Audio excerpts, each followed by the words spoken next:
Let me see if I can try this again.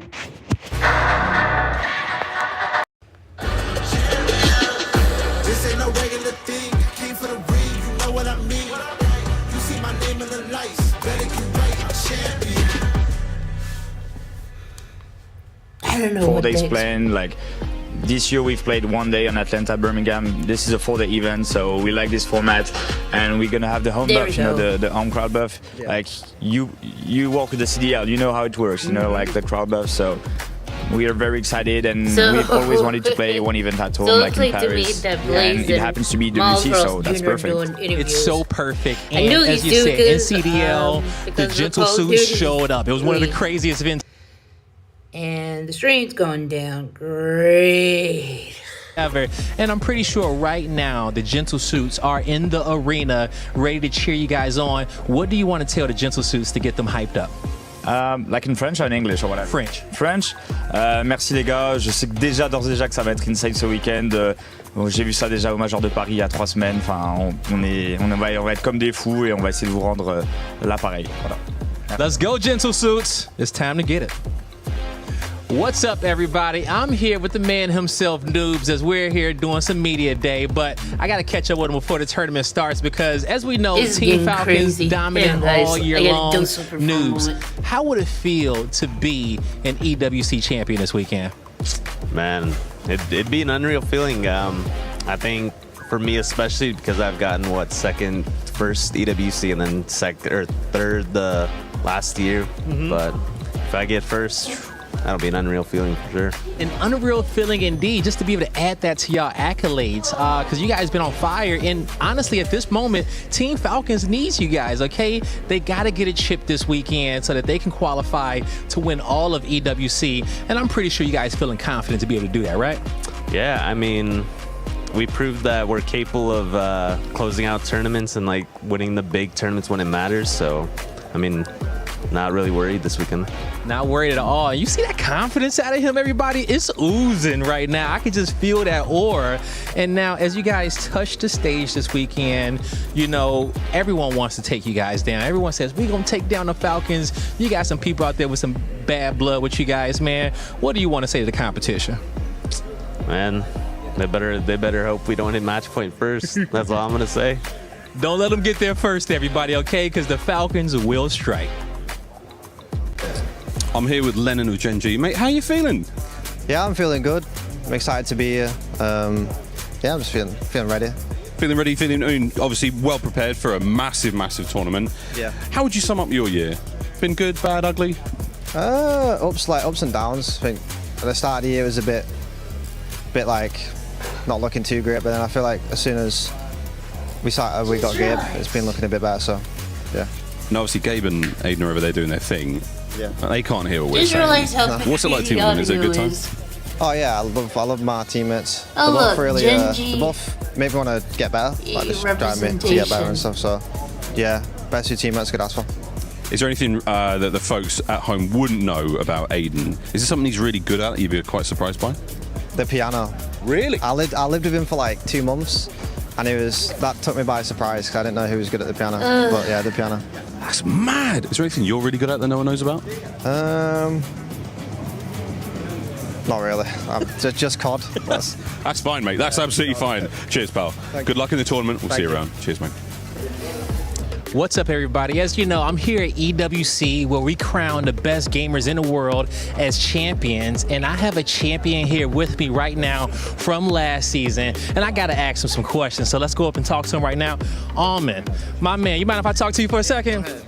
I mean, the defending champion here for EWC for Warzone, coming back to defend your title, man. How does it feel to be in Paris to defend your crown? Man, I love being here at EWC. There's no other tournament like it for me, especially in Warzone. Especially in Warzone. Now, when it comes down to Warzone, like, Warzone is a game that's forever changing, right? 12 months ago, the game was probably a lot different than what it is now. What has changed in this last year, and how do you plan on dealing with that? Well, you know, teams shifted around a little bit, you know, game changes. We're playing 3 maps now. Last year we only played the 1, so a lot more variables, but we got it down. You guys got it down indeed. Now, as you said, you got 2 new teammates, okay? You got Blatz, you got Shifty. Y'all playing more maps. How is this team combination? What makes you guys so versatile to be able to hop between all 3 of those maps and be as consistent as you guys are? I think just the slaying power on this team. You know, I'm kind of the brains for them too, but they just got like the best gunny in the game probably. Yeah, I know it feels good when you got teammates that you could rely on to hit those shots. So you could just throw out the call outs, and I already know, we know how good of listeners that they are. Now, for everyone who's listening at home, as you go out there to defend this title, what you want to say to your supporters out there, man? Yeah, I appreciate all the love I always get in my streams during scrims, practice, all that. Couldn't do it without you guys. Couldn't do it without you guys, all right? Hey, this is EWC. Don't go nowhere. Miles here with Ebates, the coach, manager, overlord of Vitality. What are you these days? I do it all. I do it all. My guy. Well, welcoming into Paris. Obviously loving yourself. We'll shake again. I love this. So we'll shake for the next question as well. Yeah, every question. How's it been with Vitality so far? It's been amazing, man. Best org ever. Love Vitality, the Hive. Shout out all the fans, you know, and shout out Danny and Azrod, all the people taking care of us. And you guys, I don't know, I'm just there you go. You guys have had an exciting year so far. You've got 3 really powerful personalities. How do you bring the boys together? How do you make them, you know, work as a team? And what makes Vitality special?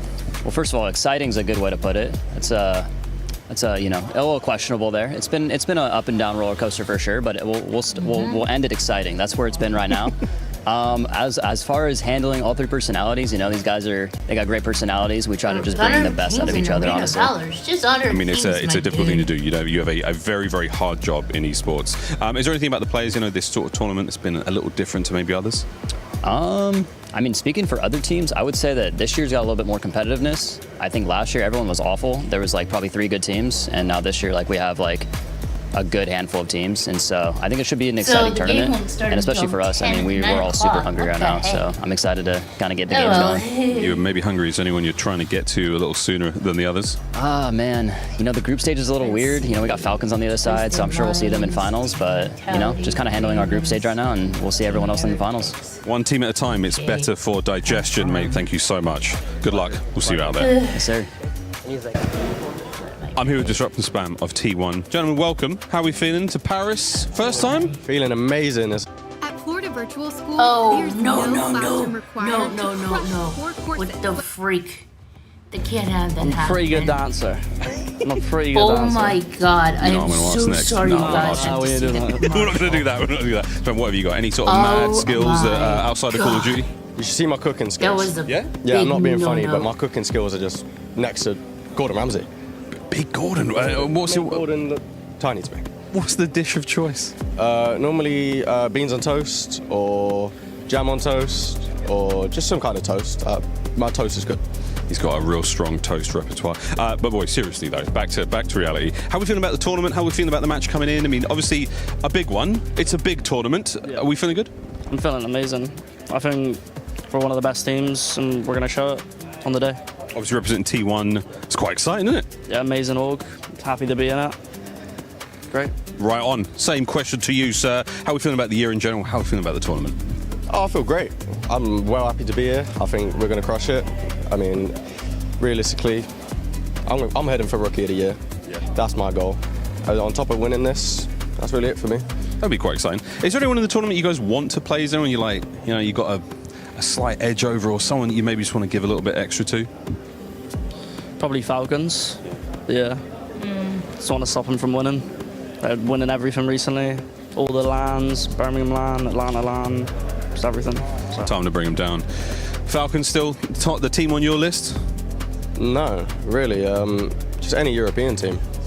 We need to be the best European team. That's my thing. So as long as we outplace every single European team and win, I'll be fine with that. Decent sort of This goal is to be so set there, crazy to fellas. see Thank you so Miles much for your time. Ross I'll let you get back to your Jr. dancing and the cooking This is the main before the COD decisions. today. Miles here Mercury's with Echo the of bum T1. of Mate, freaking we meet again last at the year. Esports World Cup. The CL, Good. like, Just really, chilling. Miles? Looking forward to getting to play. I was going to say, you seem like you just want to get in the game. Yeah. You want none of this media day. You just want to play. I mean, what is this part of the job like? Because it is a job. I mean, you are part of T1. This is a storied organisation. What is this part of the job like? I've actually started to like it. At first, it was like very unnatural, but now I'm kind of chilling. I like, you know, I like to see it when it's on the mainstream and stuff. It's all production, so it looks cool. It does look really good. Have you got a couple of poses down you like? I mean, have you got the go-tos? Yeah, I like the little brain point, just, you know, because eye gel and all that. So That's brilliant, mate. Brilliant. All right, so let's talk a little bit of fun and games first. Oh no, let's do the serious tournament stuff first, and then we'll get to the fun and games. How's the team feeling going in the competition? Obviously, it's the big one, but how are the boys feeling? Because earlier, I mean, the vibes are high. yeah, we've been. We started off really hot, looking like one of the best teams in the game by far, and then kind of took a little bit of a drop. You know, we qualified to this, but it weren't looking, you know, it kind of just average, kind of like plateaued out a bit. But then just before we've come in, we kind of spiked back up, and we're hoping we can bring that into this and just keep firing. So many things going on in a Battle Royale game. So many players, so many different, everything's got to go right and wrong. How do you spike? What is it for you that gives you that little extra edge? It's all chemistry for me. It's everyone knowing the roles and everyone knowing exactly like timings and exactly when to speed up, when to slow down, cutting as many mistakes and trying to keep as much control as possible. So you're right on. Echo, have you got any crazy skills, weird talents? Spam saying you could cook, nonsense. Have you got anything mad outside of the game that the fans at home would never know about? Not really. I mean, maybe, nah. I mean, I'd say I'm a pretty good driver. That's about, I've got a little bit of a fast car and like to go a little bit fast, but only on racetracks, not on public roads. Well said, mate. Good luck, sir. Take care. Thank you for your time. What's up, Gentlemates fans? I got a local hero here for you guys, Hollow, as they are getting ready to gear up for the tournament this weekend. Hollow, you in home Paris, it's not Atlanta. How you feeling? I'm feeling really good. We are very confident with the team. Yeah, we are happy to play in Paris right now for the EWC. That's going to be amazing, I think. Yeah, that's going to be amazing.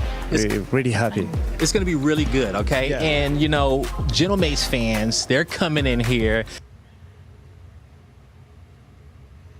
And there goes the stream again. They're going to be filling up the venue. How does it feel to have that much support for you guys in Paris?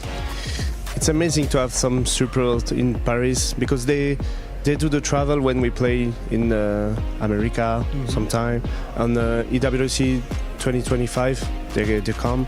But that's amazing. They're coming in Paris. So I don't know how to say, but this is gonna be amazing. It's gonna be great. And you know what? I'm gonna let you say it in French too as well. But tell everyone out there, one, what's gonna be different from Atlanta? And then two, what should the Gentlemate fans know out there? Because Gotaga's watching, the green suits are watching. What do you want to tell them as they get ready to go into this weekend? In France? You can do it in France. Merci beaucoup déjà de nous suivre. J'espère qu'on va réussir à faire une bonne performance cette année. En tout cas, on va donner le maximum et j'espère qu'on va soulever le trophée cette année. Lindsie green suits. You heard it here from Hollow. Let's go. What's up, everybody? I'm here with the boys of G2 as they get ready for EWC. Now, I got Anxiety with me, and I got the big man himself, but I want to start this off with Anxiety. I mean, how are you feeling coming to this weekend? Last time we saw your DreamHack Atlanta, you absolutely fragged the whole lobby, put up the most kills. You plan on doing that again in Paris? Yes. Yes? Now, talk to me about your team, man. We've seen you guys, go the distance before, but you got to close it out. How y'all plan on closing it out this weekend? Just let my two IGLs, Baby and Scythe, close it out for us to get the win. You heard it here. You got it. No, not again. This has to stop. Just slays out the lobby, we do the dirty work, and we just control the map, and then we tell him what to do, he just controls the map for us. It's pretty easy. Freaking YouTube. Hey, it's pretty easy, everybody. It sounds easy, all right? Now, but in getting that done, we've seen you guys beforehand go the distance, but as we know, it comes down to closing it out, all right? What have you guys been working on to close it out this weekend at EWC? In every scrim we hit match point, so we probably have the most reps out of any team other than the Falcons, so we have the most reps, so I'm feeling pretty confident in closing out. Hey, you heard it here, folks, okay? They got the reps, they got the confidence, and y'all can't see it, but they got their black forces on as well, and they are ready to stomp out the lobby. Don't sleep on G2. These are your dark horses. Everything working?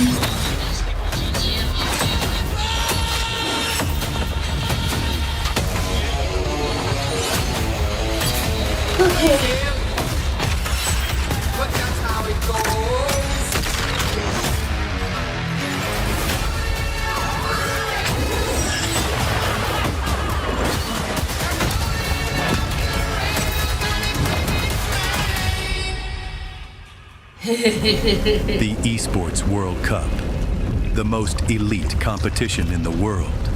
Its trophy system is built to match. The Club Championship Trophy, awarded to the one club that rose above the rest and reigned supreme across all EWC games. Every participant earns a key engraved with their name. That's their right to compete. Reigning champions hold a key unlike any other. The game trophy is the ultimate prize for every game's champion. Incomplete until a champion's key is inserted. Wait, so I can't hear the audio here. The champion's key frame is locked into the totem, a stone marker of legacy, etched with every EWC champion. The losing keys are crushed. The champion claims 3, a personal reminder of who they defeated. The rest are preserved beneath the totem in resin. Every fallen contender captured forever. Will you be remembered or forgotten beneath the totem? At EWC, nothing is granted. Everything is earned.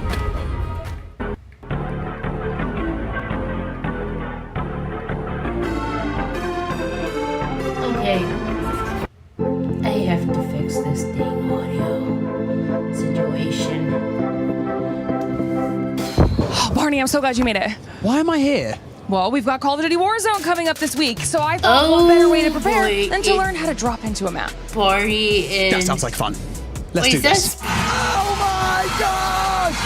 These are weird. Wait, okay. I have to fix this.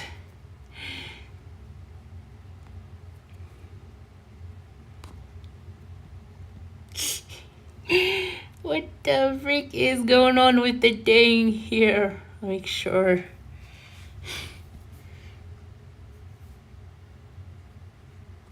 Wait. Yeah, we better do this. Wait.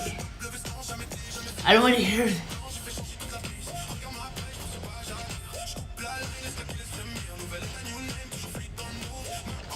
I don't want to hear.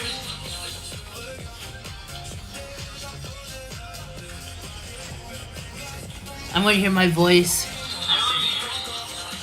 I want to hear my voice.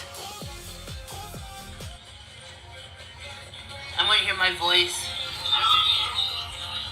I want to hear my voice. Dang it.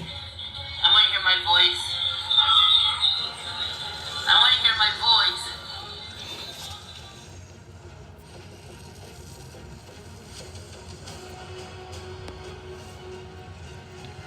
God dang it.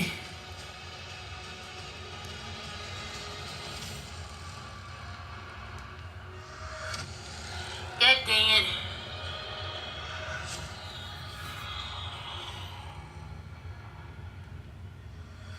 Welcome to the esports. Oh, look who it is. Dendro, I think his name.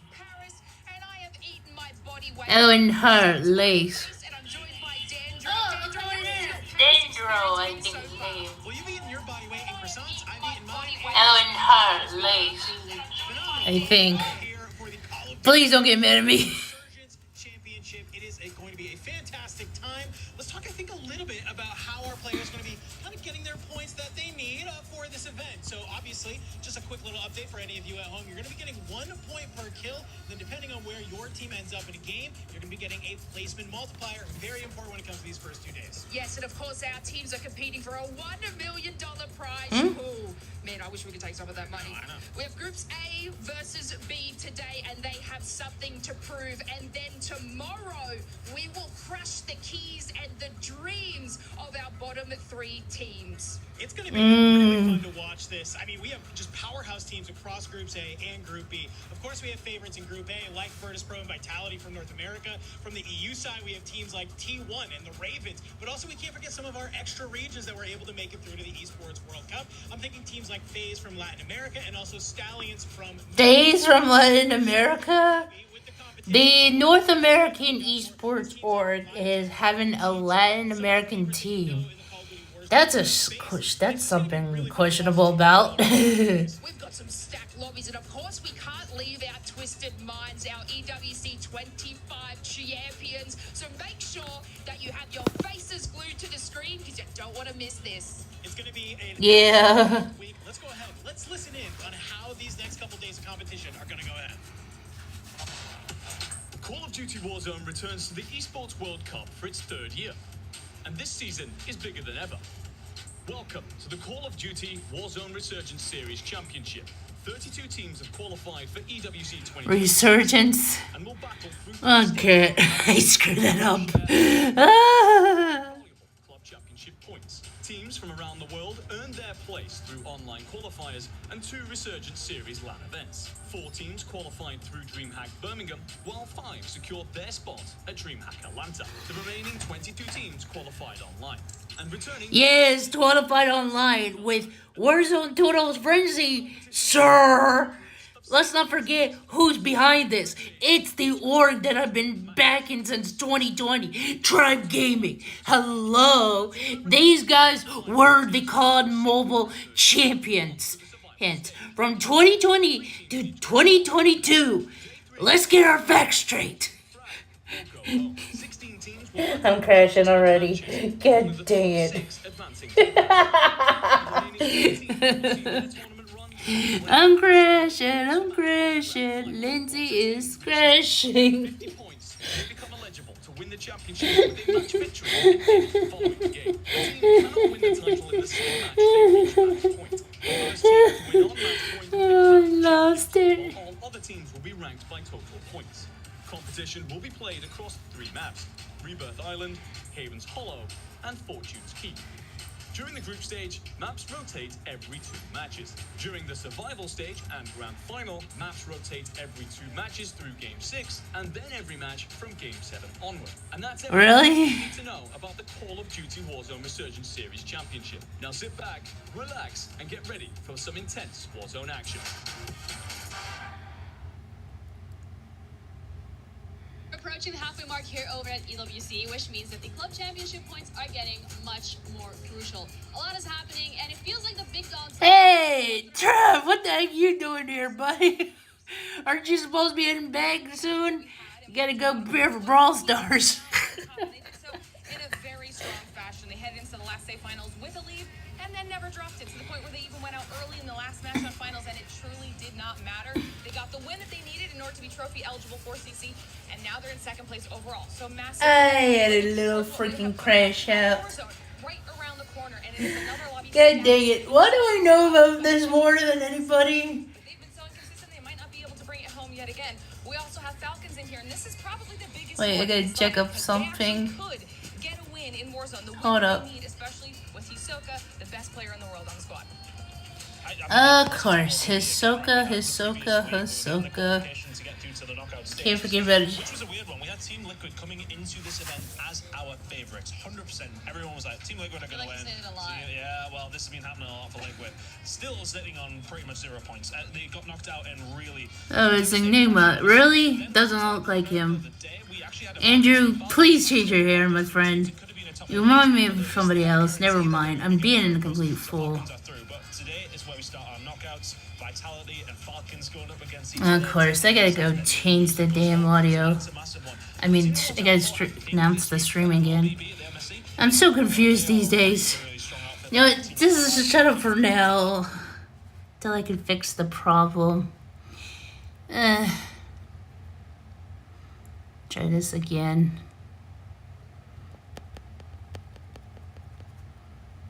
Okay. Audio fixed.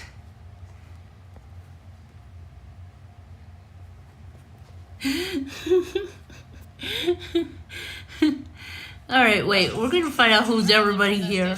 TFT last week, what's going on this week? Yeah, well, keeping it the same with Aurora. They kind of managed to only get really strong outfit. They're one of the teams who surprised a lot of people. They're keeping an eye on them. Alright, and then we have stage 4, TFT last week, what's going on this week? Yeah, well, keeping it the same with Aurora. They kind of managed to only get 2nd. They were just... Regardless of the slow start that they've had so far this season, whether or not they can do it, we're going to find out by the end of this week, and we will, of course, keep you updated. No, I have to borrow him. We need to get his. That is Trav, isn't it? I need to get his butt back to your out of Paris and somewhere back to where he's from. I'm about to smack somebody in Brawl Stars. I'm still having to crash out, everybody.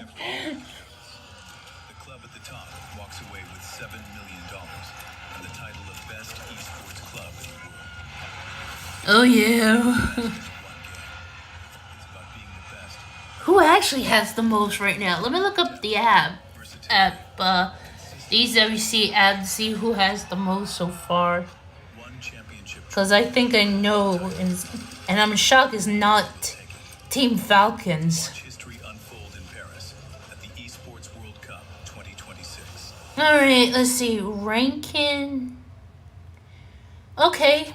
I have the information. I had to pull this off of the app.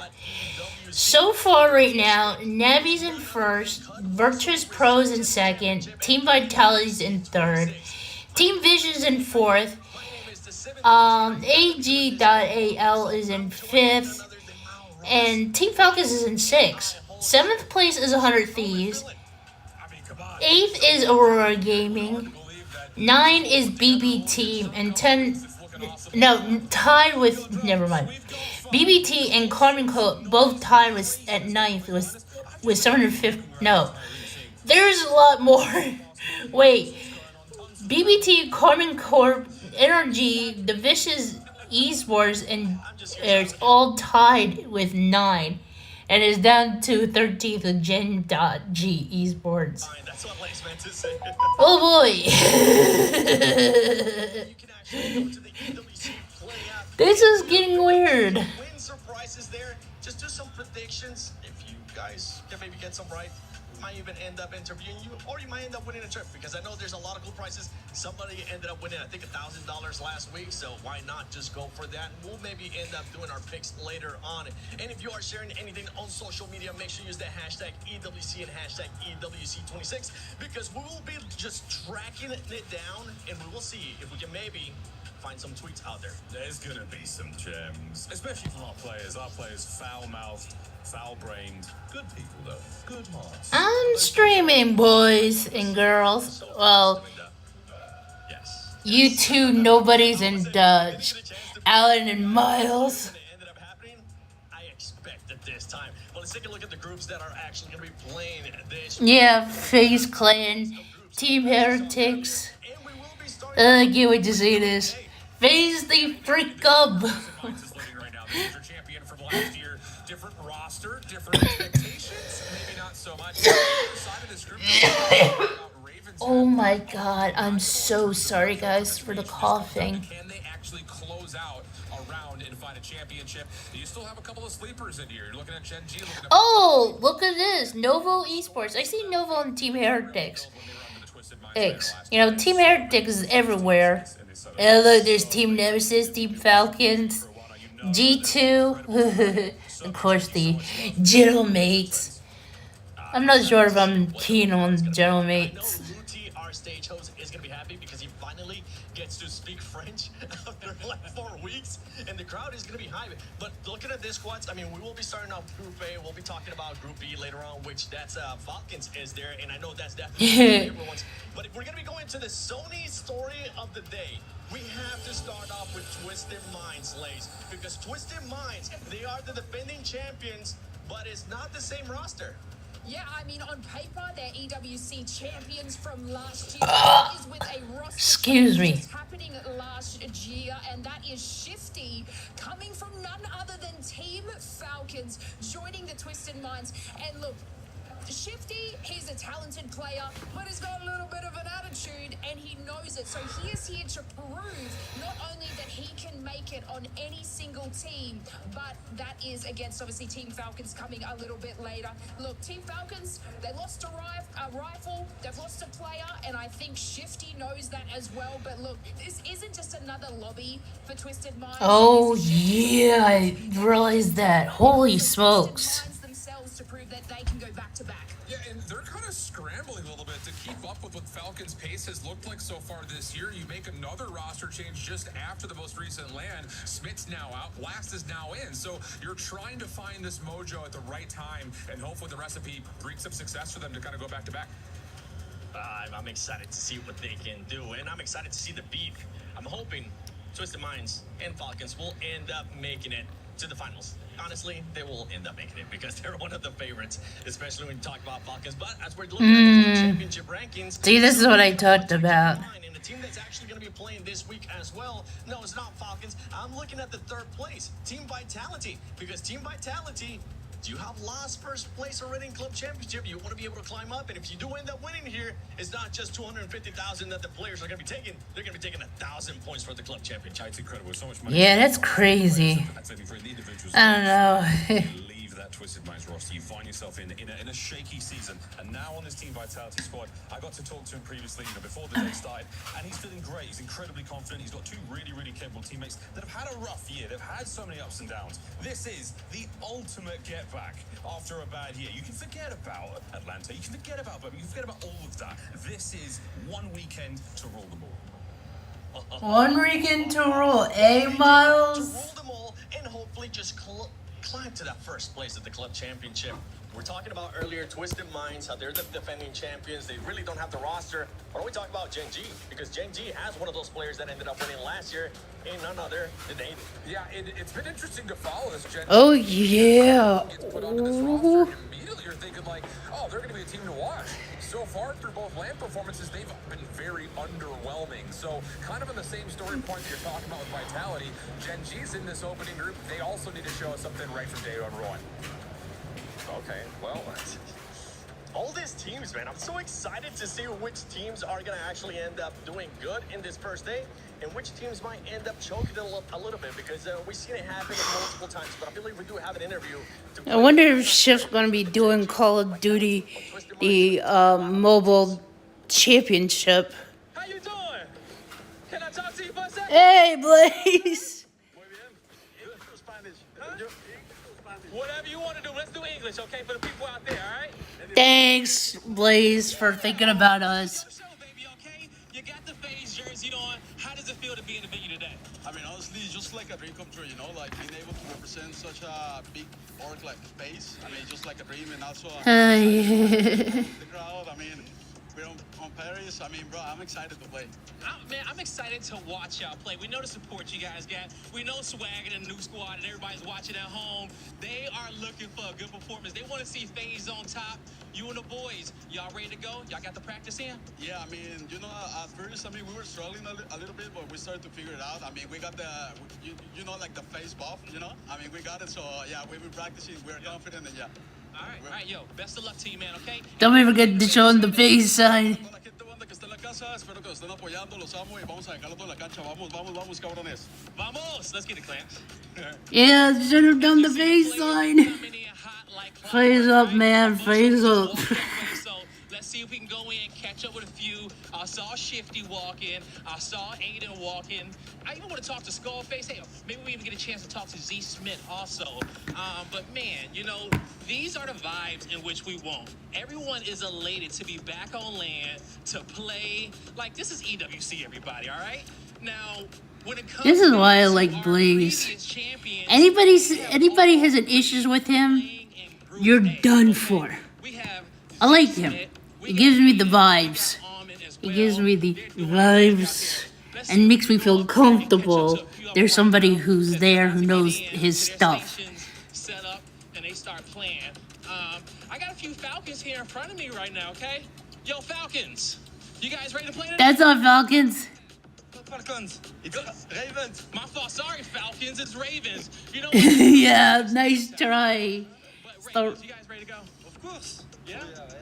Okay, so looking at it all, Please, you and me, brother, you and me. I'm having a crash out moment because I had to see Trav. And I need him to get back to doing Brawl Stars. Alright, let's get it, Ravens. Guys, calling up the Brawl Stars esports. But let's move through the crowd a little bit here as we got our Put my boy Trav back on. They need him. Everybody needs him. Alright, right, guys, we are walking to the stage, and look at this. Isn't it beautiful?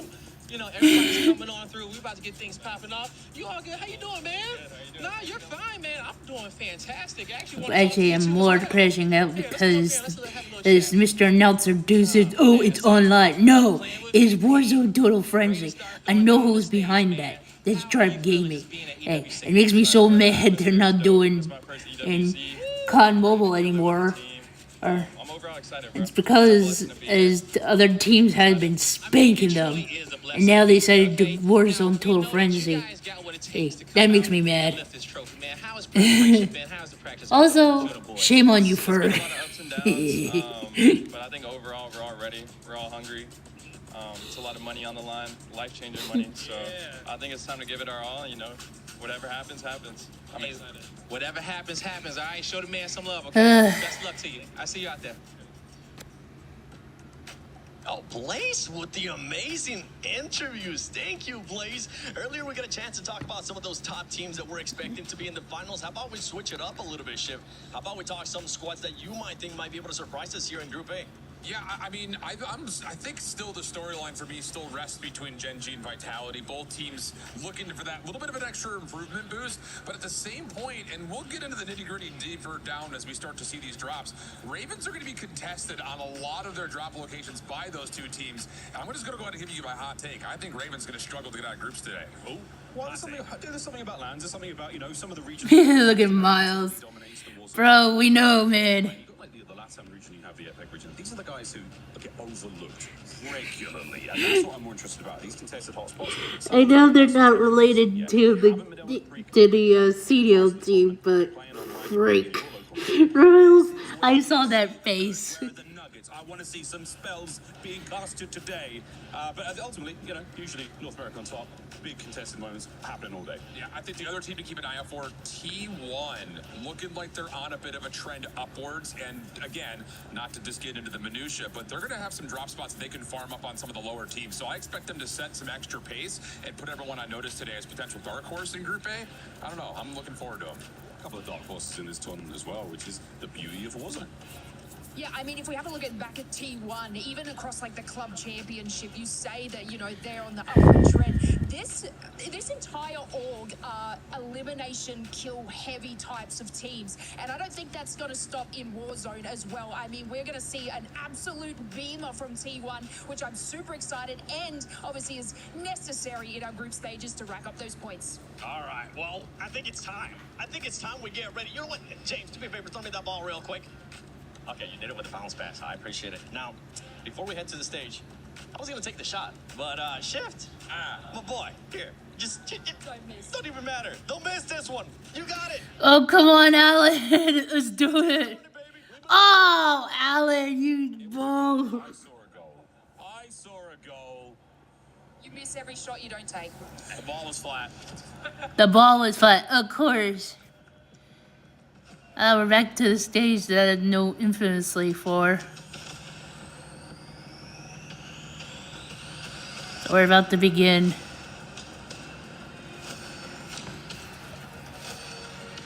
Yep. It's eruption of the day. Let's go.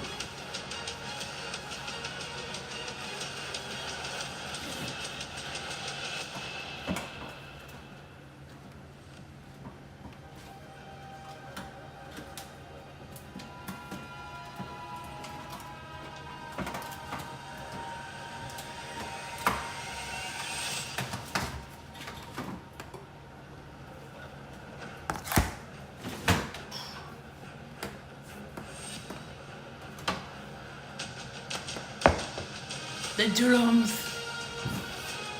Oh boy.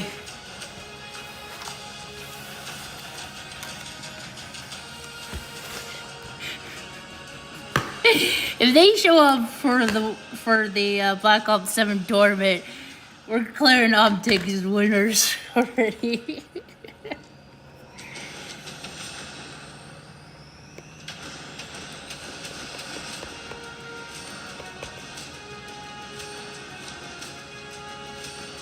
This is wild.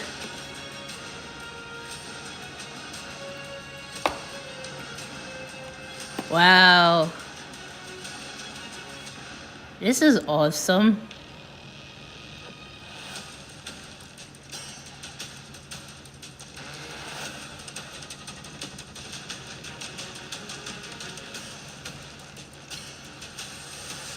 Big fight.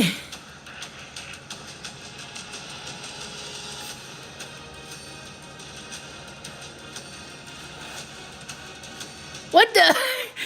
Cameraman went down. The cameraman went down. Oh, what the heck? Stinking Snapchat.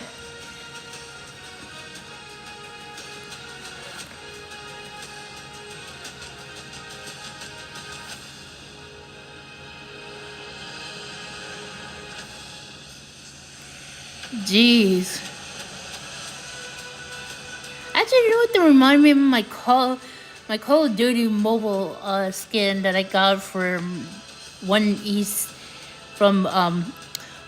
COD mobile championship tournament I watched. I don't know why. I'm just bad.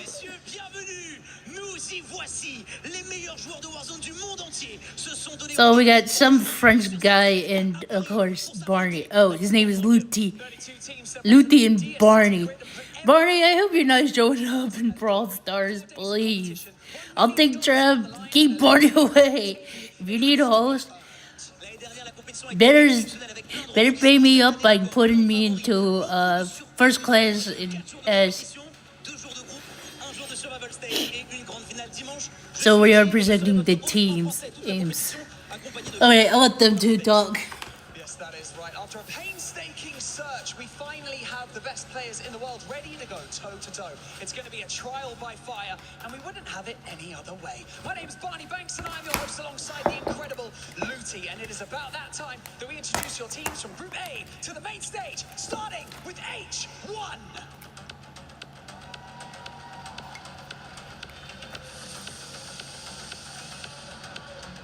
Team Stallions! Oh boy, Temes is gonna be mad as heck. Novo Esports! Can't believe they're in Warzone and they're also doing Brawl Stars. That's a duo. There's a trio you want. T1!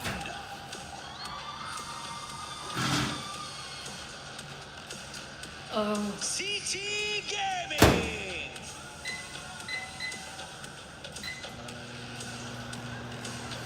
Eclectic!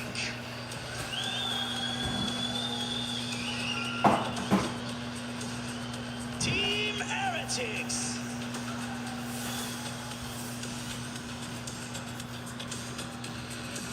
First Squad! Whoa! Okay, I'm not gonna say anything.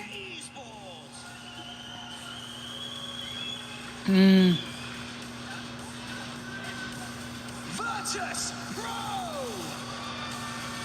So I see some teams from the teams who played in Apex are also in Warzone. Of course, there's Face Game. Face up, boys! Face up! Oh, I see. Aiden's isn't his name Aiden, I think?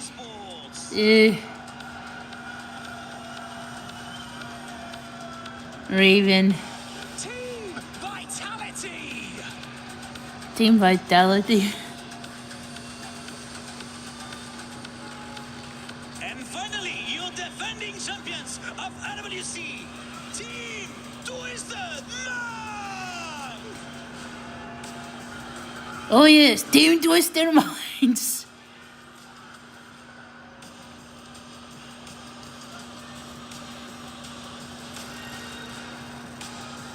Boys.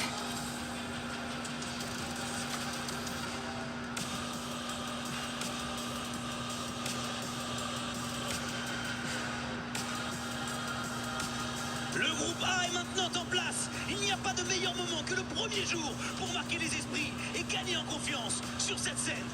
Feliz Believe me, this week is going to be one of the most extraordinary weeks of Warzone you have ever witnessed. And it all starts right here in the Port of Versailles at the Esports World Cup. I find it so funny. There's some teams that I know of. So Twisted Mind are the defending champions. Yeah, see, there they are.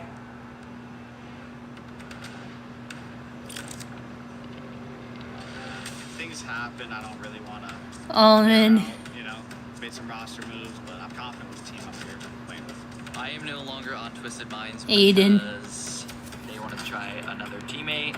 That ended up not working out in general, but I think just some, you know, reconstruction over there. Twisted Minds, this is Enigma, hey. all the eggs in this basket. They've clearly felt that pressure, moved with it. Almond's the kind of defending champion, technically. Things are, you know, going Z behind your Smith. back and everything like that. It's just hard to call yourself a team, and like that's always going to be sitting there and with a sour taste in your mouth. Twisted Minds are out. I don't think there's any fixing this. Like, I think this is a tough decision. Like, I don't want to do this and leave the organization that I've, you know, called home for the past 2 EWCs, brought them their first trophy ever.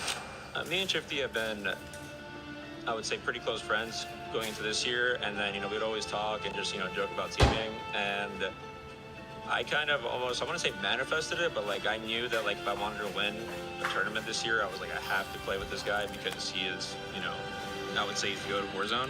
I know myself and Blast joining this team, and we hadn't been on it when they won.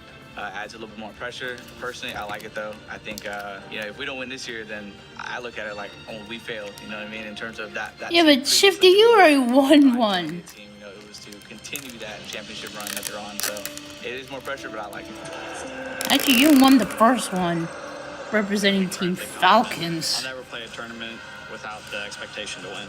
I'm pretty confident. Maybe like a month or two ago, when we were still figuring out our roles and there was road bumps, I was not in the mindset I am now. But the last couple of weeks, like we've really been figuring it out, and I genuinely, like truly believe that we have the capability to hit match point and close now. I'm here to defend the title and get that trophy again. I'm here again at EWC. It's time to go back to back. I feel really confident with the boys. It's been really good, and I'm super excited to play with them.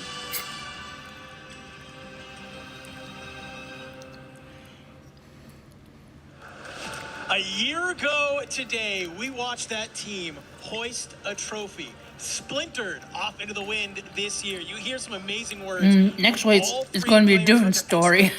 This year, Enigma, during those walkouts, I'm looking at Smith staring right across the aisle at Blast, the player that replaced him. Dando and Enigma. I'm seeing some fire in his eyes. I think that's going to be a great kickstart. These two cast the Warzone Total Frenzy tournament. That Twisted Mind team of trying to defend that title, but splintered, fractured now, and you have got those other pieces on these other organizations looking to take down a flag and a jersey and a badge that they once called their own here inside of Paris, France. All of our teams getting locked in, loaded for the first drop of the Esports World Cup, and to be inside the minds, to understand what they're thinking as the hush comes in over the crowd. It's been months, it's been weeks, 2-a-day scrims, online tournaments, flying across the world, playing from setups that you are uncomfortable with. But the reality is, Enigma, that is all practice. That is all preparation. This is where you decide, was all of that worth it? Was all of the hours, the sacrifice, the sweat, the tears, the camaraderie amongst your team, did it all matter? Because here is the first time where you are scoring points in the Esports World Cup. This is your first time for all of that preparation to come to fruition. It truly is. Everything that has happened through this year, the dramas, the soap operas, the results, does not matter at this point. It is all about what you do from today through the next 4 days. Every drop, every kill, every You boys placement, forgetting you guys were part of the Warzone Total Frenzy streaming. Our next Esports World Cup champion. And the term that we so often use is legacy. Here is where you create that. You see Sage on your screen, somebody thinking with legacy in mind. Had a lot to say during the Level Up documentary. He has high expectations for him and that Vitality roster you bring on Z-Smith. And this is where you start to put your money where your mouth is. 2 days of group play, ladies and gentlemen. 6 games for each group each day. Like Andy said, every single kill matters. When we get down to the end of day number 2, we're going to watch a team potentially get eliminated by only a handful of points. Oh, most certainly. It comes down to fine margins. We wouldn't want it any other way. And it's not just about what happens inside a Warzone, the club championship, the organizations that have backed you into this tournament, all their hopes rest on your shoulders. The pressure, not only that you would feel internally, but all of the external factors. The crowd here as well in Paris will have their microscope on you every single step of the way. It's going to be a really good day, I can tell you that much. Here, kicking it off with Group A, we got defending champions. We got teams trying to make their name known. We can just see everybody in the crowd getting ready to watch all of the action unfold here.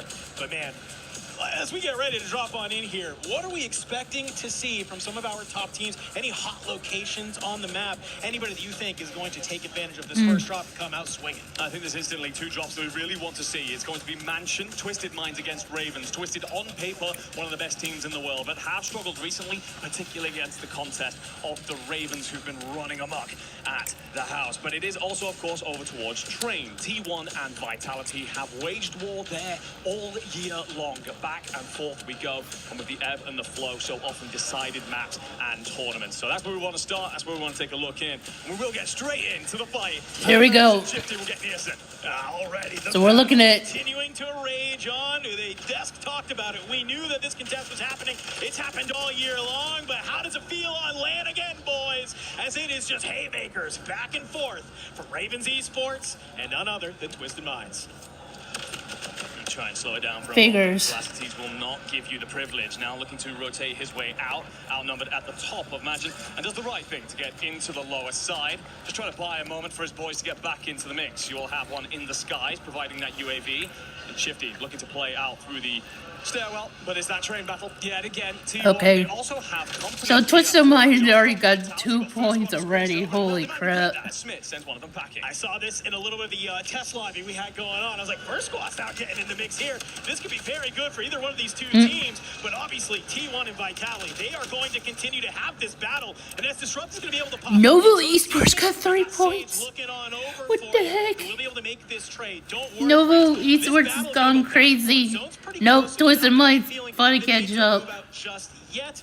But if any of these teams can really farm some of these kills, they can put themselves in a great position for some of these later zones. Certainly can. Vitality will do the right thing for now, being on the receiving end of a lot of abuse on that early contest. They will back it off. We take a look. A couple of kill feeds going to show self-kills. Don't worry, ladies and gentlemen. That is entirely intentional. It's to ensure your loadout stays in the match for longer and you can regain in those locations. Heretics, surprise factor, rolling in from APAC. We didn't know what they would look like in this tournament. However, in the boot camp, surprised many, impressed few. It will now be them rolling up at Lumbermill, and it will be against that Cooley roster, the H1 roster here in Paris. Chow had a lot to say about this team. He's excited to watch them perform here on LAN. He's got his own watch party. I know he's going to be up in the booth yelling, cheering on his boys, but this is a formidable roster you got to take down if you want to gain. See, I don't care whose team I'm cheering for, but they've normally rolled up in the last couple of years, not really having any experience, any practice. Sticky notifications. Worlds look very formidable, but they've been able to boot camp this year, and you're starting to see maybe some of that practice come in clutch. As Kudley, he tries to shoulder it, but he's just not able to find the kill. Will get dropped alongside his teammate, so now it's just Connell left alive, and those arrows start flying. Yeah, look at Heretics full send. Aiden clocking Zeppa. Research fight though, and it will be Adrian, Grimy, and Destroy. Kivitz is taking curious. Novo, the Italians who so often rely on these contests to go Looking on at the side, but drain away kills, points to set you up for later on, but right now seemingly suffering. okay, Echo's doing some work. Praise the God Blade. Be bleed. They've really made research this home, and they're not even probably worried so much about Virtus.pro trying to get into the mix. They're used to this. They know that there's going to be this third team. VP, they like to land over towards that servers. Maybe we sometimes call it mini, and then make a slow rotation in, trying to third party here. So you can see as we kind of slow down just for a moment, PBJ, they're going to look to hold the line. We got to check in what's going on at that other side of the map at Main Street. Yeah, Eclectic, they have rotated recently over towards Bank, giving that up. What, 7? Both sides of Gen G. Sanks catches one, typically the anchor, so concerning to see him having to step out and deal with a couple of threats. You are also missing another in that engagement, so Italians down to 1 again. Slow start from them. Badecki, the man who has announced his retirement after this tournament. By God, how I hope he has a great one and reconsiders that decision. Aww. So many things yet to say here in the Warzone scene. But it will be CT Gaming on the suffering end of things as Gen G found themselves in Lumber, and off the back of all the engagements earlier, they've actually found a pocket of space here, moving over from the riverboat, and could control these two teams trying to rotate back in. I love this. I like this play. Gen G, they're going to understand this map beautifully.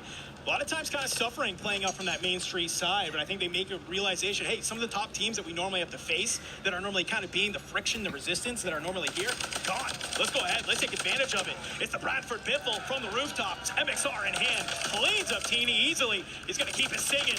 Absolutely, just cracking plates, damage numbers going up the line. Yeah, beautiful work there. Lennon's actually been sent out on his lonesome. Reminder, the roles have changed in that team. Gabe is going to be the anchor, so often the front man, the firepower. He's actually decided he's a far better IGL, and it has made them look pretty good in gold recently. T1, they're pressed out. We spoke about in the pre-interviews. These guys suddenly have upticked in their form. They're free, they're flowing, and that man right there, Echo, he's no longer sitting in pockets of space. He wants to get up there, fighting alongside his boys, and turn them into a real firepower. They'll just deathball anything in their path. Already made it to church. We'll now have 1 or 2 more teams rotating in their direction. One of them being FaZe, who are moving out of barn, taking a look at this fight. Yeah, I mean, FaZe, I think if they can manage to kind of play this spacing correctly, they might be able to dismantle T1, because you see Vitality just down there on that lower bridge as well. So you find the nice little bit of timing, you could get some kills on the board. But this is where we're starting to see already some of these teams having to move around the map. We're already missing 2 squads from the lobby here in map number 1. Really? It's just the trades continue to happen around the map. Everybody trying to value. How do I get into a power position here? How do I get into a different area of the map that will net me some success? Certainly, all about shifting your pieces around the chessboard. The Italians continue to hold on to Bank. It will not be in the next zone, so they must figure out their rotation. 3 teams lie between them and safety. One of them being Gen G, who mop up a bit of Heretics presence. Gen G have rotated way out very quickly here. They did not want to stick around for that Lumber Mill fight, refusing to be held. Good bodies fall in the kill feed, and the players just trying to press out, circle forcing everyone in front. Freddy will be cleared up by Stukegs. And it will actually be Vitality moving in towards Mansion, where that battle still rages on between the Twisted Minds and Ravens. Hey man, ain't no party like a 4th party happening down there. It's a couple of different teams look to get active. We can say the same at Cole already. H1 looks like it has been able to regain, but they have to take this fight ahead of them. You're caught sprinting, jumping around. Can you throw the shoulder? Can you find the timing? You have to be careful though. Connell, he gets found out by Teeny, and already this Heretics roster starting to push on up. It's a sandwich coming in on top of H1. Can they survive? You're getting dropped left and right. No, Kudli gets dropped. That is going to be H1 eliminated from the lobby, but the battle doesn't stop here at Cole, continuing to fight. Heretics going up this roster to Killer. He's finding Teeny. Vita, he finds Ops. It's just Zeppa by himself. Can he manage to find the success? He'll at least be able to bring down to Killer. We got one more up in the sky. You'll hang on just by a small little thread. Zeppa doesn't fit incredibly well there. That kill, that not coming through, I think actually gets you the timing to get Teeny back in. Otherwise, Heretics were done. He's likely just going to have to find a pocket of space to settle himself in and just hope that someone runs into him, gives him a couple of guns. Twisted Minds, they're flooding forward. They have Ravens for company, and Blastity's been dropped first. Nice little bait there from the Ravens. Blast thinks he has an angle, but he says, nope, we're just going to go ahead, set up this crossfire. He's going to get dropped by Niasen as well. It's just Shifty on that rooftop. He's looking down in, making sure nobody's going to hit that zip. Get a little bit of a surprise on him. We do still have Resurgence enabled, and it's a fire sale, so if you can hit that buy station, you're going to be good, but already you were looking great at this Mansion POI, and now it's a little bit of a tizzy. It is a bit of a mix-up, but Ravens so often will just stabilize, slow things down, let them Circle is closing in. Let me take a look at the points on the Gen G annihilating. Nova got bounced. Oy. And first squad here. South Americans and better not pull that off in Brawl Stars, I swear. Research do, of course, have pressure from PBJ. Just trying to get shots back over the top if you are destroyed. MXR tapping away, but JVella keeps himself alive as his teammate applies firepower over towards Water Tower and is actually clearing out over there. Not believe, then drops, so Sage stays up. The problem is you deal with this fight if you're VP. The next wave involves basically running into Vitality. Oh, Adrian jumps on down, thinks he can get a little bit of Lindsie in the elevator shaft.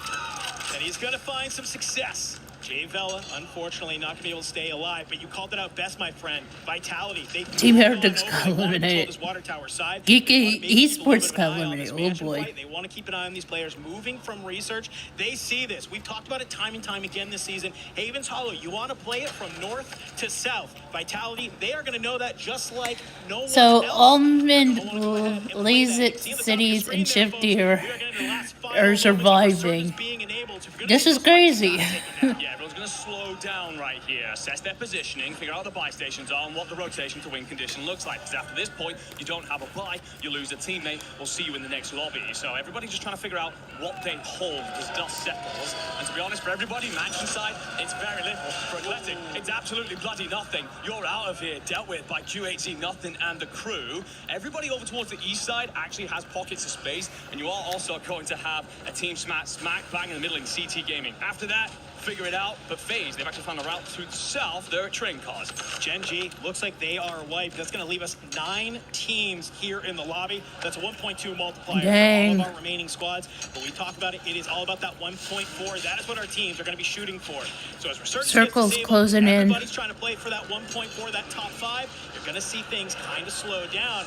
As I say that, though, you can see already at Mansion, it's a nice little layer cake of action. Holy smokes. As T1 is getting in a bit of a mix here against the Ravens, and PBJ, they want a piece of this pie as well. Praise in the middle, good shots, you're able to find one, but the trades are there immediately. Praise dropped, JVella dropped, it's got to be believed, playing around the buy station to get the teammates back on it, but you don't have cash, all you have is crown loot. You will have to pull a miracle here to try and get yourself back in. Yeah, Ravens have done incredibly well because they've managed to avoid the pinch setup there. However, they've got to figure a timing of pushing out because they know Twisted Minds might take the high ground above them or rotate ahead of them. They do not Trying to move in, lad. Everyone's going to pay attention now. Top left of your screen, that circle is about to move and tell everybody where they must go, and it will move central. So everyone's got to shift just a little bit over, including the Ravens on your screen. So that path, that passage that they're now going to have to punch through a different team to find, all important.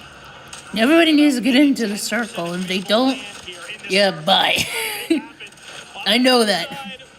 When I play Call of Duty Mobile and I play the Battle Zone, I know that. It's just him and Dizzy playing together, scoop up some of that loot, playing on a little bit of a slow side of the zone here. Circle's closing in. Come on, boys, let's go.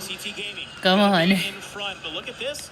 Jawad, QAZ Nothing, Kruger, they're actually going to play this underneath of the bridge. I don't mind this. You got a little cover. Go ahead. You have some line of sight. And they know that there's going to be some teams pushing over for Mansion.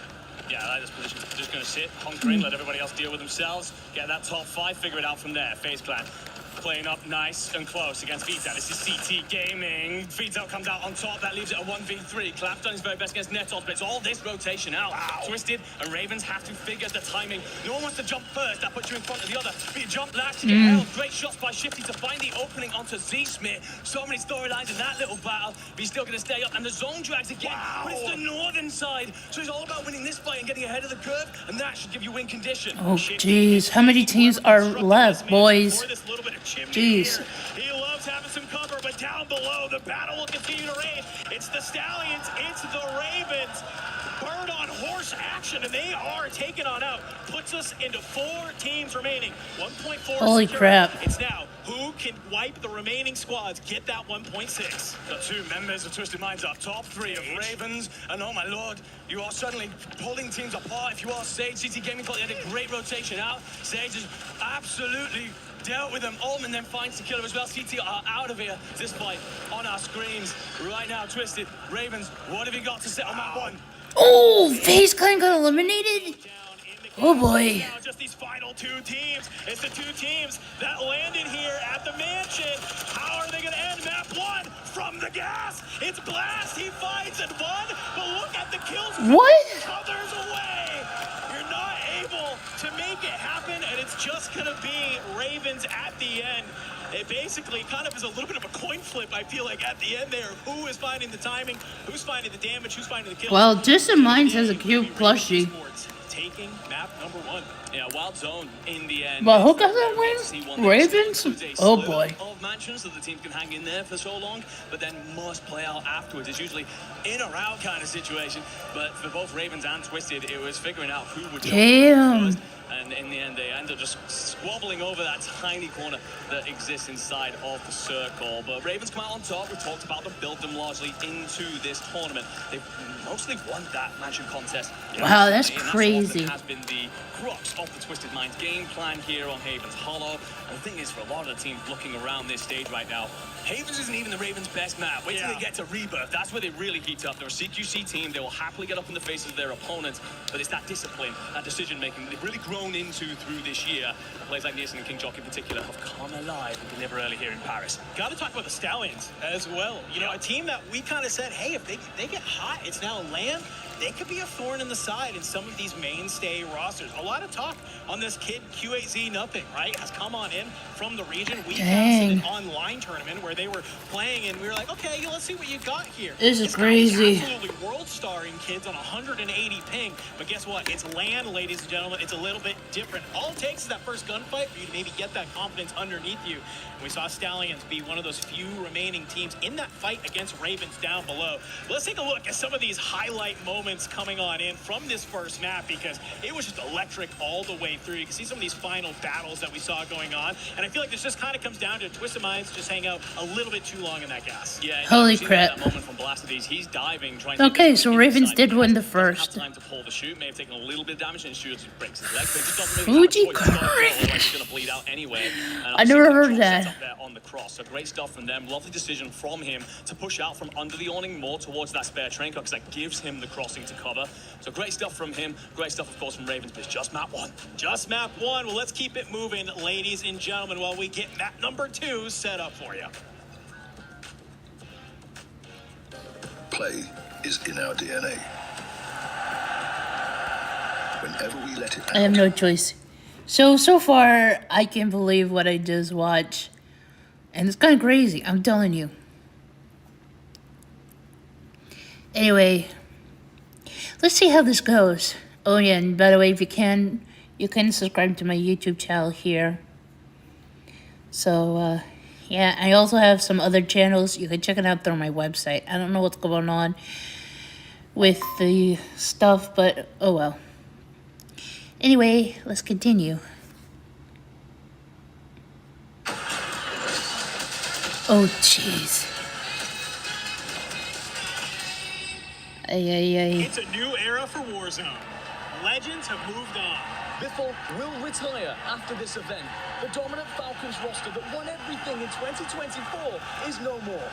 Defending champions have splintered. Twisted Minds Yeah. WC25 left on the roster.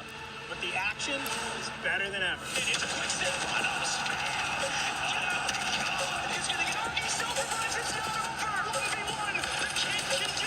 Teams have fought through 2 stacked land events to make it here.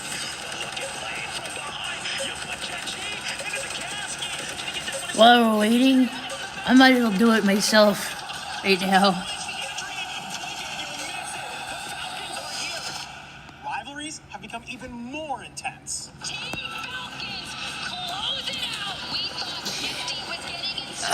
Excuse me. Oh, excuse me for the burping.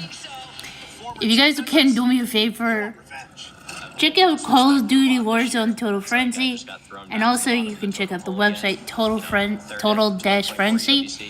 You can see here. Hopefully go back to back this year and remind people who I am. See what's going on here. New generation is here. And yes.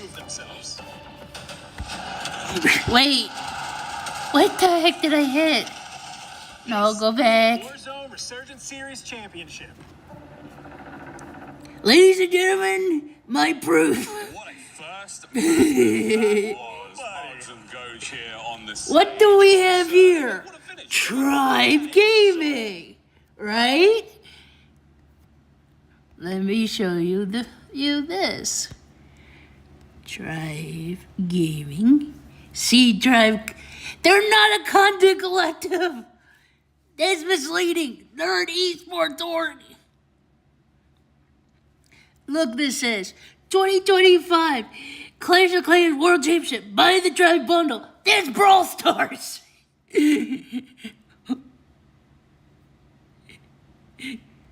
See, this is Brawl Stars. Brawl Stars. See,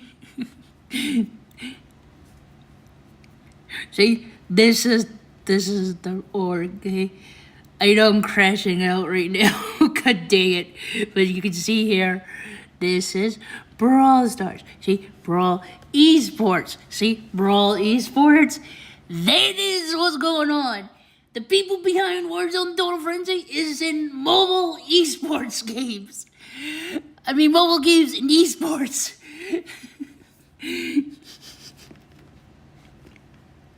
Wild to see that we started. Oh my god. Two teams have been fighting for literally Oh, heck nah. Get in here, man. Life over a course of a weekend. I think the massive amounts, fans here in the venue. Thank you all for joining us. Hey, they're so locked in on the players, dude.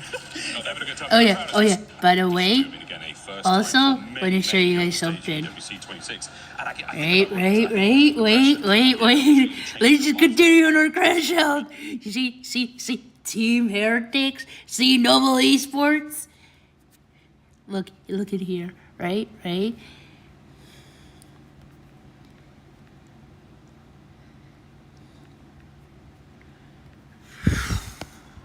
See, this is their Brawl Stars team, right? And Novo, right? Wait, this is Novo's Brawl Stars player. I follow. See, Novo Esports, right? Brawl Stars. Not talking about the. Oh, okay. This is not Brawl Stars. This is about EWC, but they're not talking about the Warzone situation. See, Brawl Stars. Anybody's good. See, this is what happens. Yeah, Lindsay's starting to crash out yet again. Again, I was looking at T1, talking to Spam and just seeing how confident and capable they are. I don't want to see Gauge. Gauge, and I hate to say this, I'm really annoyed at Gauge. Him and Ludwig Ogwin made fun of the mobile ball gaming community. And I ended up blocking him. Miles, I follow him because of the Call of Duty League. Because all, he's really good. Proof from both of those two teams. Hate to do it to you, man, but one of those first map, second map, do you think any contestant point changes? As we go back to Haven's Hollow, I think everybody's going to stick to their guns. It's group stages. You basically need to be top 5 in order to make it forward, and you just need to not be bottom 3 after. Well, right now, Ravens Esports is a kind of a favor, but I might as well cheer for That's where things change up. But hey, any sort of strategy adjustments that you would like? Might as well cheer on for Twisted Minds. Of course, because I'm sucker for a plushie. Listen, every time we come to land, we talk about this. But the one I'm looking at, Team Nemesis, they're asking $50 for it. Really going to have to get aggressive to find any kill because everybody's sticking in their spots until that resurgence timer closes. That means there's way less kills on the map, way less points. I'm going to see how much thick. Exciting stuff. Well, no one's told me what I can. Actually, let me see if I can find Twisted Mind. I'll probably do it on my phone first. Let's have a little look-see, shall we, as to what our players are looking like. Because I want to be a bit of an armchair psychologist right now. I want to start reading body language. Who's feeling the pressure? I would say Twisted Minds is feeling the pressure. You see those guys over there? Yeah, let's go look at those guys over there. But yeah, they are getting confident coming into this one. Well, Miles, you got to talk about Twisted Minds. We did it at the top of the show. I mean, these guys are world-class talents, right? They have years of experience under their belt. Ullman has been playing this game since the very beginning, day one, as one of the top players, if not the top player still in the competition. Let's see. Yeah, with the Call of totally different Duty. Twisted Minds roster than last year. So if you watched EWC last year, watch out for Ullman. Yeah, he's the guy returning. The other two guys, they haven't proven themselves here at EWC, not in Resurgence. See, look at that. That's a cute plushie, I swear. mid-season. Mid-season changes. I mean, sometimes in Call of Duty, I guess I only have to get the you just get a little bit extra. You kind of have that clarity of mind. You get a little bit more extra spice to play with. We'll see, though, if it does work out for them for the rest of the tournament. But for now, it is time to go back to the casters for drop number 2. Oh yes, that to the Warzone Total Frenzy casters. From both of you of what we have to talk about. But as you can see here, as we get ready to hop on in to drop number 2, it's going to be a great time, my friend, because obviously we see some hot teams come out. They're swinging. They're feeling good. I got the website. I'm pulling up the website. Stallions, all putting up respectable points. But as we get ready to hop into game number 2, I'm looking at some of those teams like T1, like EK, who make some early exits of single digits. Not exactly the map they want to have. No, not at all. I mean, you know the... Oh, and the stream's gone down. God dang it. Do have 11 more drops, so you don't need to panic just yet. Oh. I think Goji's point about teams that are confident in their game plan will be fine throughout this group stage, but you can't have too many more of those. I do look cool Victory Summer. Aww. They have cool Freaky plushie and Freaky 2.0 plushie. Oh my god. Oh wait, they're under... Oh, the cool Freaky got sold. There's one. It cost 109.99 SAR. That's Saudi Arabian money. Oh yeah, not now. Hang on, SAR to USD. Is it 109? What does it say? 109.99. Found the ping, the footing, the environment to be a little bit overwhelming. Those things will start to dissipate. It's all about the squads that can deal. It's almost $30 because it says, of course, the SAR means Saudi Riyal. Oh, so 100. It's almost 110 and Riyal. It's almost 230 USD. Oh my god, that's crazy. But I wanted the cool one, but they're sold out. Oh, they're at 119.9. I'm pretty sure, you know what, that's gotta be at least, what, 40? Oh god, no! Well, also, Virtus Pro have landed center point as they so often do when the zone's dragging this direction. Yeah, let me make sure of this. Destroy's done there. Just push up towards the backside of mansion. Anyone trying to escape, I'm just gonna bump them up. 1999. Oh no, it's 32.15. Okay, so almost around 33. Tough stall for a lot of those sides. See here for first squad. They tried their hand at maybe getting active at Train in game number 1. Wasn't successful here. So now they find themselves in a little bit of a sandwich here at Main Street. Of course, if Stallions right above you, they're going to try and make their way on the top bank. Eclectic will be on the nearby, but down here at Train, I'm looking at T1, spam and disrupt. They're still here. I am sensing a distinct lack of vitality. You order it, but you can pick it up. They can ship, but do they global? I would love to get this. Certainly feels that way. Vitality will be recovering towards the south side. But I can't. First squad, it's back. Typically where Eclectic are located. And Axidas and Curious will lay waste to 2 key bays. Off in the front man, though, it's Zangs that you really want to unearth. That's the anchor that you're trying to shift out of the map, and that will force Eclectic into a bit of a panic station situation. But you're going to slow it down if you are first squad. Just peer on over and figure out the lay of the land around you. Because if you take a look at that mini-map top left, Main Street's really bloody busy, guys. Yeah, this Northwest Zone poll has just had so many people. Nobody's in Lumber Mill right now, for the record. Nobody wants to be there. Barely anybody's in Coal Depot. Now, I'll admit, their kits for this season is crazy. Thinks he can get maybe a little bit of an opening onto this first squad team, but Trade is there. Self-revive will come through, and you're A-OK. Well, that'll be Eclectic out of it straight away. They're done. First team dealt with, first squad. But actually, they claim something. And what a story that is. Eclectic have built their way to one of the best teams in recent scrims and struggling at the early stages here in Paris. Obviously, long ways to go. Nothing to be too concerned about, but first squad They get out the bad map 1, looking a little bit better here to start 2. Let's take a look at Cooley. They're up Oh wow, one elimination already.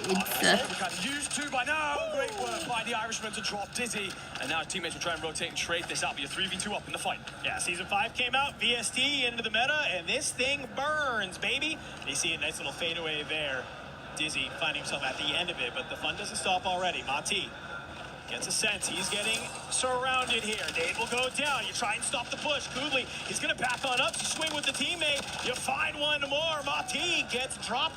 It's one last player from FaZe that's kind of lurking around here, but all 3 members of H1 still up at this barn area. They're holding a lot of space. And I think if they can sort of clear out FaZe here, they might just kind of be able to put their head on a swivel, look Mansion, look down at Main Street, and just kind of pick up players as they start to cross. No, for sure. If you can get that advanced UAV into the air right now, you're going to be able to hold out a lot of teams, pick up a lot of points, and set yourself up for a great map too. First squad, we've just talked about the work they've done, finding Eclectic. You have got yourselves plenty of pressure. This is Gen G. Squad rotated in from boat early. They know this later lad. They've been playing around Main Street the entire year.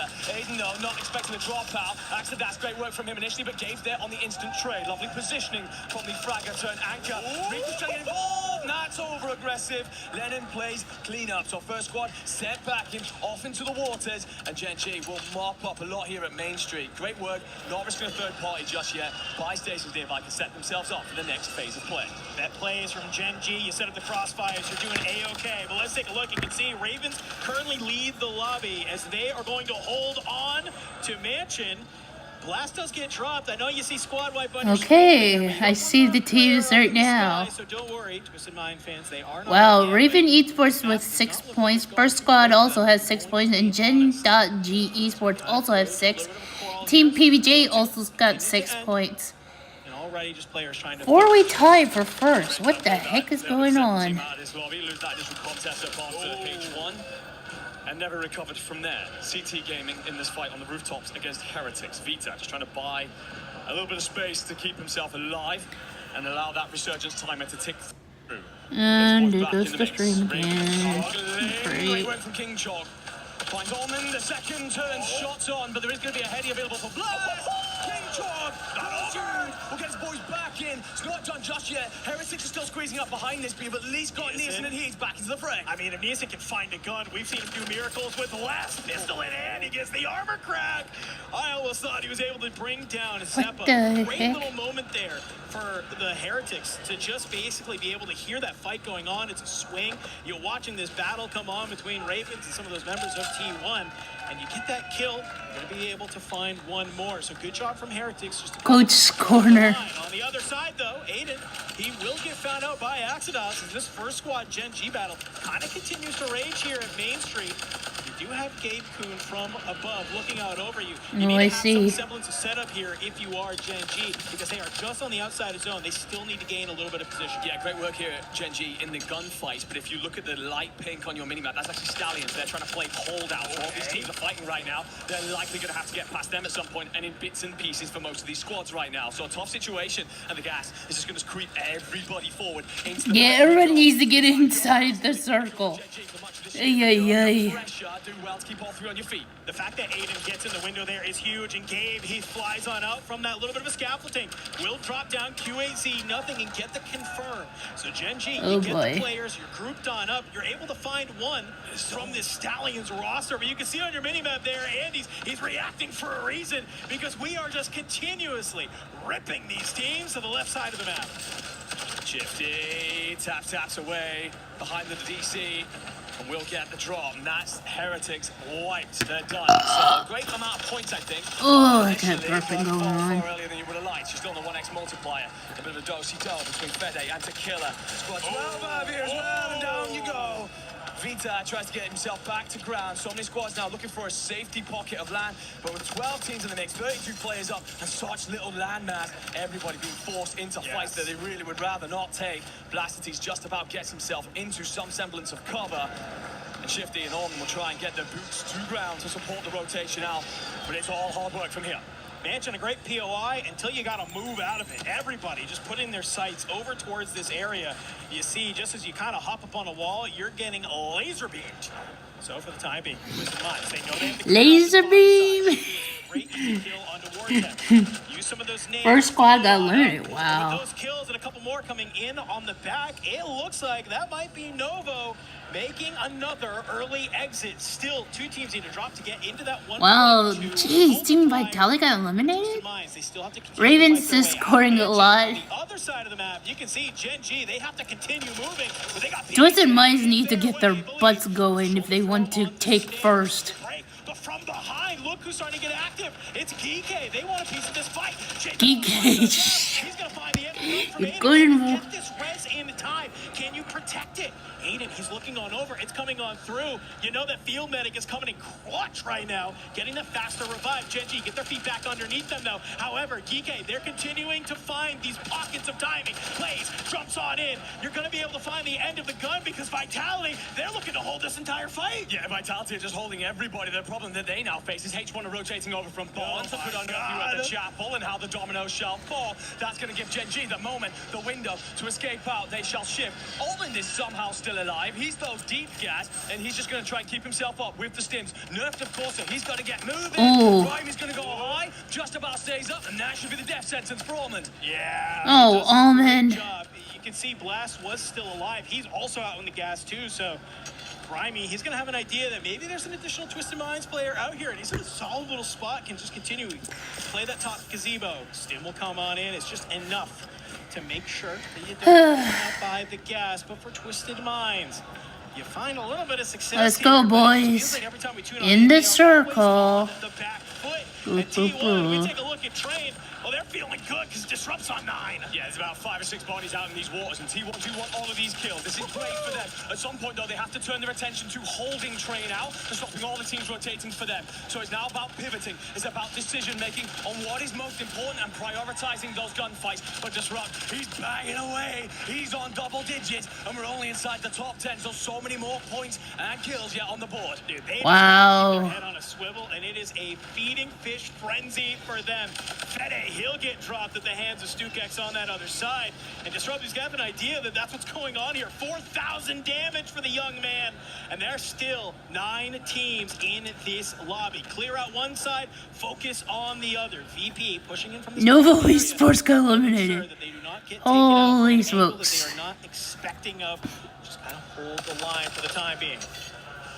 Well, they've held this northern side of the circle for a long time. They initially started players rotating out of mansion freely, and that's given them a pocket of space. Now back to your feet, just up as a 3. Destroyer has 5. Adrian on nothing. Not a surprise, really, as he's the anchor. It's all about Grimey's involvement thus far. But if you're pushing double digits at this point, and you're looking towards that 1.4, not a bad place to be. H1, they'll be finished off. Netod, CT, doing far better in the early stage than we would have expected. But Adrian probably going to cut that to an end here. Circle's going to pull everybody further down towards Trains. A little bit of water to play with. Again, just further south here, T1, that's your big threat if you want this VP side. I mean, Echo, he calls in a PA, looks like on the other side. He's found 2 members of Vitality as well. And just already, VP, they're just going to look to kind of hold this. Not really much going on there, but I'd love to take a look at T1 because they have so many squads ahead of them that are trying to rotate into zone. Gen G being one of them, DK being another, and you still have 1 member of Vitality on the edge. Yeah, and Disrupt is just picking everything apart.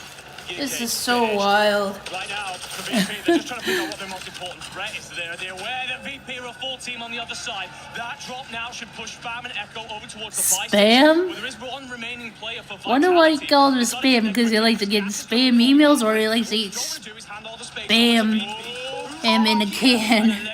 To all the land that Lennon and Gabe could possess. The patience from VP to just hold this low ground is so critical. You can see already, because they were just sticking down here, they already see that you have Gen G moving on over. But look at this. While all of this fighting is happening, Skullface, he's the last player of Vitality alive, and he's actually going to get the zone pull. If he has the cash, he might be able to tuck himself in a corner, hit that buy station, get the teammates back on in. But it's a quick wrap from Virtus Pro. Hold the high ground. Take down the rest of these teams. It's a 1.4 multiplier for everybody. You gotta grab that 1.6, and Lennon, he's actually going to find the down on Spam. Yes, Spam does have himself. Should get himself back to Spam. Oh my God! Goes huge in the back line.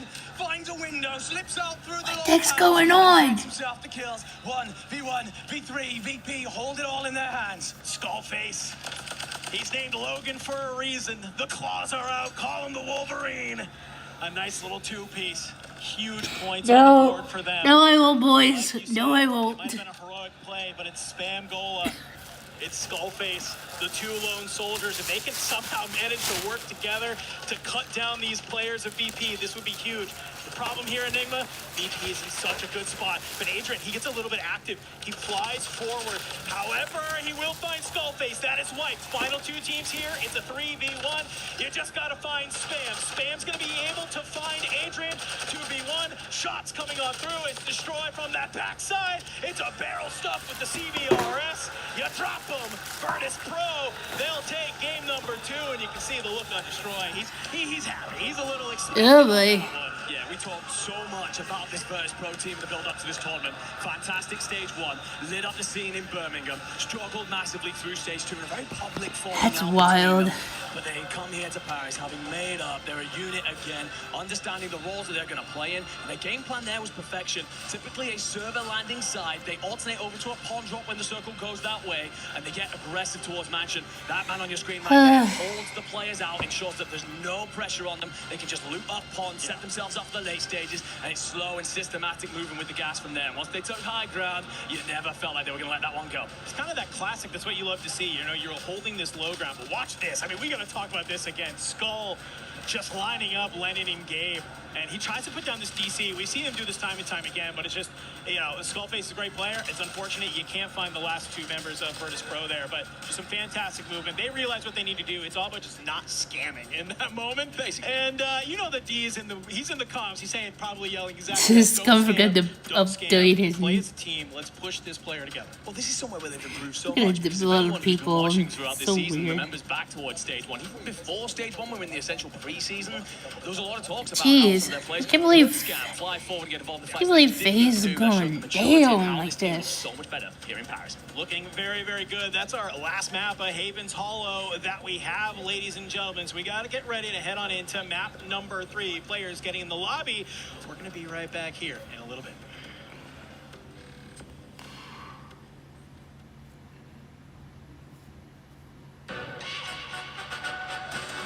Jeez.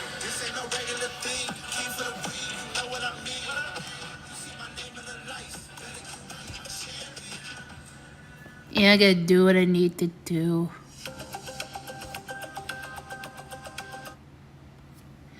So, like I said, if you guys haven't subscribed to my YouTube channel, please do so. More people who follow me, I promise you guys, I will do something else. But if you want to follow my other channels, where is that? Yes, here are my other YouTube channels. As you can see here.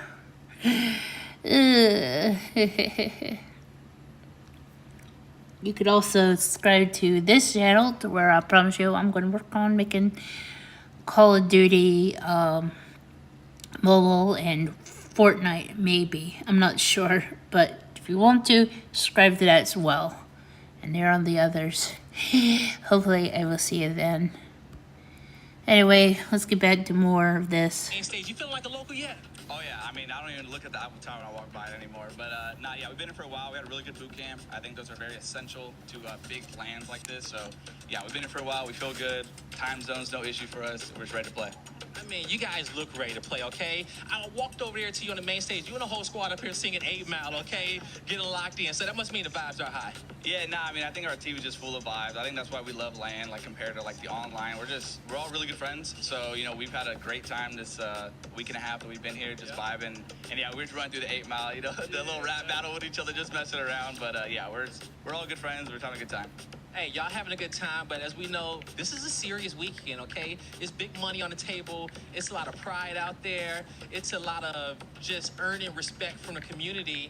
I mean, what do you plan on bringing to the table, to the squad, to the lobby, for the Twisted Mind fans out there in your gameplay? I'm just trying to bring experience. You know, I mean, I've played this game for about 6 years now, so I'm Betty. You know what I mean? That's what they call me. You know, I've been in these situations a lot. I right now hold the most world championship wins. So I've been here. I've done it. I know Alman has won one. Rasim's looking for his first. So just kind of bringing that, you know, that calmness to the team and just that readiness of like, yo, we've done the prep. We know we should be here. Who cares about last month? You know, we had, you know, a little iffy period of time, but like we're here, we're ready, and just be locked in the moment and just play our game. Hey man, you are absolutely locked. I can see the aura around you right Yep, now. You are I cool, calm, and definitely can collected. see it too. You got me even more cool, calm, and collected right now. Best luck to you, brother.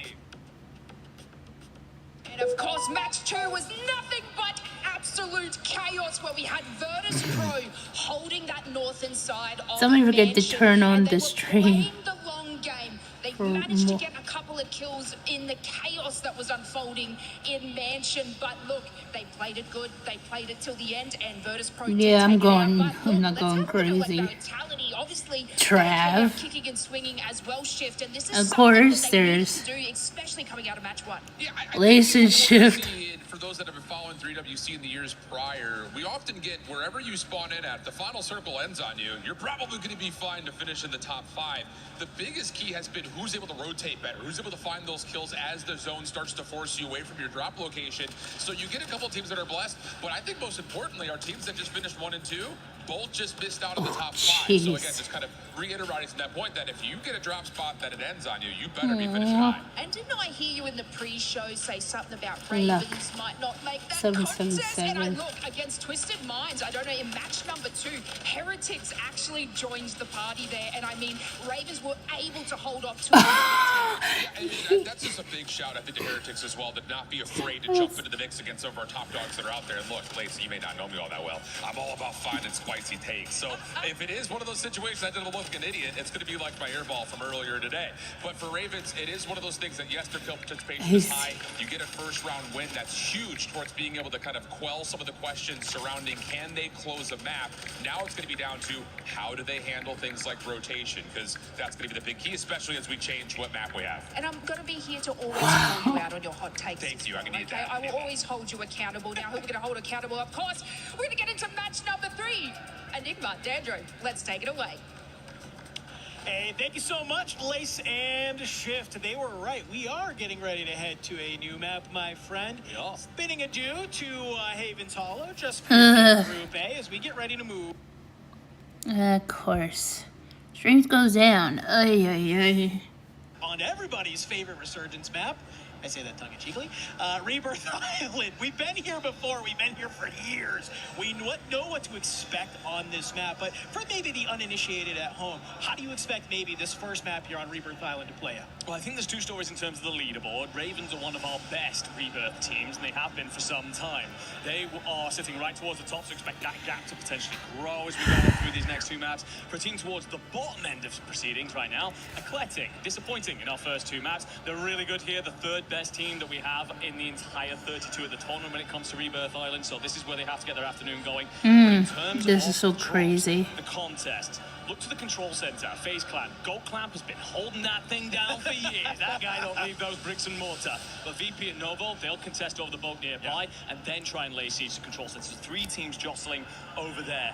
Off towards the northeastern side, T1 expected to be contested by Stallions in Bio, and it's between them, Gen G, and Heretics to try and claim that corner, then move on down the map. A lot of battling is going to happen here on Rebirth Island, but a team that obviously they feel pretty good here on Rebirth, Twisted Minds. Okay, they looked pretty solid there through the first 2 games. Currently sitting in 7th overall from Haven's Hollow. Kind of maybe getting the shakes out a little bit. Game number 2 didn't go maybe exactly how they wanted to, but a chance here on Rebirth Island to reset the mental, reset the opportunity, get those points on the board. So let's get ready. Let's hop on in here to, ladies and gentlemen, to map number 3 on Rebirth Island. Funny, it's just funny. VTuber Pro has a player also named Aiden, but he spelled it differently. In this contest here, but guess what? You're not the only player here. You've been able, you fire, you find Dizzy. Never mind. They also are going to actually control that main So far. Yeah, Grammy basically sent in there as a bit of a Trojan horse. So this is what's going on so far already. Ay, ay, ay. Ravens are running this. Holy smokes. This is crazy. Vitality have changed things up. Usually land living. They've decided they want a piece of PBJ, and Smitty's getting active. I like this. We've seen them, like you said, playing out of living. They move away from that control center. I feel bad for Heretics, FaZe, Novo. Of course. Let's see how FaZe Vegas is gonna do next week. This is going to be a hot activity as well. And as for Heretics and Novo, bros are waiting for you. You. And even though I'm not gonna show some shade to Heretics CDL team, Miami Heretics. Control center very early here. Shifted, FaZe Clan the hell out, and that now gives them control over the buy stations. Ever since the Virtus Pro fighting for the doesn't really matter anymore. They have to push forward. Look over the Ravens. They'll land HQ. King Chalk's on the roof and of prison, and he's looking just keep an eye on Twisted Minds, who like to land factory and start to squeeze up on them. Yeah, Blast, he's already started made his way over to Grandma's. So your two members, Shifty, Almond, down there at that factory side. And King Chalk, he sees these smokes go out. He's like, somebody's got to be around here somewhere. Maybe just waiting for somebody to scam a little bit. But Vitality's starting to move on up here as well. Looking to find a bit of a timing. Blast, he's caught flat-footed. Hayes and Eason, they'll line on up, and they've been able to take him down. And look at this. Immediately, the eyes go down towards that factory side. And it looks like the loadout is trying to get acquired here. But are you ready for exactly this? Shifty just plays the stairs, pops on up, finds Heeds, and you're going to deny that loadout just for a quick little moment. Yeah, got to be careful here, by the way. Classic are taking a look over at this. Keybase fancied a little bit. Zang's on the roof. They've overstrayed. They'll be sent packing for now. Both Almond and Stukex actually shoot Keybase, so we'll see that a little bit. But let's take a look at this H1 team then. They've moved from their harbor landing into Chem. Not only that, they completely lay waste to Gen G, who had given Chem for free, a really important part of the map for what will come for later circles. So all of a sudden, H1 go from a really dubious landing spot we've talked about somewhere no one should be all year to into one of the best spots potentially for map 2. And a great initial from Kudley on Lennon to continue to lock down that space. Yeah, you can see you got a member of Gen G just flying in from the sky. I think maybe the idea there was Lennon can at least find one and to get the other player to fly on in and maybe help out. But just not going to be the case. Still down here towards the stronghold side. Already Adrian, VP, they're getting into the mix now. Continuing just to weave yourself in around this boat, because you can see already it's been some of this first squad team that's looking to get active. Adrian does not let you swim away that easily.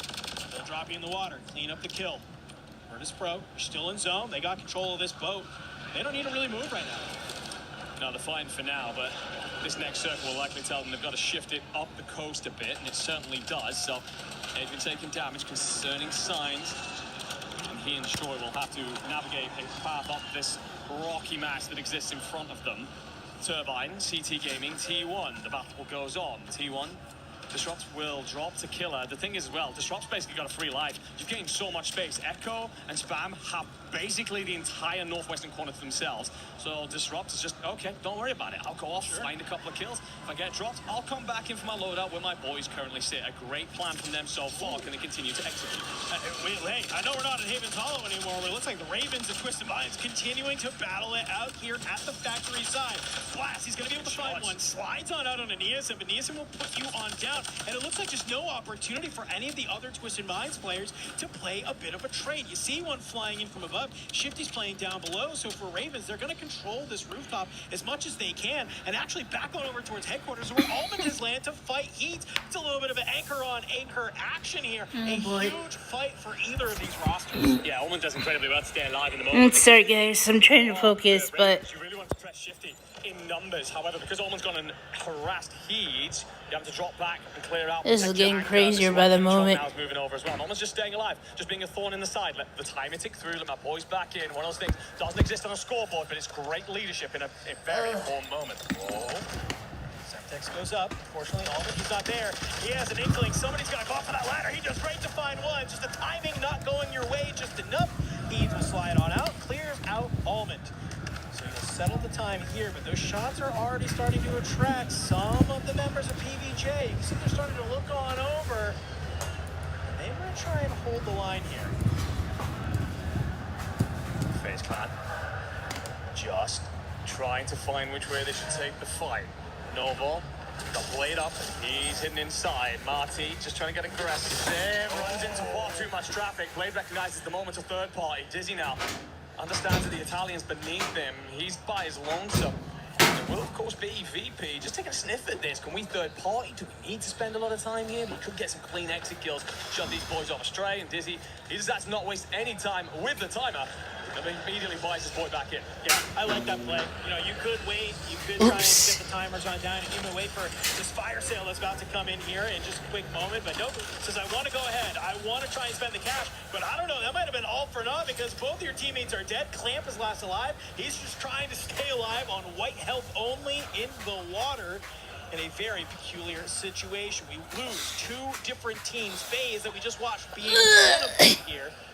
And already, still 14 squads in the lobby. Yeah, the other one of those Okay, let's see. They actually go out first, so not too much to worry about. Coach's corner. 5 at the end of 12 will mean you move straight through to finals. As long as you avoid the bottom 3, you do see the survival stage. So not too much to be concerned about, but yeah, it could be better here on Rebirth Island. Nova looking hard. They've moved their way out of the control center. Won it early. And now Genji got eliminated. Jeez. Lennon has managed to clean up what was left of the Kudley roster, the H1 roster. And now just trying to buy time. No, wait. Find a little pocket. Boys, can you get it? Oh, no. They're still in. Why did they say eliminated? Well, that's too soon. Already was looking up. FaZe are eliminated. Like you mentioned, I'm glad they were able to get their feet under. I swear there's something going on. What the heck is going on here? Advertisements starting to pop up on my side. I didn't ask for. You got Athletic pushing from behind. You'll lose Vortex, so you have to clean up these kills fast. Put yourself in great position to hold the line. Two members of Athletic starting to make their way forward. Freddy, Keybase. It's a full fly on in. You take a lot of damage. Alright, let's see. Where are we now? And how do you decide to open up this fight as there are now about 4 different teams just in this one little patch of land? Yeah, the PA doors as well, which allows then Keybase to get to the rooftops and claim so you can move on down through the layers. Blade's going to lose the fight underneath to Orbs. Zeppa also finds access. That's Monster Madness. So Fede, he senses it. There's red doors. I'm going to go chasing them. There's nothing better for this boy to be doing right now. The form he's in. Swings. Keybase just about stays up. Italian on Italian action. They'll call it a draw for now, but Vortex is cracked. Needs to find his way out. The Molotovs are doing the damage, but no! Vortex, Freddy, Blade, they all get active, and they cut down the players in front of them to lay claim to Turbine. Novo finds such a good timing there. It's just a slingshot movement between the two players to take down those members of Athletic, but the action doesn't stop yet. You may have control of this top side, but you got a couple of fish underneath you that are just trying to stay alive. So you can see Zeppa, he's swimming around, so is Teeny. And already, can you manage to stay alive? We know that this is a strat that we see year over year here in the 11th World Cup in Zeppa. Hey, we knew some players were going to do this. He's got a loadout Coda in hand just for these moments in the water. Yeah, he is going nuclear for this side. Teeny on 3. So this squad on at least 15 could be pushing 20. Rebirth Island offers so many more kills than the other maps. The top teams are struggling here. Virtus Pro drop out early as well. They're one of our top sides after Haven's Hollow. And this is how the rotation has evolved things here in Call of Duty Warzone for the Resurgence series. And everyone feeling a little bit of that on land. But Genji, they've re-established themselves here at Chemical, and this is where the zone's moving to, so this is win condition. Yes. Gotta find a way to anchor yourselves in and repel all invaders. This is kind of one of those unfortunate situations where, sure, you gain the power position for this endgame zone, but you now have to just focus on so many different areas. It's going to be tough to decide where you want to go. But hey, with the action, it's been heavy. Let's go ahead. Let's see how the boys are feeling from Genji. I can't believe they said that they were eliminated, but they're still right here. That was weird. And they're still in it. We're gonna get kills as they can go along. There's still 11 teams so far. Everyone's not just everyone's back at it. I'm gonna read the roof. They need to turn around. They have company coming.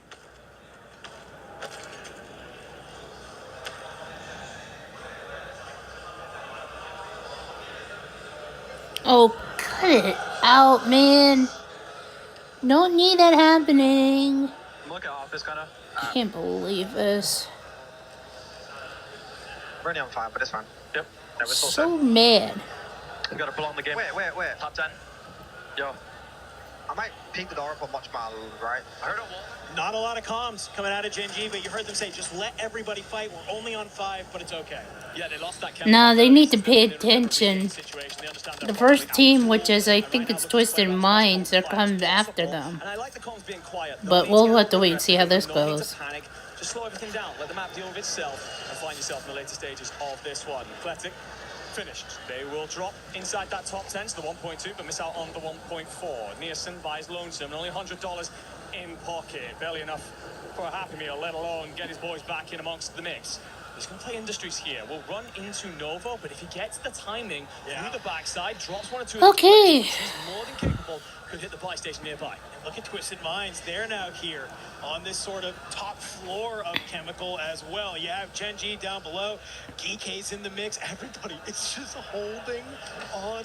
There's no movement. Shifty's actually going to be the one to drop Nielsen. And just like that, everybody is just waiting for these two additional Oh, teams they're to drop up to get there. that 1.4 Never mind. I thought they were down below near Genji. Genji in the trenches. One member of DK, one member of T1. The body starts to get moving and active, and Stallions have made a massive wrap because the zone's gone huge. It's dragged all the way across, and Lazy's going to be behind everybody and gets active to drop Shifty. Oh my God, he has so much patience. He watches both of them ahead of them. Eventually, he'll get found out by Lennon, though. Gets dropped. That's going to be DK eliminated. Now you have Novo and Stallions. They have to start to battle it out as well. Cluster. Novo? What the heck? It's been such a good game for them. They wiped the Stallions. We are now into the top 5, 1.4 secured. I love the idea from the Stallions getting the move early. Novo are already here. The problem is that they're now down to just the one player. Blade stands tall for them, but Lennon will not. The Genji game's dead as well. Genji, they're done. Not What? at all. A tough one here to kick off Rebirth. What the heck's going on with Novo? In the belly of Industries. All they have to do is just not get isolated. If all three members of PBJ can stay up, that would be huge. But look where the zone pulls. It's going to force everybody out of this Industries area. Believe on that backside. Yo, somebody called the admin for Novo. What the heck is going on? This is nuts. The numbers aren't adding up. The numbers, Mason, where are they? As you're now realizing that you might be the only team of 3 up. Shots on that top helipad side. Almond will cut down Vortex. Now they got eliminated again. Oh, come on. This has to stop. Coming on in, Shifty, Almond blast up. You find 2 members of PBJ, and just like that, it was PBJ's game to lose. Now it's a 3v1, and Twisted Minds come back from the grave. Wow. Twisted Minds got that win. Holy smokes. Like Ravens were turning the screw, looking to get them out of the factory. Almond plays spoiler, sets himself up around the anchor, lets not only his boys back into fight, but drags the pressure away. From there, they can build themselves into the rest of the map, and that's why we see them in the late stages. Great execution in the end. They rotate early. Almond on that flank. It's wild. The high ground and all the power that That comes is with it. so wild. Again, this is their best map currently. They've had turmoil, they've had issues. Those have been very public, but they're solid Rebirth side all the same. And considering that they were already having a pretty solid Havens Hollow, that map should shift them right up the standings. They'll be feeling pretty. Yeah, they are going to be feeling A-okay after that. You can see already a little cool, a little calm, a little collected here. Genji having some talks maybe after that game as well. Players, I think, just maybe taking a little bit of a breath here after that first game of Rebirth Final and look at a chance, maybe recenter themselves if they need. And for some of these teams, they definitely need it there. I mean, we got to take a little bit of a look at it. We get to this moment where it's Almond. You can see here with this zone pull, he made that play all the way back to the buy station on the courtyard, and now he's going to be able to find those kills. Let's take a little bit of a look and listen at the end of that game. On the board. What'd I say? Good shit, man. Really good job. So fuck I'm talking about, bro. I went to when Genji got wiped hella early and no one took it. We hear it come through there on the board, to get, feeling good about themselves right now. We talked a lot about the comms issues that these guys have had at points. There's still a little bit of the chemistry in terms of pacing issue that we saw. We see it again in Havens Hollow. But they are very comfortable here in Paris. There are no dangers, for them thus far, and there are no strangers to the main stage. So they're fine. They're doing their thing right now, and that'll put them in a position to move on through to Sunday should they continue on this path. Yeah, I mean, really fantastic play there from Almond to be able to do that. But PBJ they had the bottom industry side, man. It was like you saw them, they were clearing it out. You saw Believe had the right idea, just kind of maybe take that wide route, but just at the end of the day, it kind of gets away from them, I feel like. Well, this is where Allman does a great job because he recognizes something. This is so wild. Towards the north, south, east, west, and he's trying to put himself in a spot to rotate. It looks like Blaze is going to do some interviewing. Wraps the helicopter side, drops that vortex up high, and then he's got the look over and sets up his team. So great stuff from him. Well, hey, we're going to go ahead and hear from one of those players already in an interview. Let's go ahead and see what they have to say. Blaze, to you.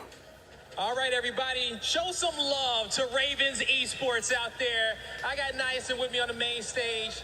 Nason, I mean, you guys come out. Oh, what the heck? Pick up where you left. This should never be happening. Last major, you come in, you win in map number 1. How did it feel to start the day off right? It feels good to win the first game of this tournament. Amazing tournament too. So yeah. I know I it felt think good. they're You guys trying to look get me good in up trouble. There, feeling comfortable right now. 3 games down so far. Are you guys just going to keep doing what you've been doing over the next 3 maps, or what you guys want to change going into the second half? Yeah, we're gonna play the same, maybe another top 1, I hope. And yeah, that's it. And that's it. Now, you know, this is you got the hometown crowd in your favor. You know, one of the top French teams out there, the top French team out there. Fuji Corey halfway point and you can speak in French. Space? Merci tous les frères d'être venus. Je vous aime trop. Vous êtes mes frères. Tout le monde, tous les Français, les gars. Vous êtes les meilleurs. Merci pour tout. All right, guys, you heard it here from Nice. And yo, give them a round of applause, everybody. This is just the halfway point of the tournament. Still Bro showing off. Excuse me.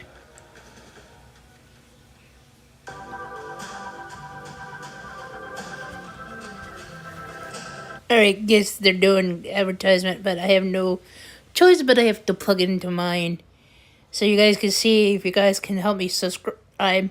I want to reach to 500 subscribers, because why? So I can so I can have that, plus if you guys want to watch my YouTube shorts, feel free to do so. I mean, I got a lot I made. And if you want to see my popular, here's my popular one.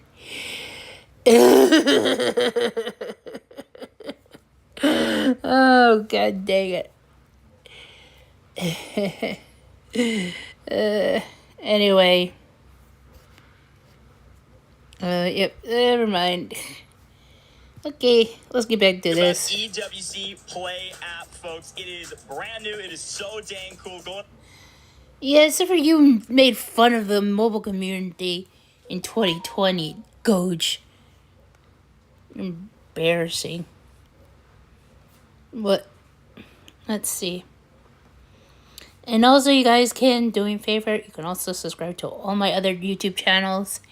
I know it's crazy, but I promise you I'll try to do some racing again. And this is where I go post it on for COD.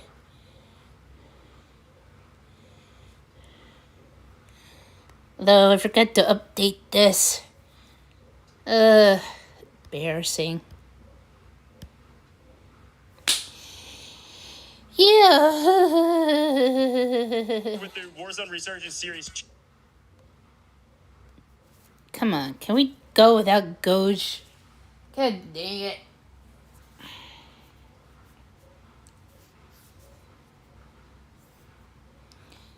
Oh well. One thing for sure, I'm not gonna have another crash out. I already done one crash. No, I did. Well, how many crash outs I did so far? 2? Still, that's wild. Alright, let's see. So go lock in your pick. Oh, shut up, Goge.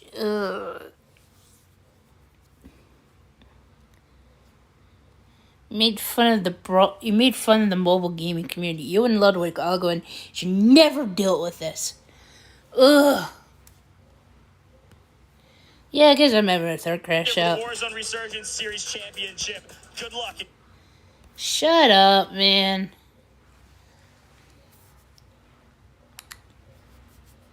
This is so embarrassing.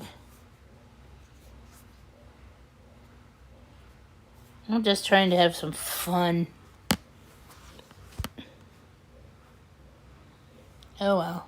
QR code, join the Esports Foundation Creator Program, and we might end up interviewing you on the final day. We've gotten a chance to interview a couple people in previous weeks, but let's get back to Warzone because Seymour, T1, heck man, that was a hell of a pick to start off with. Thanks for joining us, by the way, Miles, Seymour, none other than Shift, and myself, the 7WG. How are you feeling so far about the T1 pick? 7WG. See, I'm not familiar with him. But who's with the other? None other than Shift and myself, the 7W. Okay, the 7WG. Shift, I know. Ward, don't know. Miles, I do know. Because Shift is because of Call of Duty Mobile. Miles because of the CDL. And it's true. What a happy bunch. This game second place. Yeah, I mean, we're going to see the top teams when the ending circle is on their drop spot. They're going to finish in the top 5 without question. For me, it's just their ability to regain in that last drop. Because in map 2, they were not able to successfully do that. So to be able to find a position to get kills, get into a position to get to a final circle, and then find a way to finesse it to win it against teams that are already set up is really, really impressive. And that checks all the boxes in terms of things you want to see for a team to win a championship. Hey, you got to do this again and again and again and again and again. Consistency, the name of the game right now. And hey, we like what we've seen. Top placements, a couple of good, big scoring games. And again, to go back to the rookie conversation, we're seeing solid performances about these kids on their very first tournaments. And this is exactly what you want at the biggest competition of the year. I think even, like, you talk about EWC, just Oh, for freak's sake. Great, that ad had to happen and the stream is lagging. Literally turning up to probably one of the hardest Warzone tournaments you could play. So to see them perform is a big deal. Yeah, and I think just kind of on top of that, some of the teams that we expect to do well have done well, but we had a couple of teams that I know that, like, in the green room were chatting about saying, like, we'll see what happens. Eclectic is one of those teams that everyone's sitting there saying, hey, they're trending, they're doing really well online. Didn't have a great time in their most recent LAN. So far, they've been dropping some deuces. I'm not talking like deuces. They're dropping the number 2 right now all over these lobbies. They're not looking very good. Oh, come on, Alan. That's disgusting. Was going to not be doing well, wasn't it, Raven? By the way, I can vouch for it. Before we even talk about that, I can vouch. That ball was flat as heck, brother. Thank you. That's why I gave it to you. I appreciate that. It was a little self-sabotage on your part, but I'm here for it. No, those that saw me last year, I get on this desk and I make a hot take. So far, Ravens have made me look stupid. They're killing like no one else right now. They're still up top of the leaderboard simply based on the amount of kills that they can find. The big question mark is going to be, can they get to those final circles and put themselves in a position to win? Yes, they did it in map number 1, but that was because the final circle was their opening circle. So nasty boy. For them, right now they're looking good for a top 5 in the group, though, at least. Top 5 in the group's good enough. Great spot to be in. But you said early starts are really good, nice early kills, but it's the late game where we're seeing the top teams. They're the ones with positional advantage. Depends on where the circles are going. And so far, it feels like every circle's been a fun one. Again, I'm going off the excitement levels of the casters right now, and then every single time we see a pool, like, it's ball north, we're going south. I'm like, yeah, boys. Hell yeah. Can't wait to see where this one goes next. But this is the thing, man. I mean, Warzone is one game, and that late game is a whole different beast. So excited to see what happens. And I mean, who would have ever thought that Haven's Hollow second map is going to pull all the way out into the water? Actually, you're getting some good reads from the IGLs, though. I think that especially Rebirth Island map 1 for Twisted Minds to read the pull towards the top of the hill. You take out Novo, you kind of uproot them from that power position. It's an easy win from a lot of these teams who are veterans, champions. They're going to know exactly how to read these circles. And when you have day 1 teams already playing on point like that, like this is what you expect from Twisted Minds. That's what I want to see from teams like Eclectic or teams like Novo as well. And what's one team like we're expecting this out of Twisted Minds? What's one team that has maybe surprised you? I know you mentioned one already, but what's another one, especially going into the last 3 games of day 1 for groups? Well, Ravens. A random name out there. Team Stallions have been finishing in the top 10 in all 3 of their maps. Really? They need to kill better. That's just what it comes down to. They're placing well. They need to kill better, though, as we look at our standings here. Raven Esports there. Oh, jeez. Ravens are in first. T1's in second. Twisted Minds are in third. BKC Sports is in fourth. And Team Heretics is in fifth. Nova. In their keys crushed, but I mean, Twisted Minds, we're going to just talk about it. DK Esports are well with 51 What points. the? I mean, my great surprise though, Team Heretics, the Thunder. I'm not. For those who are wondering, I'm not doing this. I'm getting pop-up ads while I'm trying to show you guys this, and it's so rude. And finding success here early on. GK, 35 of their kills came in the last 2 maps. Nice. That's just going to show that, and I know that the casters have been talking about it a lot. Placement doesn't. Actually, I want to say something here. No. Top 5 and 2 times for the first spot. It's all about putting. I'm going to say this. You know, Team Heretics and Novo Esports, you know, if their Warzone team can do best, I want to see that same energy into Brawl Stars. So they better do their stuff. I swear. You expect them to be at the top of these standings, and that just hasn't been what their year has looked like. They've had some poor land placements. They've had some performances that are questionable.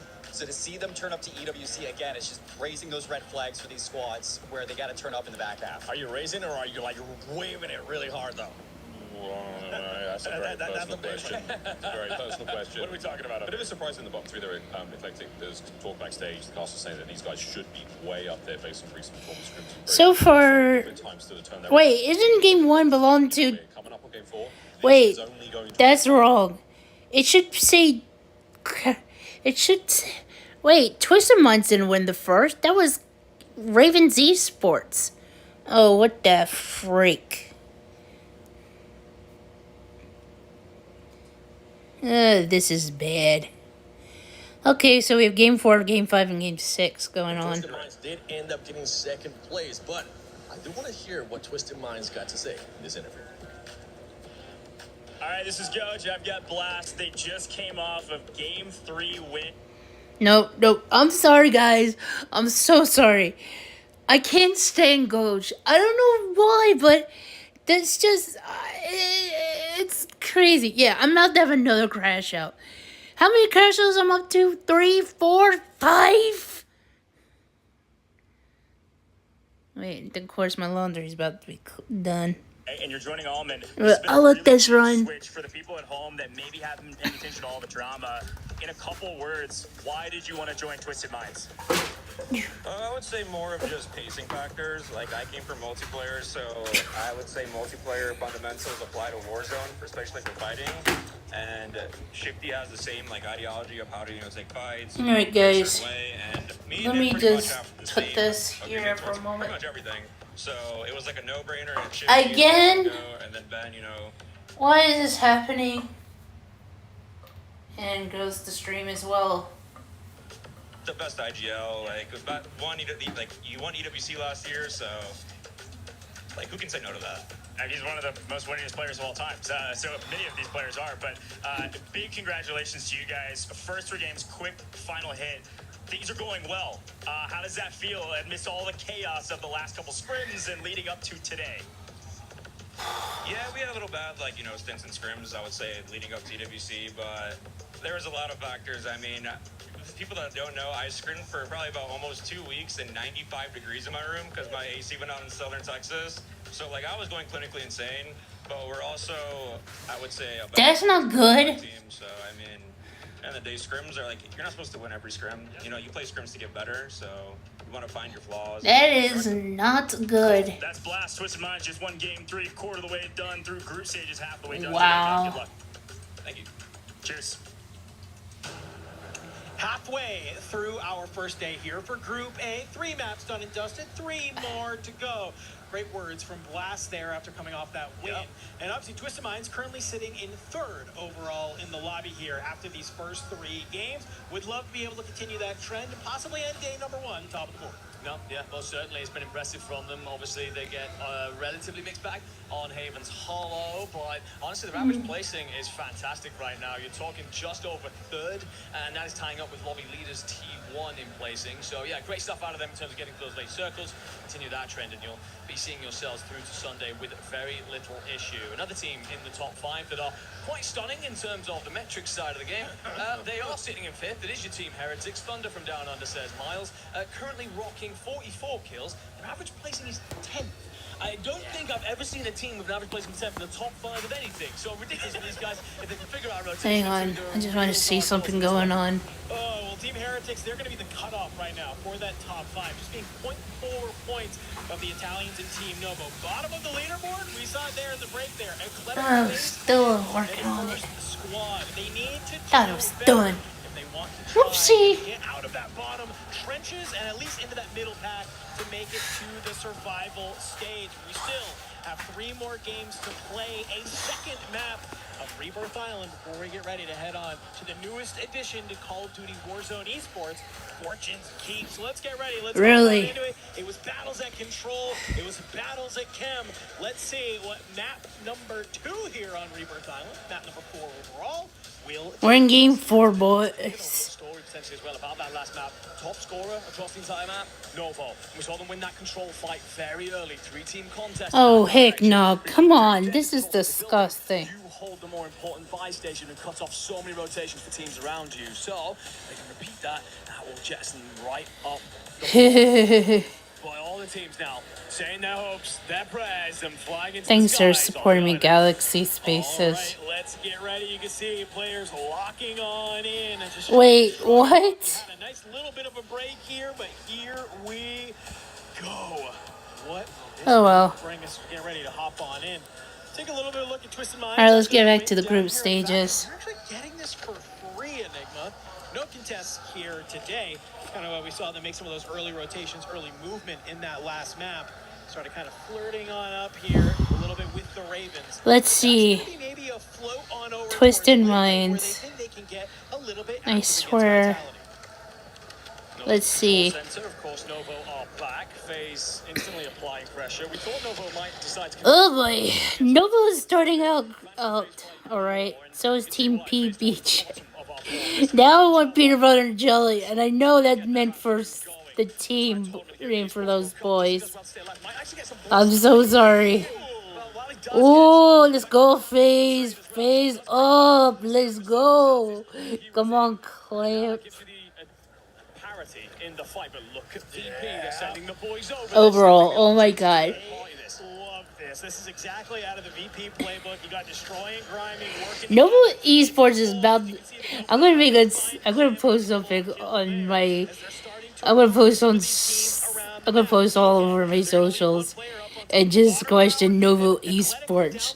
Like seriously, Novo Esports, you guys need to be studied as an entity. I mean seriously, you're crazy in Warzone. In Warzone, you're not much proving yourself in Brawl Stars. I mean, seriously, what is wrong with you guys? Boys to get going. This is by far their best map. They've been really solid in recent scrims, but this is the one that they have been a real force on. It's because they hold this water tower side. The fact that Geeky are ripping it away is just causing them so many issues. So great stuff out of the German-Austrian lineup. Stallions. Yes, we're seeing them in the late circles. Yes, they could definitely do with more kills. PBJ won't be an easy side to take down. They're more than happy to play death ball, to rotate after the fight. Right now, just trying to squeeze forward and set up some more engagements. And there comes the first trade, though. Circle closing in. Elsewhere in the end, but that won't matter. Won't care at all. You get the kill. Ooh, and look at that. You see the tap almost come on through, but you see Jawad on the other side, and well, you're actually don't even need to go for it. So a little bit of line here, but look who's kind of Yes, see. Oh, come on. One of these members of Vitality who's looking to make their way on through. Down here at the turbine, the water battles continue to rage. Teening into the water. Will continue firing and almost gets the kill, but Reaper gameplays? Bring the damage right back onto him. This is something that we see time and time again, right? You get thrown into a blender early, you splash on into this outside area, and you maybe just go hunting like a shark to find those kills. A couple different areas, though, continuing to kick up the action as Ravens have made their way into prison. Yeah, Nielsen will have EK and Eclectic for company. Zank's down low. That's the anchor. Nielsen's trying to sniff him out. You find that kill, and often the card tower shall fall. But right Okay, now, it feels like I'm with. the engagements that you wish if you are So nice, and looking at his POV. who are just dropping into the lower side. Felt like I'm with him. Nielsen will hear a stim pop off nearby. Where is that? How's it located? Either way, the jostle, the back and the forth, are shifting through the layers of prison. Gunfights will start to ensue, and well, they're already underway here at camp. Hayden, nice little shimmy in the window, drops the smokes, think that he can maybe reposition, just not going to be enough. This is against the H1 squad. As Ivy Really? is the one to bring down Aiden and get the full. That's going to leave just 2 members from Gen G having to scurry their way to other parts of camp. You can see Gabe towards the top. He gets a little bit of a sense that one of these H1 players is going to be checking that outside plat area. Go ahead and drop on down. But H1, they know that they've been able to split up Gen G here. You get one drop, but oh my God! Gabe Kuhn!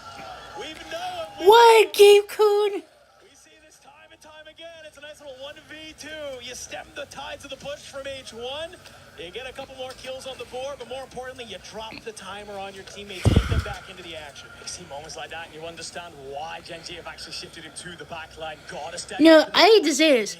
I'm surprised Twisted Minds have their plushie, but I know Gen G Esports has their own plushie. Hey, surprised they didn't send them one. And Lennon gets some insane timing to get him behind Conal.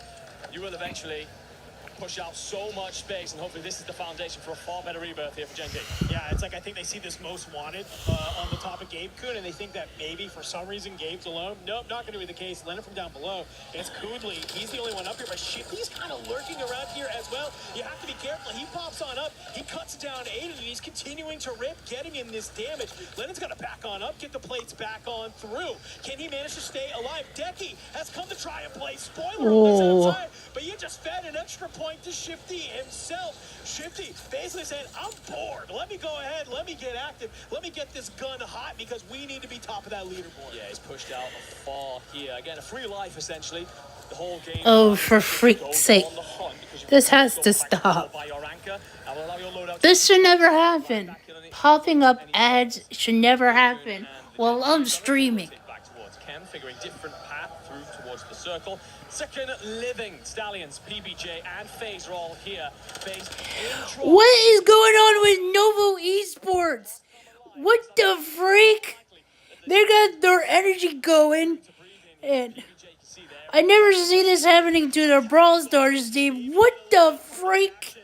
They're on freaking fire. But right now their game is on PBJ.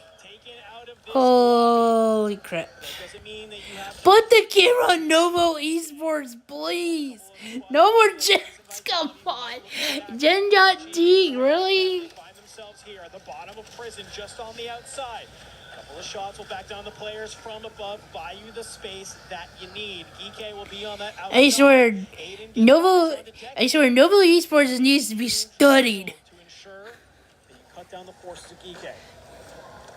Trapped between a rock and a hard place, very much so. He will get the initial fight with Decky, but it's just a bait and a switch. But Lace doesn't do enough. Gabe, what are you doing?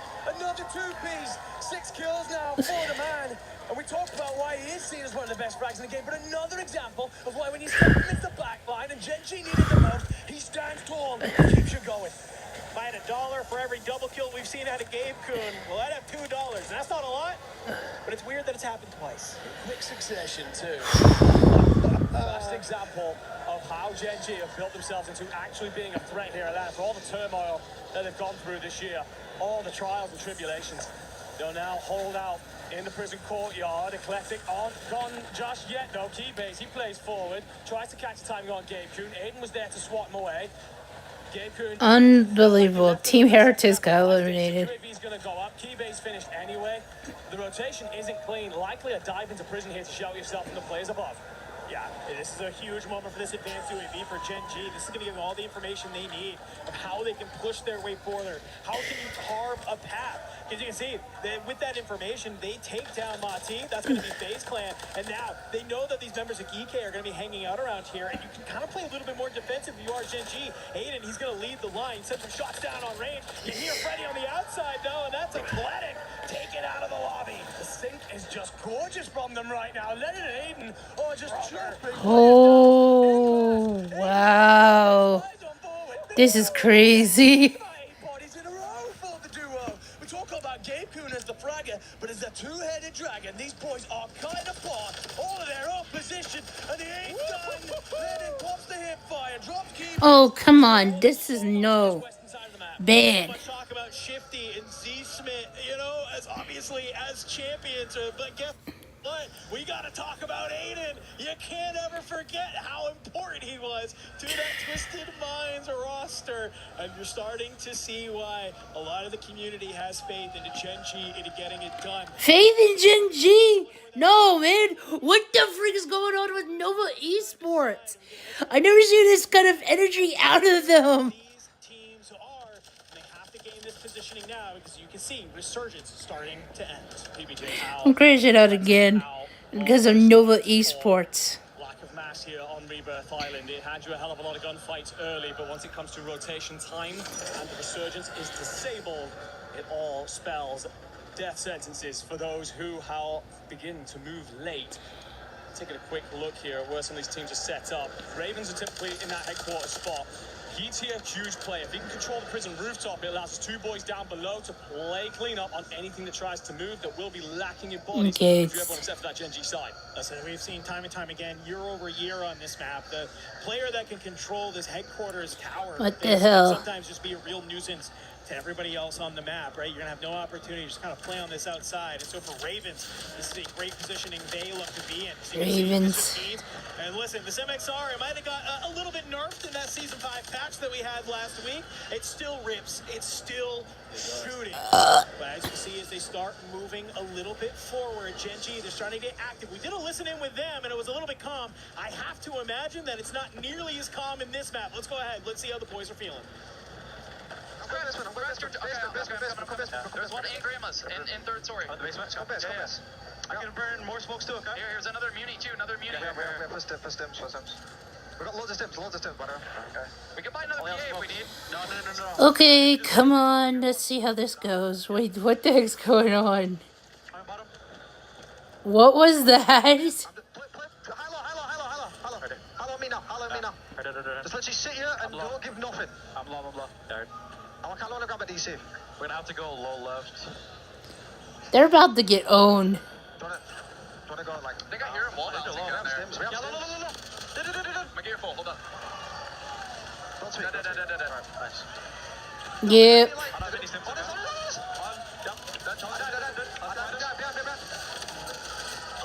One shot. Oh, I predicted that. Oh my god. And they're about to, and Ravens needs to get into the circle. What the hell is Nice doing? Oh, no. Please stop it.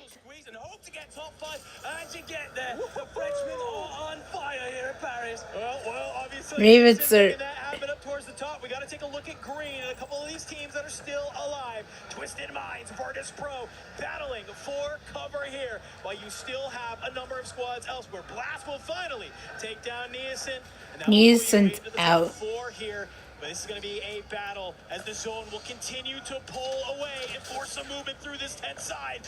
Decky from Geekay. He's going to be able to find Destroy. This is going to cause VP. They got to pause for a moment here, but they're getting cut down. They're getting shot from too many areas. Decky's just going to try and wall bang. Nate's going up over the top. Stu Texas repositioned on the outside. So often the anchor that has to sit in the spot to cover his boys and will get there. Oh man, he will not win that gunfight initially. Vortex on the drop. Blast the Diddley's clean that one. Novo. They claim some souls of Twisted Minds. We will see a 3 V2v2 with Virtus Pro in commanding position. It's the Italian veteran Vortex. He's coming alive, and Blade, he's gonna go huge for the team. The two Italians, they're still here as they're going to battle Virtus Pro. Oh boy. Destroy is dead. You just need one more. Grinding. Oh, who won this one? Wait, what? Wait, who won? Incredible stuff there towards the end. It felt like Novo had Wait, Novo Esports won? just in the right moment. One of those engagements that they love all around each other. It's a death ball, even outnumbered, even outgunned. Novo Esports needs to be a study. What the freak is going on here? Oh my god. Sunday final. So many teams have talked about it. Yes, they have an insane ceiling. Sometimes their floor can undo them. We're not seeing any evidence of it still remaining here at the Esports World Cup. Holy smokes. What the freak did I just watch? Did Novo Esports win a map? No, game? What the freak's going on? Oh my goodness. What the heck? I honestly thought Novo had it wrapped. They're in such a good positioning. They're finding Or was it... But it's right here, dude. It's grimy. It's a little bit of a shake. It's a 2. What was it? Oh, it was Virtus Pro. They won the next game. Okay. God dang it. Oh, they just wiped out Novo Esports like crazy. Just shifts the balance in the gunfight, and it just doesn't give the normal play. Ay, ay, ay, ay, ay, ay, ay, ay, ay, ay, ay, ay, ay, ay, ay, ay, ay, ay. I swear, Brawl Stars is gonna need to. No, no, no, no, no, no, no, no, no, no, no, no, no, no, no, no, no, no. These ads has to stop. I need to stop for a moment. Wait. Pull this back up. Ah, god dang it. Come on, man. This is so not fair. I hate this.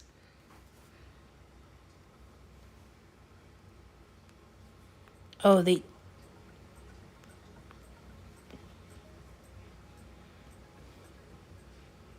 Everyone is playing. You're not yet. EWC Play is your all-in-one platform to compete in fantasy, pick'em, and quests for a grand total of $300,000 in prize pool.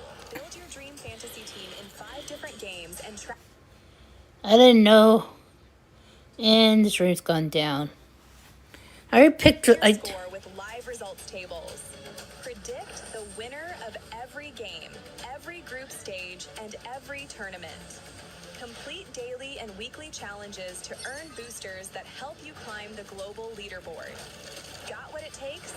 Join EWC Play now. I have this going. I'm at Platinum and I need to hit Diamond. How you feeling kicking this tournament off so far? Oh man, listen, I am loving it right now. Wait, he's there? We've seen Ravens kind of put in BTA to Twisted Minds, and So you are streaming and you're there. Ravens Esports has never killed them on land. I don't think they might have been lying. This Ripsol.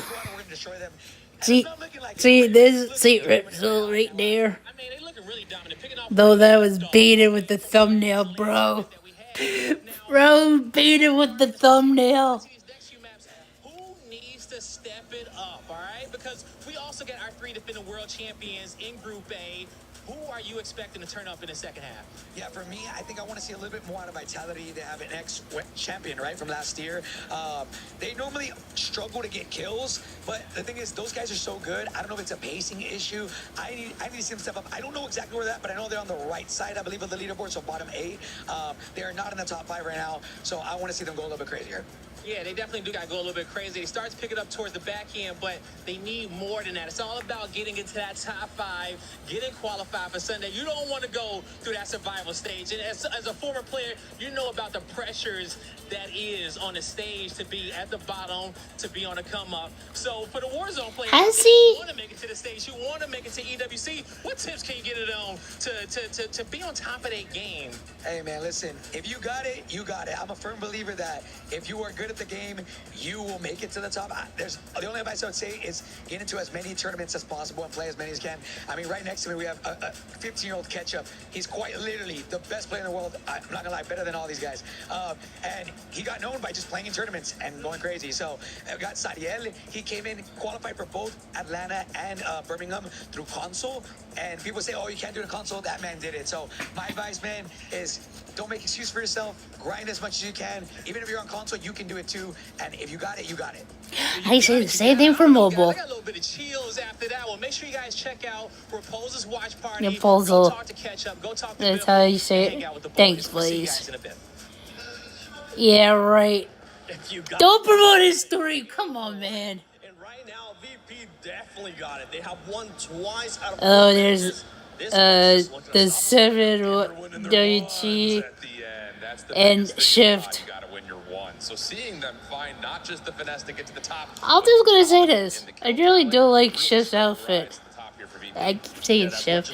Sometimes I'll just call him Al because that's actually his first name. Let's talk about some players, though, because I saw James. What the heck is going on here? You know what? Novo Esports needs to be a study because this is the craziest thing ever. They don't have not a lot of energy in Brawl Stars, but what the freak's going on in Call of Duty Warzone Resurgent Series? Oh, championship. What the freak is going on here? Ay, ay, ay.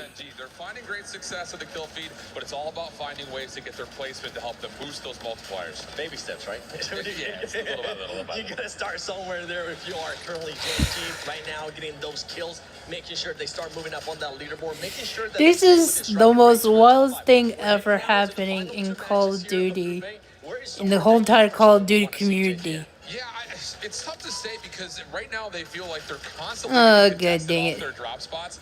And that's, I think, just a big advocate for not only them staying alive and finding good kills, but trying to stay survivable as the game gets a little bit deeper is where they're struggling. So no matter where they end up finding themselves in, condition is going to be the biggest key to success as they want to try to get to that top 5 spot. You got to be able to put yourself in fighting condition in the final circle. Let's see if they're gonna have what it takes to get to that top 5 in this next 2 matches. Don't worry though, they still have a whole day tomorrow as well. But I mean, we would love to see them in the top 5. Let's see what's gonna be happening in this final 2 matches.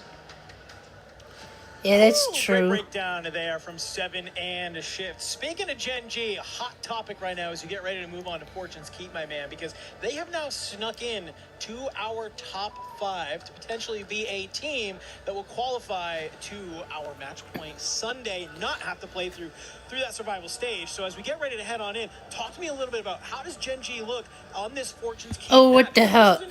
Come on. I don't need these ads. Changes recently that they made. We talked a lot about the ceiling that they potentially had and how Gabe is one of the straightest shooters that we have in the scene, but they were so often the floor when they would collapse, when they would have these patches of, okay, we've dropped out because we've lost a contest or because we've lost an early rotation.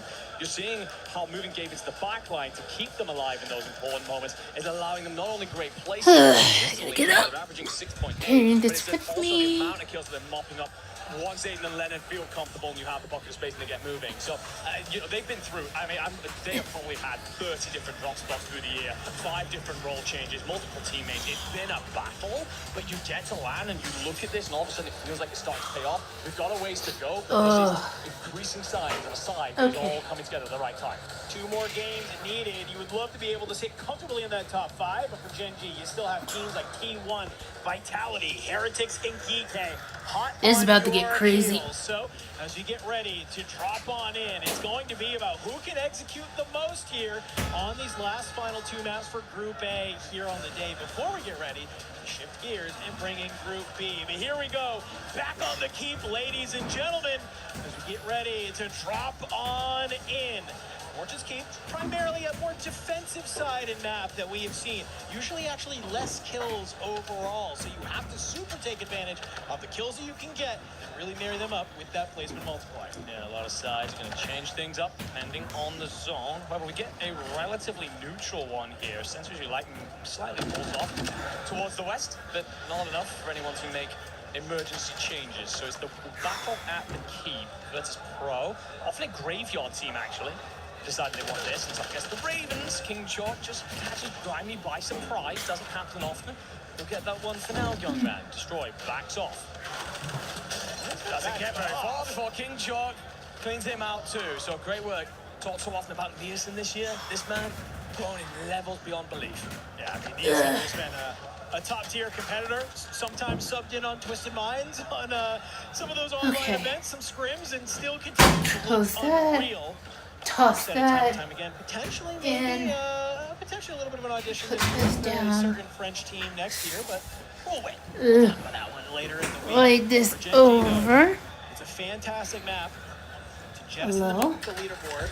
But now here at Winery, you can see already they've had to maybe stem the tides as they're trying to go against Vitality, a team that's kind of been known to run Winery lately.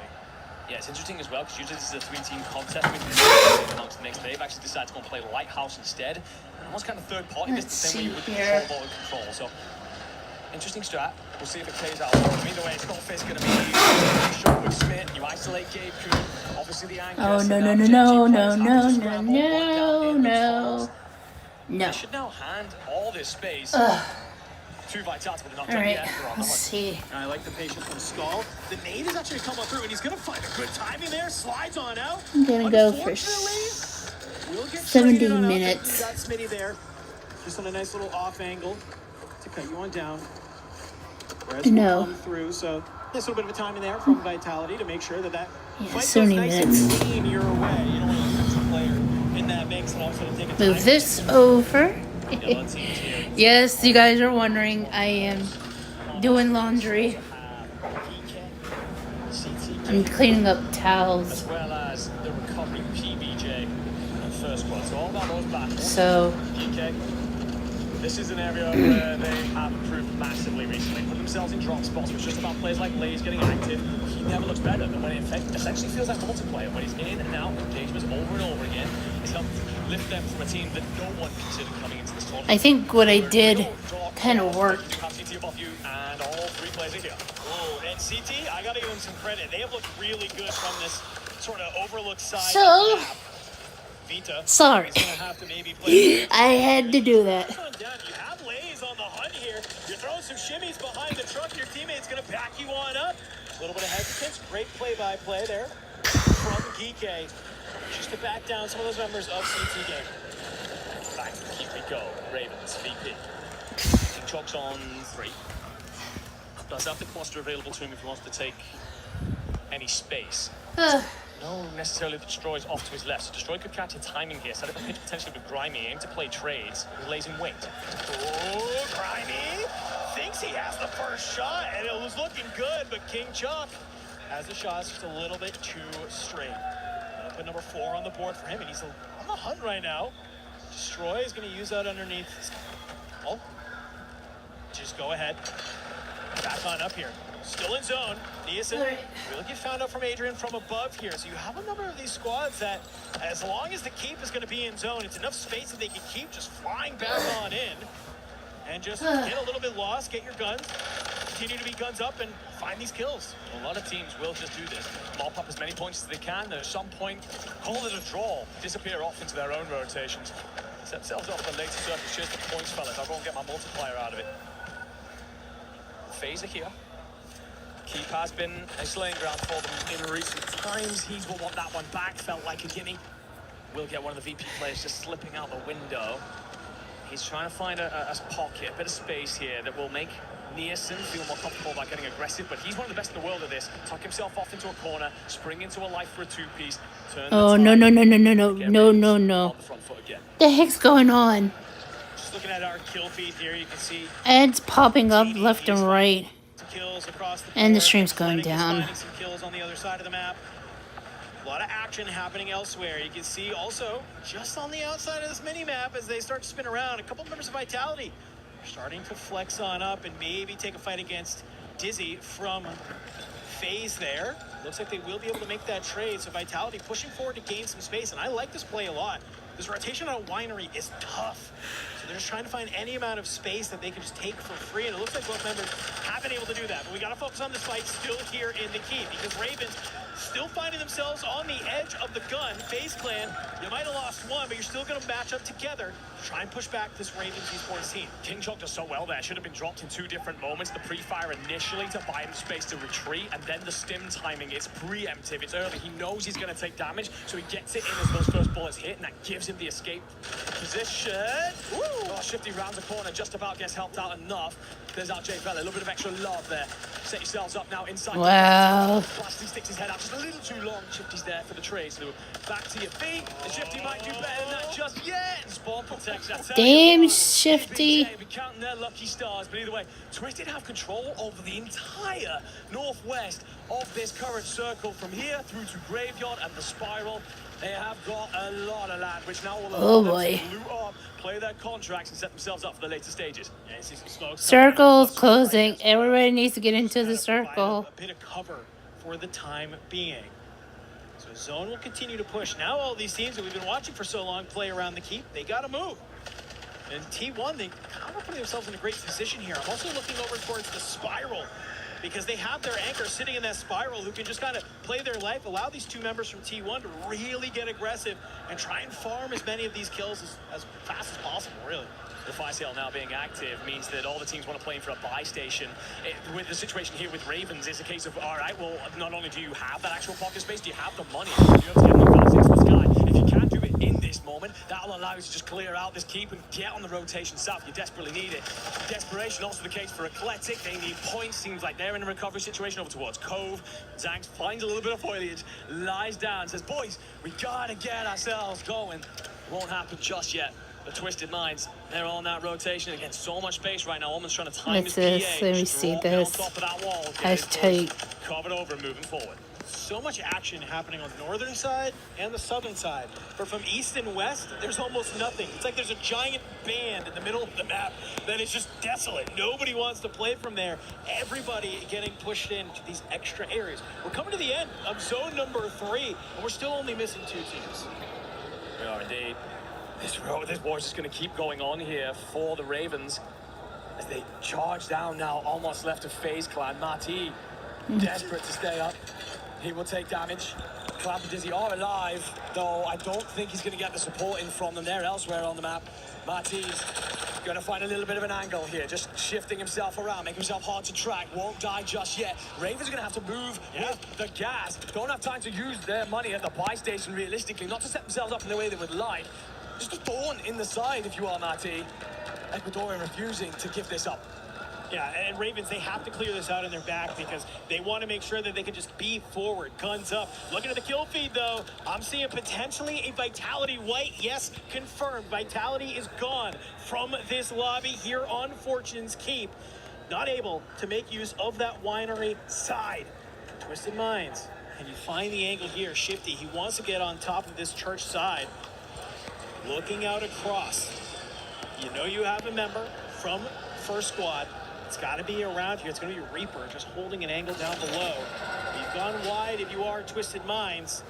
Now the things will continue to. I had no choice but to post this. Resurgence has been disabled, and we are only missing 3 teams. Yeah, everyone wants. Usually it's top 5 at this point. Top 10, the 1.2 firing squad aligned. I had no other choice, man. Off Smuggler's Cove, they're begging. The officer and the church.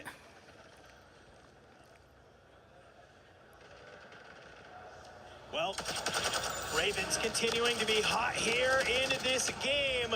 Let's go ahead. Let's see how the Ravens are feeling. Witness listen in, maybe not. I don't know. Uh-oh. Air gel collected. Rips across. And just like that, Ravens maybe not expecting that, but what the? Huge moment. spamming is your only buy station really within reach. Spam's the one with the money. He might make a desperation play, but honestly for them right now, it's just about avoiding trouble. Shifty gets tagged up from elsewhere. Uh-oh. Hammers over the top. I think that was Shifty needs help. Almond's protecting. Almond and Blast give him the coverage. Now together as a 3, should be able to look out over everything mid-map once they've dealt with the players directly in front of them. Yeah, this is really tough. Disrupt is down and is so close to maybe getting tapped for a res, but it's just maybe he found himself a little bit of a pocket. Spam is just saying, I don't know if I can come get you. That can't be true. It's a rain of hellfire from above with a couple of Sentex from Almond that'll give you that kill. Shifty, he senses blood. Why do we have to curse, man? But FaZe Clan, they find Spam in the back, and that is going to be T1 making an exit. Resurgence is disabled, so all of these fights matter so much more as the zone continues to close in into the top 10. We are here with a 1.2 multiplier. Oh, come on. And the shrink goes down. What the freak? Virtus Pro set up in what could be win condition once we get there. Stone's throw away is going to be Novo. Gen G likely going to face pressure from them shortly. Aiden tries to make the buy for the PlayStation. T1 got eliminated. Money to spend just yet though. So if you are Lennon trying to First squad's eliminated. But also, got to worry about holding out. T1, they're back up. Wait, again? No, Geeky Esports. What the heck's going on with production? Oh my god, this is wild. You are still here. You have a couple of members. Twisted Minds pushing forward. Lennon, he takes some early shots. Yet again, still playing his life. Still staying alive here. Twisted Minds, they have to be able to somehow make this cross. You've unfortunately lost a Blast in this play. You still have one player out in the gas. That's going to be Almond sitting towards the top. You have VP on one side. You have Gen G on the other. I don't know how you make your way through. Shifty's just going to patrol the outer walls here. Use this wall as a heady. The shots initially are glorious. In the background, the Eclectic team is done. Goodley and Go will make a mess of them. Shifty now just rotating, trying to use this wall to essentially shield his crossing, let him into a space that's going to allow Blasties to play on forward. He's running up now against this Gen G side. What the heck is going on? Dealing out damage. Oh my god, he's still able to find one to Lennon.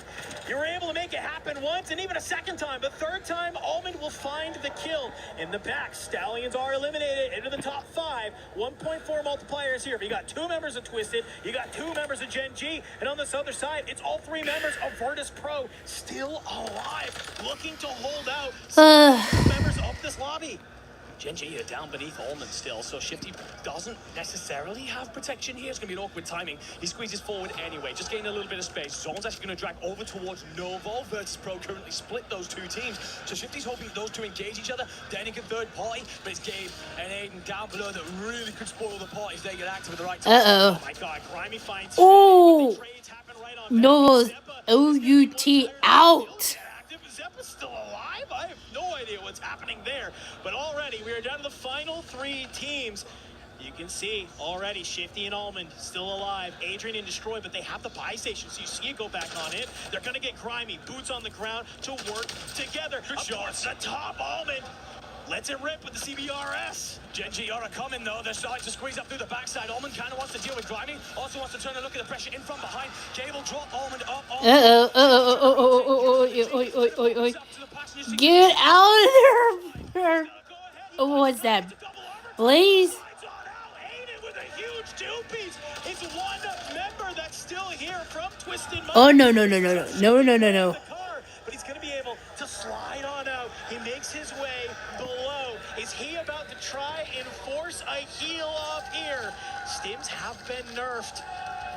The members here of Gen G, they will meet on up. They know it's just a 2v1, and I wonder, does Shifty, does he have the money? He has 6,300.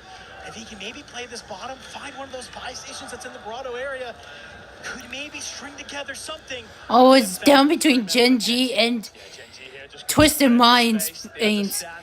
Gen G has their 3, and Shifty's the only one.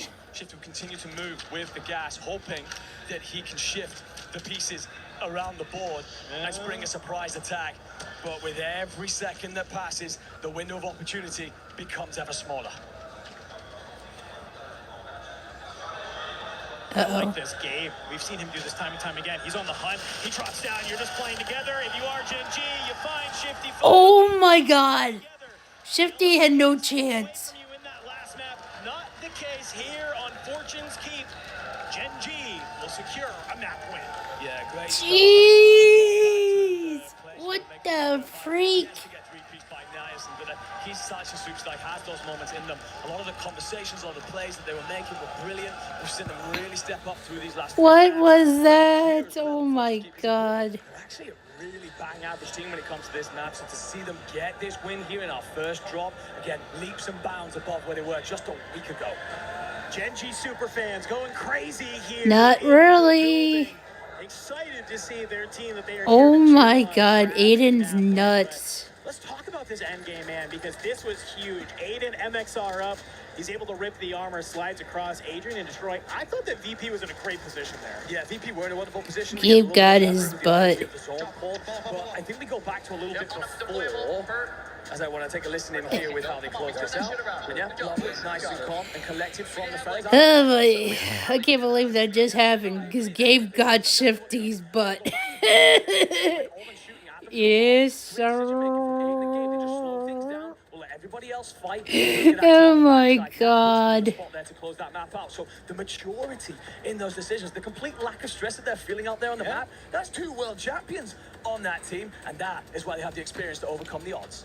You love seeing it out of Gen G. We only have one more game to play for Group A. And when we're coming and talking about Fortune's Keep, I think there's some teams that we think are heating up and a couple other teams that are maybe getting iced out a little bit on that map. We got one more game to go, so let's go ahead. Let's reset. Let's get everybody in the lobby. We'll be right back here in a little bit. And yet again, they get smacked with not one, but 2 ads.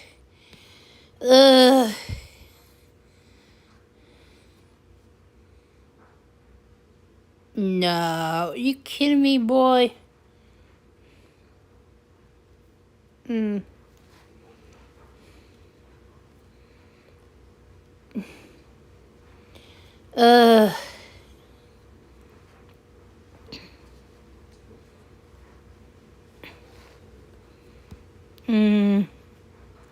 That's how many views I got so far? Really? That's wild. You know, it's a dream come true. Like, when I first joined Falcons, I didn't really know anything about Oh, look, it's Soka. I thought he was going by his Soka, but I guess he dropped it to just Soka. Like a big brother, like true family, like a village. When I'm doing high and I'm winning, they show me so much love. But even when I'm down and out, and it seems like I'm not going to win the tournament, they still pick me up and treat me like one of their own. At the end of the day, you know, I'm thinking about the team. I want to win for the team. Team Vitality, Z Smith. They've been getting us invested. Oh, jeez, what the heck's the ESPN app going off for? Feel bittersweet to go back to back, and obviously that's the end goal. Incredibly confident. I'll never play a tournament without the expectation to win. I'm here to defend the title and get that trophy again. Someone who came off of the 3P, run that I was on, anything if it's not first, I'm upset about that. Yeah, I'm gonna win EWC 2026. I wanted a whole new roster, something like a new life. Dongy and Eddie, I knew they were insane players, so I wanted to. How did Soka do that? He's got a chain that is big, and it has the Falcons logo. Did he actually get permission from them? That's crazy. Uh-oh.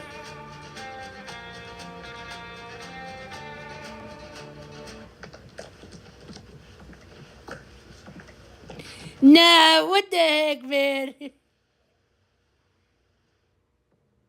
What was that? Oh my god, this is embarrassing.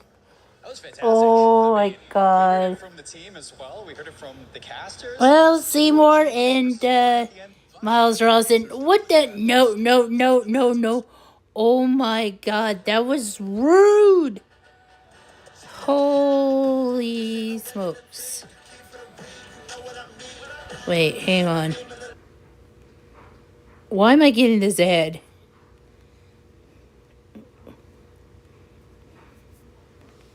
Yeah, this is not what I want. Oh wait, and also block. No need. Not supposed to see this. The difference alongside, Z-Smith, alongside Almond. And even with Gen G, you don't expect that to really change. You turn off, you got the crowd, you're in that environment. You expect him to bring that energy. And I liked that when we went back to the comms of Gen G after the game was done. You heard projecting that energy towards the rest of the I'm sorry you guys had to see that, but I have no other choice. I think that was not true. Yeah, we're going to go over and see those guys in a moment. But yeah, we're getting to the sort of dangerous part of the tournament now where we will be saying goodbye to some teams. Bottom three will be leaving us. We'll see who our top five are as our brackets are pretty much getting sort of set. I mean, a couple of them are a little too obvious. But let's go for a walk. Let's have a look at this stage. It's a wonderful time here if you are joining us here in Paris. If you are watching from home, it's also a lovely time. But yeah, it's been a great Yeah, thanks, Miles. so far. The Gen G fans, who I'm sure have had themselves a time so far. A big win. Well observed. I feel like we got to hear some Gen G chants. Gen G. Can they do it again? Back to the casters. Woo! I love the energy. I love the hype that here in Paris. Group A won the last game to play. Surprised the Gentlemates haven't been out yet. Put on for their fans here in the audience. First game of Fortune's Keep was, I feel like, a little bit interesting today. I felt like everybody finally on land was maybe having a lot of respect for their opposition because we get to the point where Resurgence is disabled and we still have 13 teams up. Fortune's Keep is next, I guess. Let's know. What are we on game 6 already? Hold up. And just set up for defensive positions, and you see that kind of operating even to the later stages of the map. Eventually, of course, but that means Circle pushes you all together and says, gentlemen, you're going to square down either way, get on with it. So a lovely little end game to come through, and I think that will be a... This is what happens when I'm so crashing out. Really hard zones off towards your east-west, etc. But let's see here. Positioning in the end, some great execution in the end from Gen G that sees them through on a map that they've struggled in as of recently. Again, that change that they've made to gave in as the IGL paying out in spades. But one last drop for the day here. We're doing the group stage. And then it's off to either celebrate in style or lick your wounds and prep in for tomorrow. Into the skies. Has somebody not been updating? As we look towards the circle, and it is pulling north. Oh, this is embarrassing. Somewhere around Winery, so that's why you're going to see not only two teams inside. Yep, somebody's not been updating there. Yeah, I mean, all of these teams down here in town are going to have a hell of a rotation. Oh, for freak's sake. Oh, I thought I had to block. They say, hey, let's go ahead and maybe make this easy on ourselves. Let's take this fight against... I'm sorry you guys had to see this. This should have been blocked.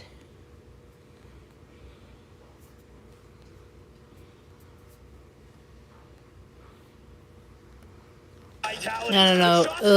I can't do that right now. Sorry. He's going to go ahead, throw a shimmy, shoulders come through, and he's going to be able to reset. And now you have Lemon on that backside to catch Skullface. Gen G clinical in this early fight. What the? Off second, but it is then a lot of landmass gained. You still do have one vitality body in amongst the mix, but if you get Winery at this point as Gen G, you have so much space in the map, especially controlling the later circle. Well, one POI being Winery, we see the battles rage on. We got to check in on this keep fight because it's Virtus Pro and Ravens continuing to battle, and for the time being, it looks like Virtus Pro will come out the victors. Yeah, I see. Unfortunately, you do not have the POI for free. You still have FaZe Clan lurking around here as well as a number of other squads. You can see maybe some members of Twisted Minds starting to work their way over. So already, we're starting to see some early action here. Let's check in with Heretics. Great early start from them, but they've kind of slid down the leaderboard, currently sitting in 7th overall, so just halfway through. Need to continue having some of those World Star performances like we saw earlier on in the day. We talked about it. World Star performances. Not them being World Starred. especially for a side that doesn't typically lean on them. Teeny's about to run into Freddy, who's even trying to get blocked a little bit of timing. Here's him. Loses the gunfight regardless. Freddy has been a ridiculous shooter as of recently. Collectic desperately needing points, currently sit in Circle is definitely closing in. that drop off in the bottom three is only 4 points behind them, so they are doing the right things to get moving here on Fortunes. Ravens is cleaning house. Yes, it's down to Adrian. But look who's kind of maybe entered the party here a little bit. You got some members of T1 who are looking to get into the mix. You only have one player over here, but that's all you need. Just, hey, find a kill, go ahead, back on up. But Twisted Minds, they have the exact same idea as well. They're looking to maybe get a little bit more aggro from that Terrace's side. You understand you have a lot going on, and, well...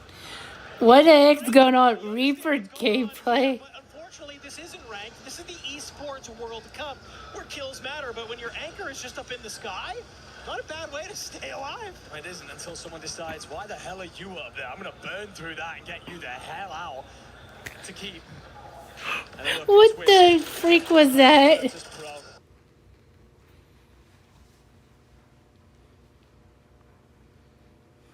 And of course the Ravens. Adrian already on 3. Has the loadout in hand. Him and Grimy just going to oscillate around one another. The problem is the phase have actually isolated your anchor, so you got to slow things down, pause for a moment. If anything presses you, spring on it, but otherwise let Destroy back in, get him to safety, then you can get active.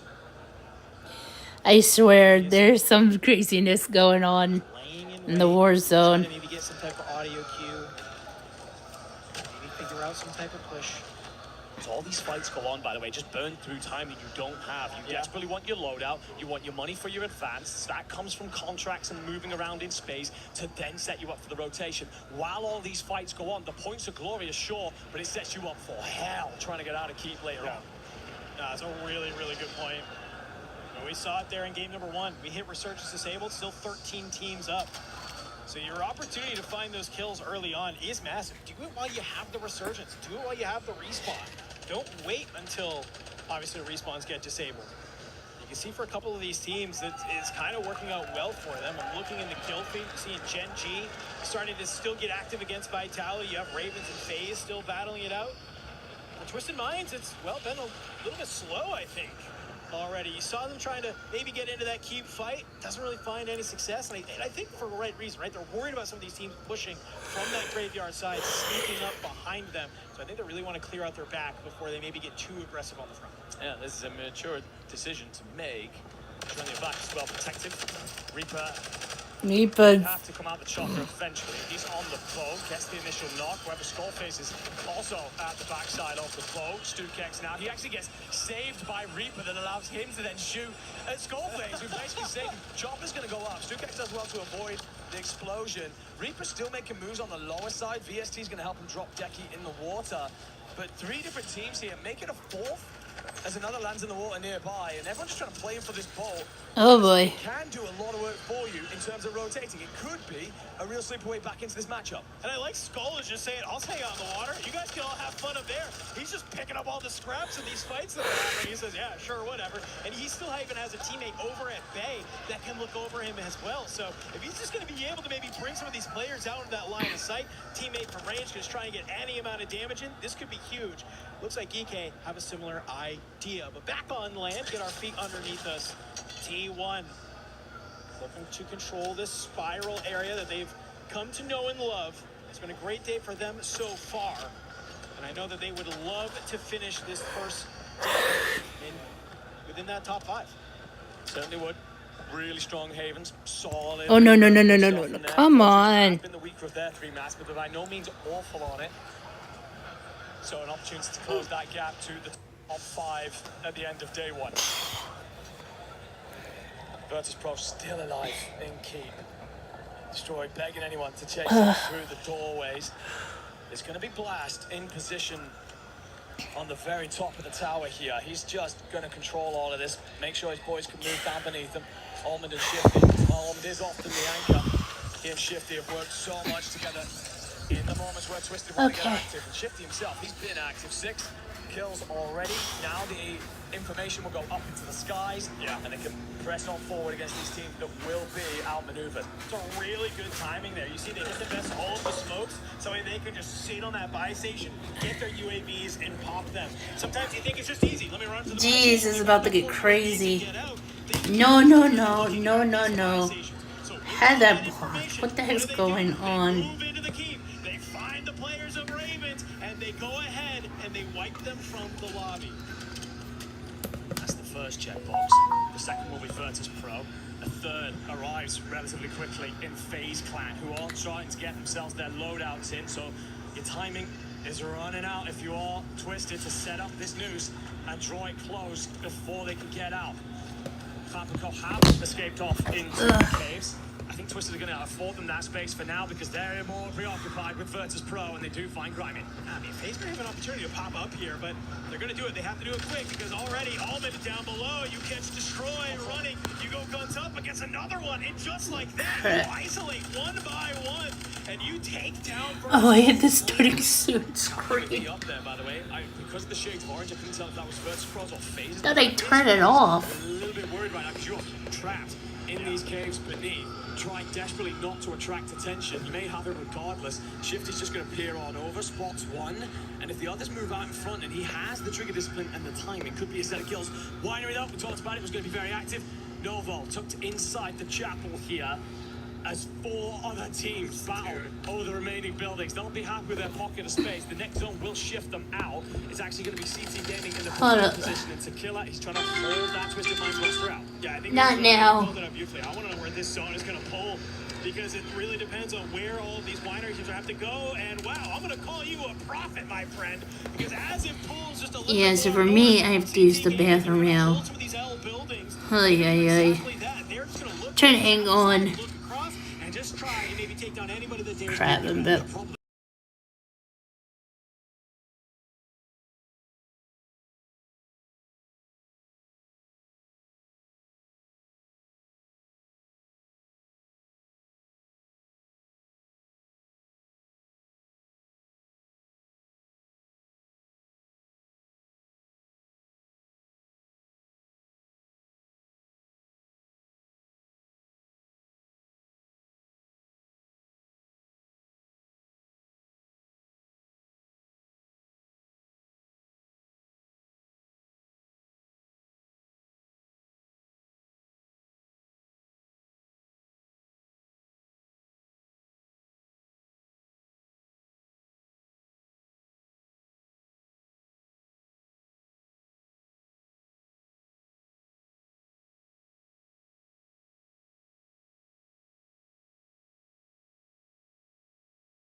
right now. Will be a 2v2, but game falls. Okay, we're back. Gas. Aiden on his lonesome to try and close this one out. The buys there, but Oh, get the heck out of here. yeah, this is welcoming extra points in from the skies. Yeah, that's exactly what's going to happen. I mean, you might get some opportunity. Okay. The angle. Yeah, and unfortunately, both players from Gen G just going to be too weak from that gas play. Really? Twisted Minds got that win. A little bit patient. They get blessed by a zone pull, and they're able to clean up that last game here of Group A, game number 6. I go back to listening.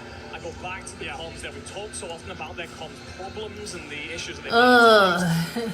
Shifty gets dropped in that moment, and there's a kind of like in the comms you can hear it. Don't scam, don't need to sell for kills, but also let's play these guys on the left. So they start to pressure the northern side. They don't do it by sending themselves onto the beach and into the caves. They hold the high ground still to allow in case the zone moves. So that then gives them opportunities in different areas of avenues that they can play around. This is so crazy. Tony's sign says Daddy Aiden. What the freak? That's crazy. Stuff from him, but also a reminder, guys, we have win condition. We can let everybody else bubble over the small mass.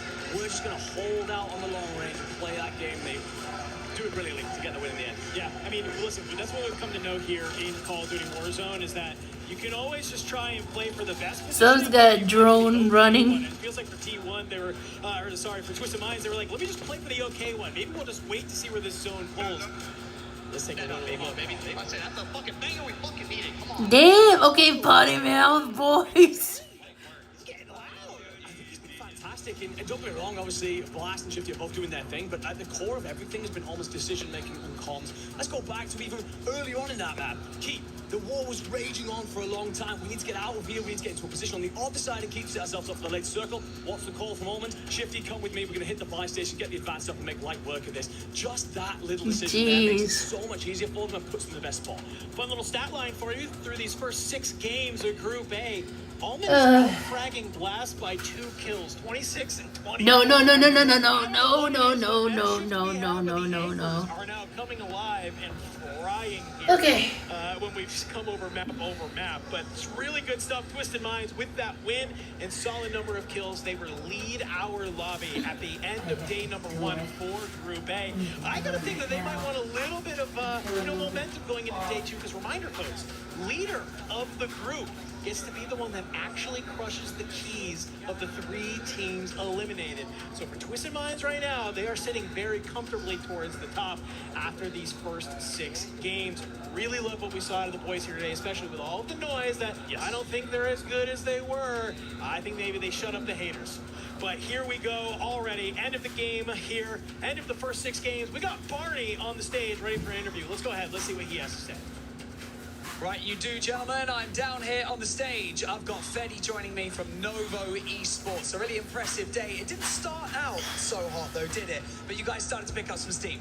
Yeah, it started pretty slow, but at the end we got like 60 points of rebirth. That's what it matters. No. We're gonna play like this tomorrow as well. That's and, crazy. We're gonna try to make top 5. So we're gonna skip survival stage.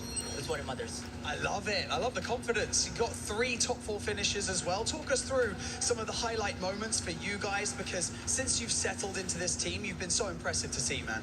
Yeah, well, in a game, I think we clutched up because we stayed off the zone. We killed that PP, and then we got like 26 kills plus top 5. So that's where we started to play way better. And the game next, we got like 30 points again. So it was like a huge motivational boost as well. I love that. That's what we like to see out here. A bit of consistency, because that's how you're going to get into that finals day. I want to talk a little bit about you, Feddy, because a lot of people had their eyes on you, like, you know, coming into these kind of larger tournaments, and also because, you know, you only kind of turned 18 this year as well. You joined the team after Birmingham. You joined 2 legends in Blade and Vortex as well. Tell us how it's been fitting into the dynamic of this team, and also feeling like you might be the missing link that's making this team now absolutely pop off on the main stage. Yeah, well, it was not good because I didn't play for 2 years. I started to play Warzone like at 15, but I didn't play for 2 years because I wasn't 18. And now I'm happy because I can finally show up. And that's my second LAN, international. We played Atlanta really good, and now we're gonna play WC really good. And how does it feel to play alongside Blade and Vortex, 2 legends of the game? Well, really good. I'm playing really good with Vortex. We have a nice trade as well. So I'm just liking it. We're just playing really good. Having a good time out here on the EWC stage. Freddy, thanks so much for joining me in this interview. Really appreciate it. He's gone. Don't worry about it. We're going to head back to the studio to talk about what we just saw in those first 6 games.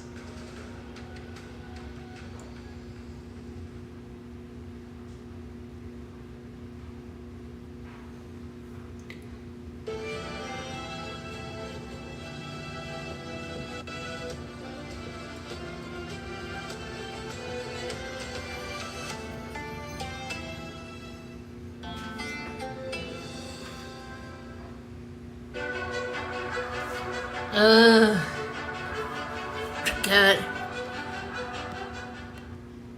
Sorry guys, the rules are rules. Meanwhile, I'm still promoting this, so make sure to subscribe, okay? I know I don't have that, but also check out my other YouTube channels. So you can scroll, see, down here, okay? Okay. Let's get back to what I'm supposed to do.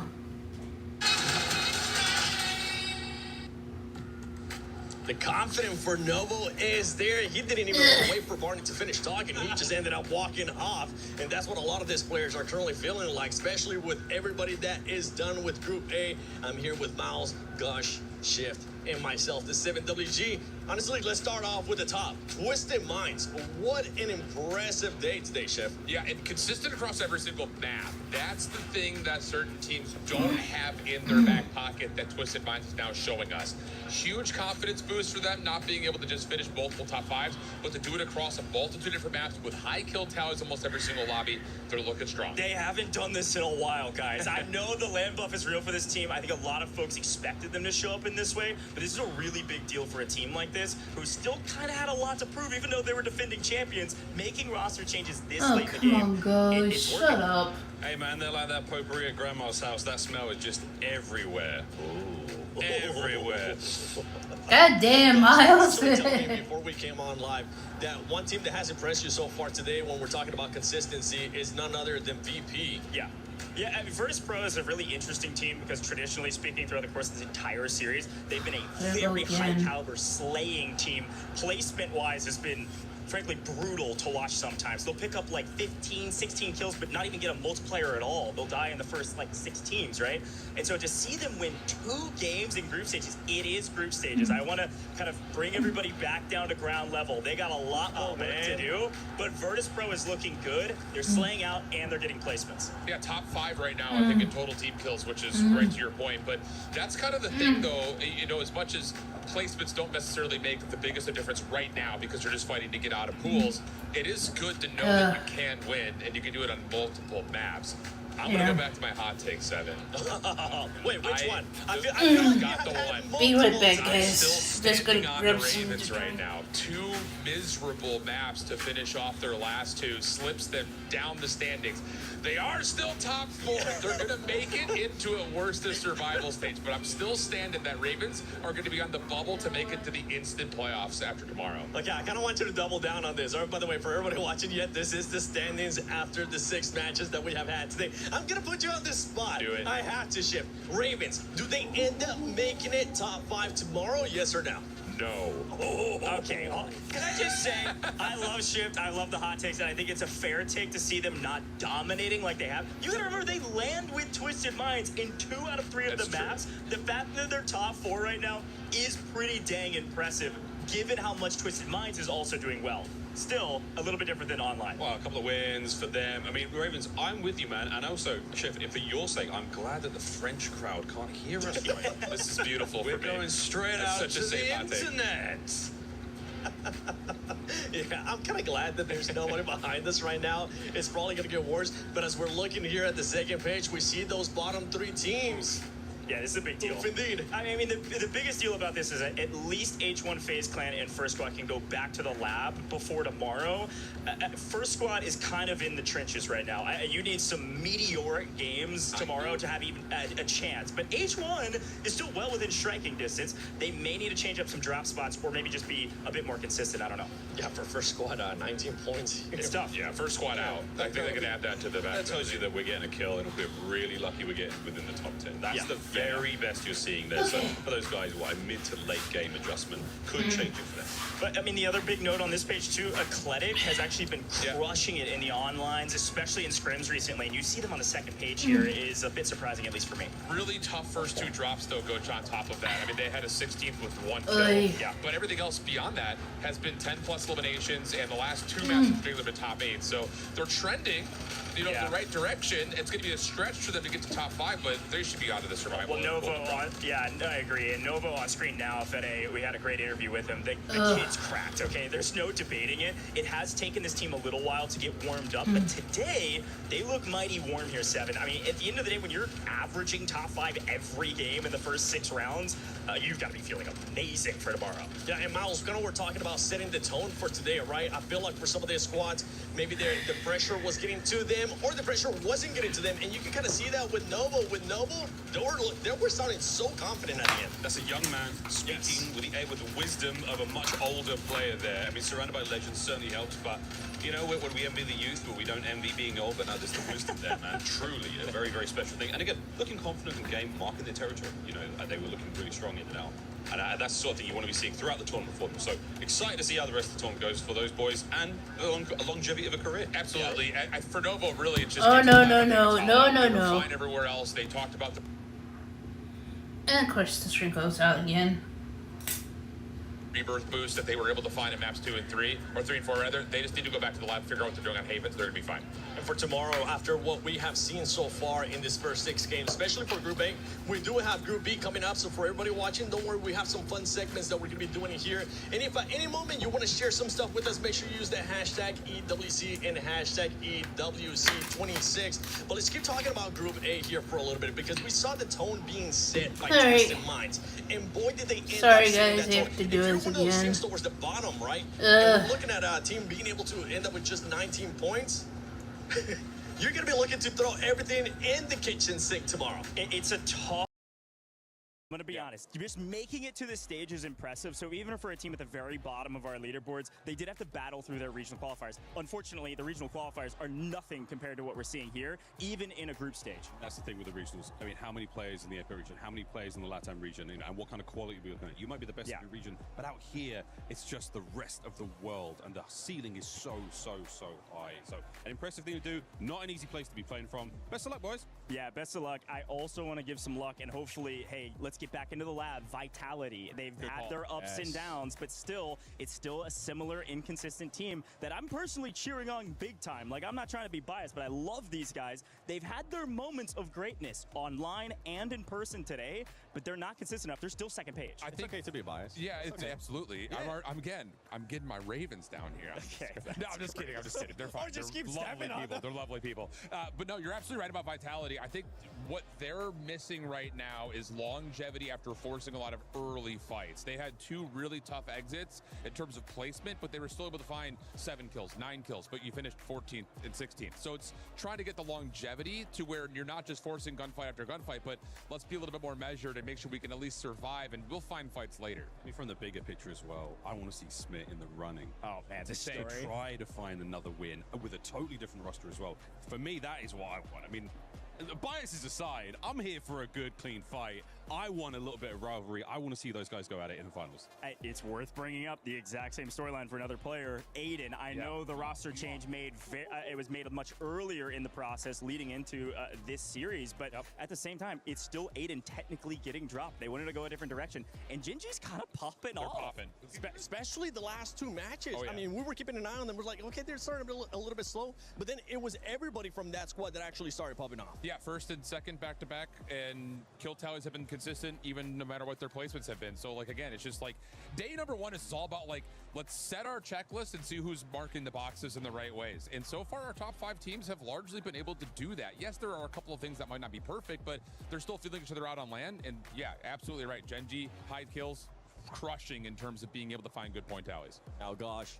I know you're gonna be casting the next Group B. Yeah. And we're gonna give you a bit of a sneak peek of what's gonna be coming in Group B, because when you were trying to say, I'm not trying to be biased, brother, I'm gonna be biased as heck when we go to Group B, because I want Falcons to be able to. I want to see Soka to just show that personality and for them to start off hot. What are you gonna be looking for in Group B? I think they put out the caster prediction somewhere, and I put Falcons as well. My boy. At the end of the day, this is the. Oh yeah, I got you. At the end of the day, here's the hard part about Warzone. We always say anybody can win. It's always possible. Any team can come out on top.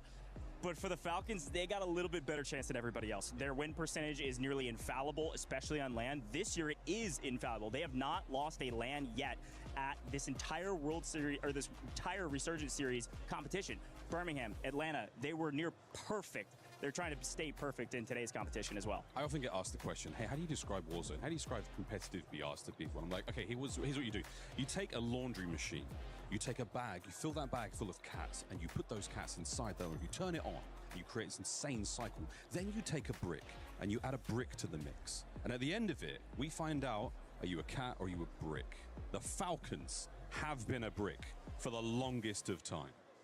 Now, I know, folks, that was a really horrible analogy. I know it was a very graphic analogy, but I'm not wrong. You just reminded me that I need to do my laundry, so thank you, Miles. I appreciate you. Are you a brick or are you a cat? A team that was definitely not a brick today is none other than VP. Thank you so much, boys. I think we have an interview with none other than VP. Well, Miles, I can definitely tell you I'm a brick right now, all right? Now, I got the boys with me here. It's VP. We got the whole couch. Lace joined with me as well. Taking me away from that desk, they're scary. I mean, exactly, right? You hear how they talking over there. They are unhinged. Now, we're hanging out with the boys, man. VP, how are you feeling with your performance today? Going down the line, we got Destroy, we got Grimy, we got Adrian. But Adrian, I want to talk to you real quick before you pass the mic on over. I got a chance to chat with you before. How proud are you of you guys' consistency and performance going into the first set? I'm super proud. We went in there, going fully with comms, trying the best that we could possibly play. I'm super excited. I'm super proud how we played, if I'm being completely honest. I mean, there was a moment we got to listen in and we can definitely hear like the silence. Yeah. So, I mean, that's a test to you guys. Congratulations. Thank you. I appreciate it. Definitely is. You pass the mic on over to Destroy over here, because when you talk about passion, we seen you looking in the camera, letting everybody at home know that I am here to play with my squad and we're going to do the thing, man. Talk to me about your feelings kind of before the match and get it into it. I mean, I already know, and I think everyone at home knows that Virtus Pro is a team when we are on all shooting and locked in on all cylinders, that we are probably one of the top 3 teams in the whole entire world. So I think for us today, it was just making sure that we had the right communication, we were trusting each other, and we just started the tournament off hot. We talked about it yesterday as well. Like, as long as we communicate well and just trust each other, whenever, I make a call or something and they listen like that, then we should have no issue out there, especially in the open bracket. We already felt confident that we were going to do decent. But today, man, we got 2 wins under our belt, and it just felt really, really good because we were all shooting on all cylinders. I love that, and I want to use that to kind of segue into my next question. Haven's Hollow, all right? Did you guys get any curveballs in that first map within the first 2 as far as POI changes where the heals was going to be? Talk to me about your mindset, especially going into that map 2 and the one that you won. Yeah, so for the first game, it ended up pulling a little bit off of our main POI, which is the computer zone next to research. And we knew we had to rotate, so we sent a couple of lives in research and were able to pick up some kills. And then as we were rotating out, after we picked up some of our kills, we weren't in the best position. And I think we might have got just outside the top 5, but we just kind of got caught on where we should have been. We talked about it afterwards, like we should have forced a fight that would have put us in a better spot. Okay. But after that game, then we had a really, really good zone in game number 2. Ended up going pond uncontested, which I don't think we will have for the rest of the tournament. But we had a really good zone pool there. Grimy in the beginning of the game, he's like, holy crap, boys, we should be able to win this game with this zone. Mind you, super, super early. And then we just did what we had to do, picked up some nice kills, trusted each other, and rotated when the time was needed, and it was beautiful. Yeah, I mean, I want to dive a little bit more into match number 2 because, yeah, you kind of had like that northern side zone, especially the chaos that was unfolding and man. The player that defined a generation and became the original underdog is returning to the spotlight.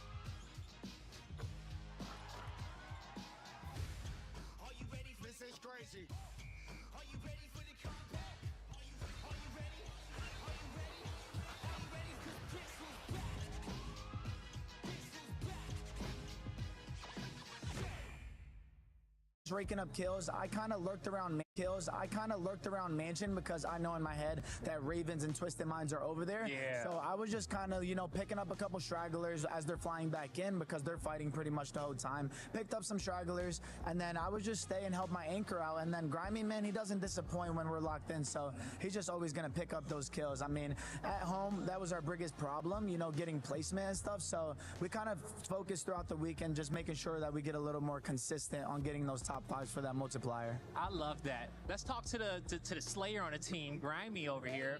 Now, going into Rebirth Island, you guys also win that map as well, going into map number 4. Talk to me about your perspective about what you guys kind of learned in that map 3 versus that transition going into that map 4, where you guys took over and dropped the most amount of kills that you guys did get on the win, which was 18.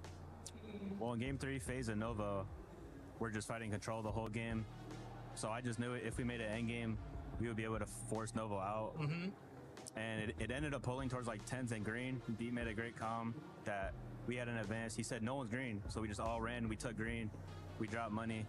I dropped money to D. He bought back Adrian. We took green, and that was that. That was that, man, right? It's just that easy. That easy, home free to the victory, you know? But one thing I love about you guys is I can tell that you believe in each other. When those call-outs are coming in and throughout the mic, you guys are just, it's calming your nervous system down. You're like, hey, D made the call. We're going to go with that. We're going to hold off right here. Grimy's feeling confident. Let's ride this out. Like, Adrian, does that, you know, alleviate some pressure off your gameplay when you're hearing your teammates like that? Absolutely. I mean, Destroy's kind of, you know, saying what's going on. We have an advanced UAV, like Grimy said. He's looking for those free rotations. And Grimy, you know, he's playing the kills. I think they both took like a super crazy 1v1, and they both won the 1v1. So that kind of set us up right there. And I mean, if Grimy's slaying, you know, I'm going to try my best to hype him up. Yeah. And same for D. Like, they're both super individually talented. And you guys hang out like outside of games or something, because like, you know, to form the communication, you know, like I just imagine some teams doing like trust exercises and stuff like that. Are you guys like pals like outside of competition? Yeah, I would say so. You gotta be, right? Yeah, I you feel know, like you kinda have to. No matter, you know, back in the day, me and my teammates, we used to have to just watch Netflix on the Xbox back in the day. Remember when they had the theater on the 360? Yeah. Team bonding, we watched Netflix, you know, that was our stuff back then. No, you know, sure. What do you guys do though, as far as team bonding? Like any specific activity outside of scrimming? Honestly, solitaire, you know. He likes playing like party games. Sometimes I'll play party games with him. I don't know, listen to music, stuff like that. It's really not much. Hey, whatever it is working right now. Just keep on doing it. Now, let's talk about some things that wasn't working in this first set, all right? Any surprises from you, maybe from other teams out there, or surprises and drop something out there within these 6 maps? Honestly, yeah. I would say, like, I feel a lot of players don't know, like, really what they're doing. And I think it's kind of just leading to people rotating to random POIs and stuff like that, taking random fights. But also that comes with, you know, people not playing the best and kind of, you know, trying to pull something. Some out. Yeah, out of nowhere here, EWC only, and like they're not gonna expect this right now, right? Destroy, you got something you want to elaborate a little bit more on that too as well? So as they were saying, I think a lot of teams at home were really comfortable with one strategy. So when land time came and that one strategy didn't work for them, they didn't really know how to adapt or shift to it. For like FaZe, for example, they were landing at control most of the games. They were fighting Novo Esports. We at home know how to do both. We know how to play the boat and we know how to play control. So if, you know, something goes wrong, we can swap according to how the games are going. Overall, though, I think we were just all shooting. We were all playing confident, trusting each other. As I said, man, we just kind of held it down for Grimy, made sure that we were staying alive, and he would just go rake up kills for us. And then once fire sale came around 3rd zone, we all communicated that we just have to slow it down a little bit, because I think me and Grimy both sometimes are just so focused on getting these kills. As a lot of people know, we are a kill team, so most of our points do come from eliminations. But if we can continue to secure top 5s like we did today, that will put us over the 100-point threshold, which just gives us such bonus kills because, you know, we're not averaging 8 to 10 kills. That he is averaging that on his own. So when we get a good win, it's usually between, you know, 15 and 30 kills, which I feel like a lot of teams, you know, they may get like 4 kills each, maybe 12 kills. But for us, man, we just focus on, you know, trusting my calls, the rotations end game, which, you know, I was already seeing the vision today. You know, we had a couple of advanced UAVs, which helped us get to these power spots, such as you mentioned, green. We popped that advanced UAV and I seen it, and I thought my eyes were deceiving me for a second because you would think that most of the top teams are already they would have been there, but no one was around. So I'm like, Grimy, let's go. And he, no hesitation, won a critical one. I won one. Then we go over there, as he said, we've rezzed Adrian, and then, you know, we at that point, you just end up letting the game play how it plays out because the zone ends up popping back towards control. I have the smoke grenades. I call, yo, let's go. We all triple. We're just moving as one. So we were just moving beautiful as a team. We're all communicating. I don't have to repeat myself numerous times. They're just all next to me, and the trust was just there today, which I think is the most important thing as an IGL, having your teammates trust you. VP had a plan and it was executed perfectly. Oh my God, to the T. All right.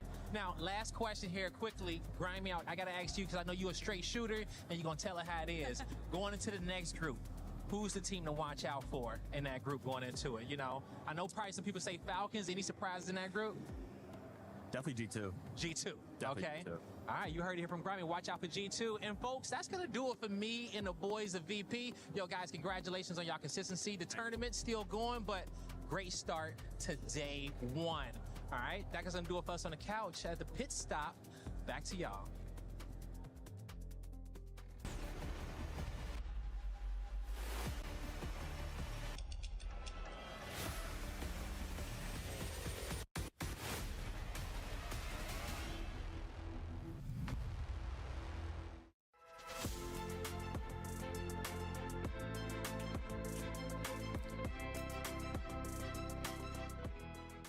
The human body was built to move, not trapped at a desk in one singular posture for 12 hours a day.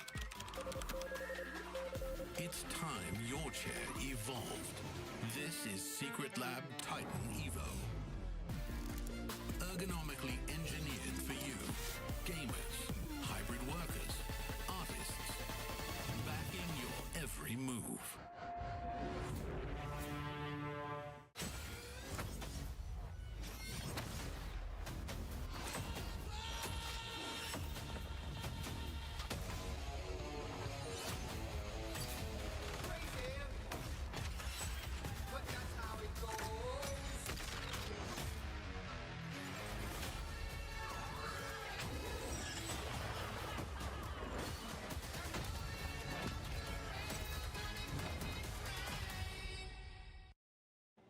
For the first time ever, nations will compete across 16 titles over 4 incredible weeks, all in the pursuit of one championship. This is your chance to stand behind your country, celebrate your players, and witness history from day 1.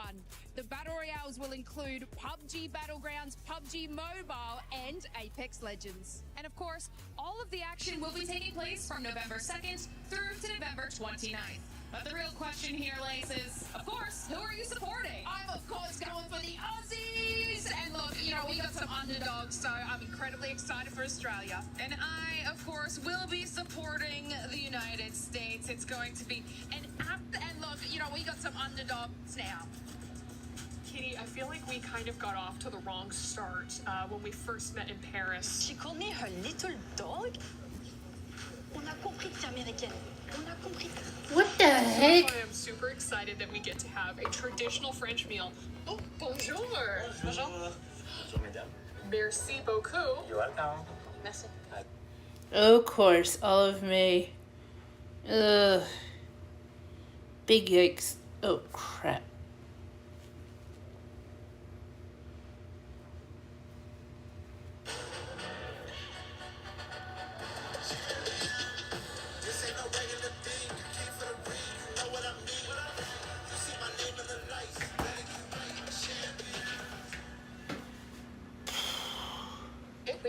I would do it for you. I'm okay. Are we okay here? Yeah, this is about to be a disaster.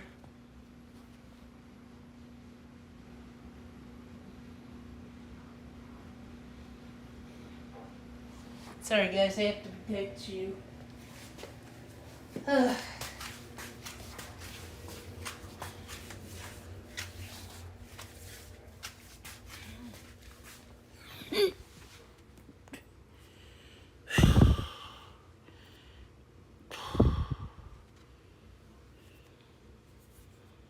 The heck?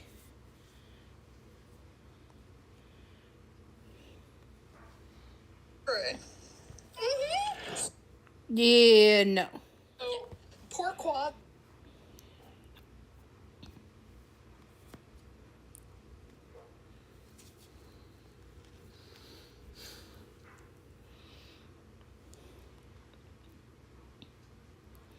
That's getting weirder by the moment. It off before I eat it. Nope. I don't know what's going on. Seriously, I'd rather get back to gameplay, but I guess that's not gonna happen. What the freak?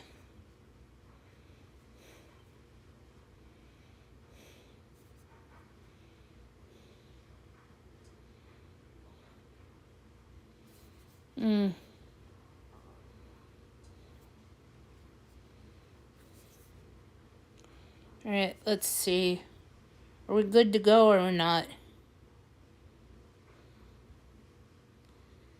Okay. So you got. So, it's still a no. What the freak? Oh, this is so embarrassing. I mean, seriously, nothing has to do with, has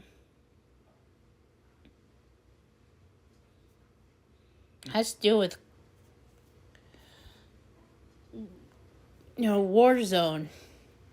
Wait, you could do Warzone stuff. This is a disaster. Are we still on that? Yeah. No.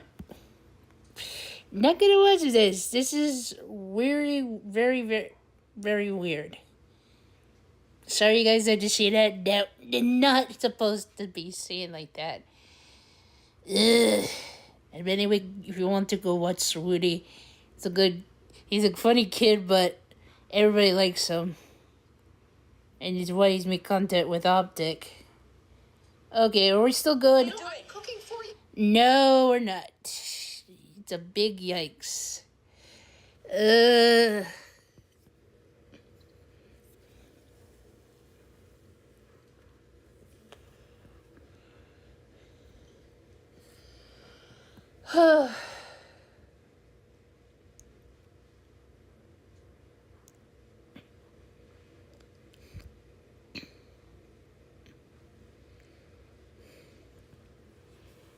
Okay. Are we still good or are we not? Put ketchup on it. Oh God. Nope. I don't care how bad it looks. It's still a no. I'm sorry for the French woman, but Oliver May's a complete joke. That was just no. I don't know what's going on here. That was just weird. If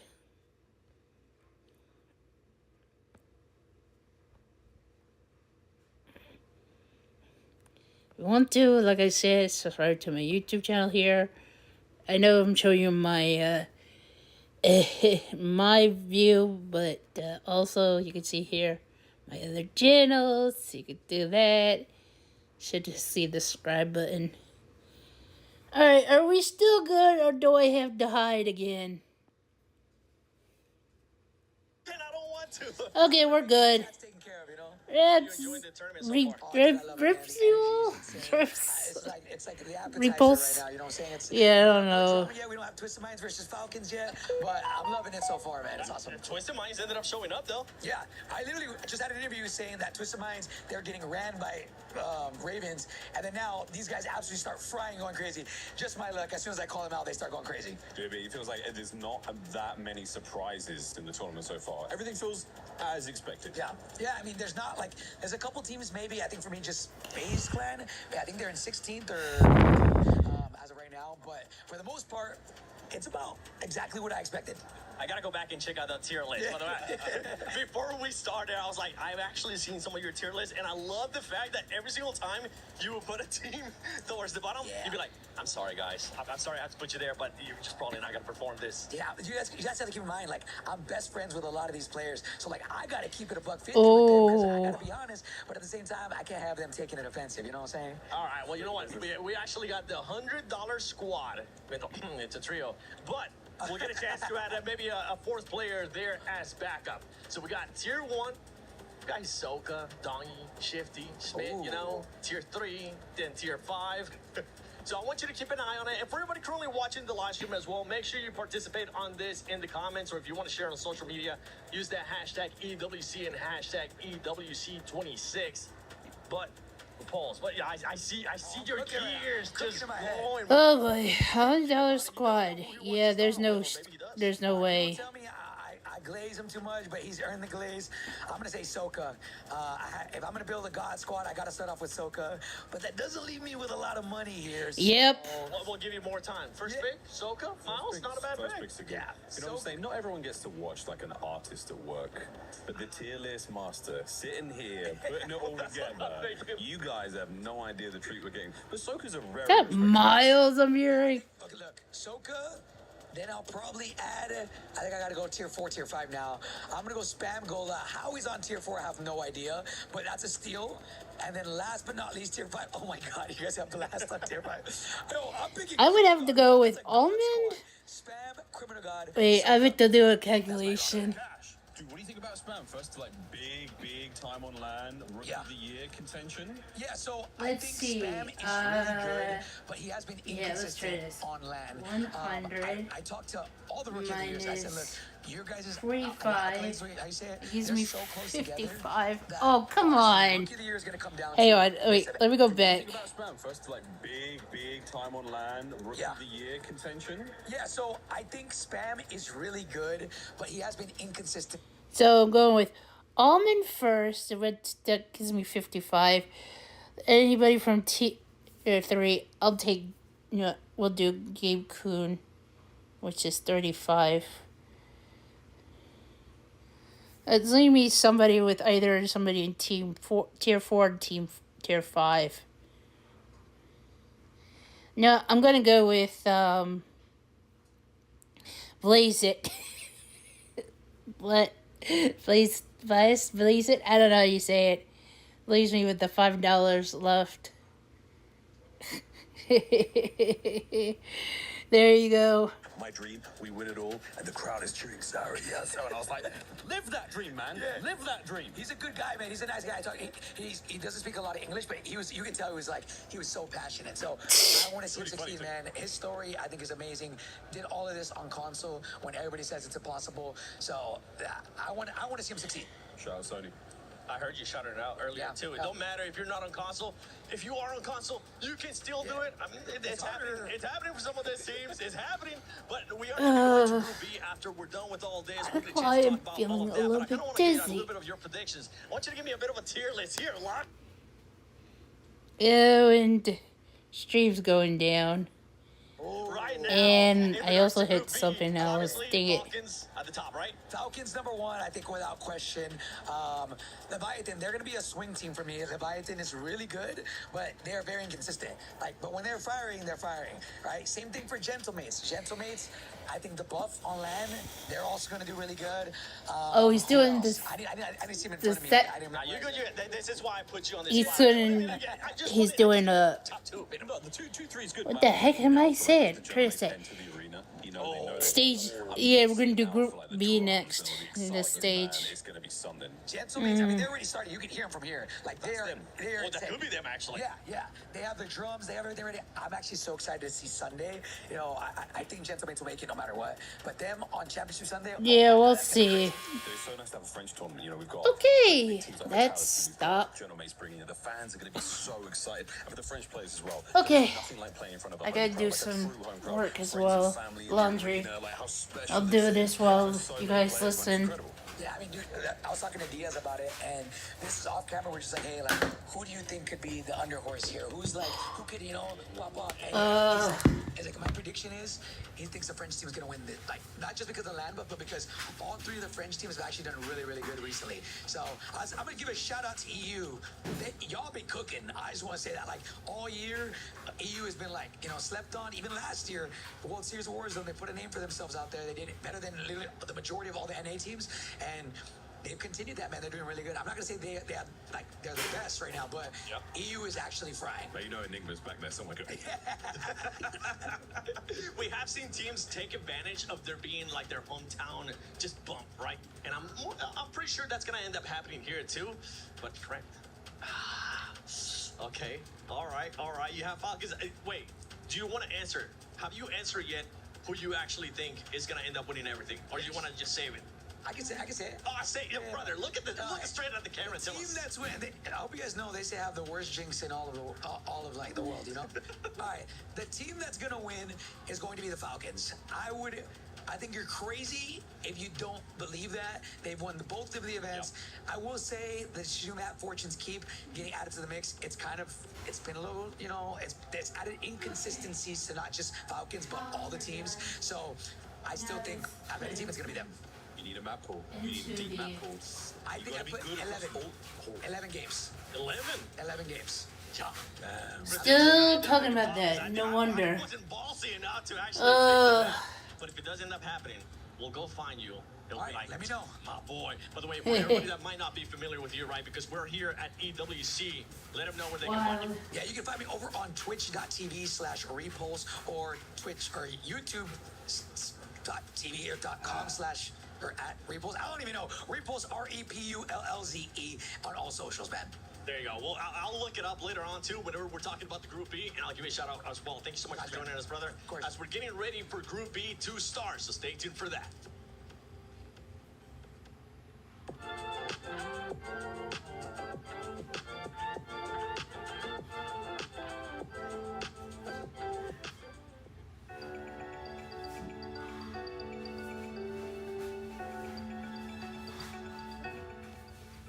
Everyone is playing, you're not yet. EWC Play is your all-in-one platform to compete in fantasy, pick'em, and quests for a grand total of $300,000 in prize pool. Build your dream fantasy team in 5 different games and track your score with live results tables. Predict the winner of every game, every group stage, and every tournament. Complete daily and weekly challenges to earn boosters that help you climb the global leaderboard. Got what it takes? Join EWC Play now.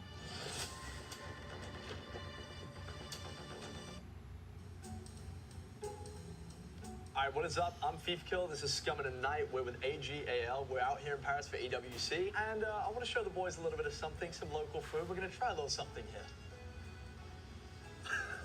Is that frog? It's frog legs. Is that frog legs? It's frog legs. It's frog legs, bro. Dude, look at this. Oh, baby. That's nice, right? Some nice thighs. Dude. We trying this right now? Are you hungry? Dude, I kind of am. Okay, I will say it does have like little leg bones in it, so okay. don't just go all in one. You gotta like you sure? eat around it, Okay. like it's a chicken wing. Oh, okay. Cheers, mate. When in Paris, dude, we kicked each other. Is there any meat? Look at that. That's a cough right there, dude. Oh my gosh. Oh, bro, it feels so wrong. Dude, it just feels weird because it's a frog. Dude, that's not bad. Bro, I get frogs in my garden at home. This is so messed up. What do you think Gordon Ramsay would rate this dish? It's kind of fire. I'd probably make it 2. I think I'm done. The mental block is the problem. Please put that back on. Dude, Jimmy's back there. What the heck is going on? It's actually kind of good though. You gonna eat an olive? No. I got some bone. Ew, that was disgusting.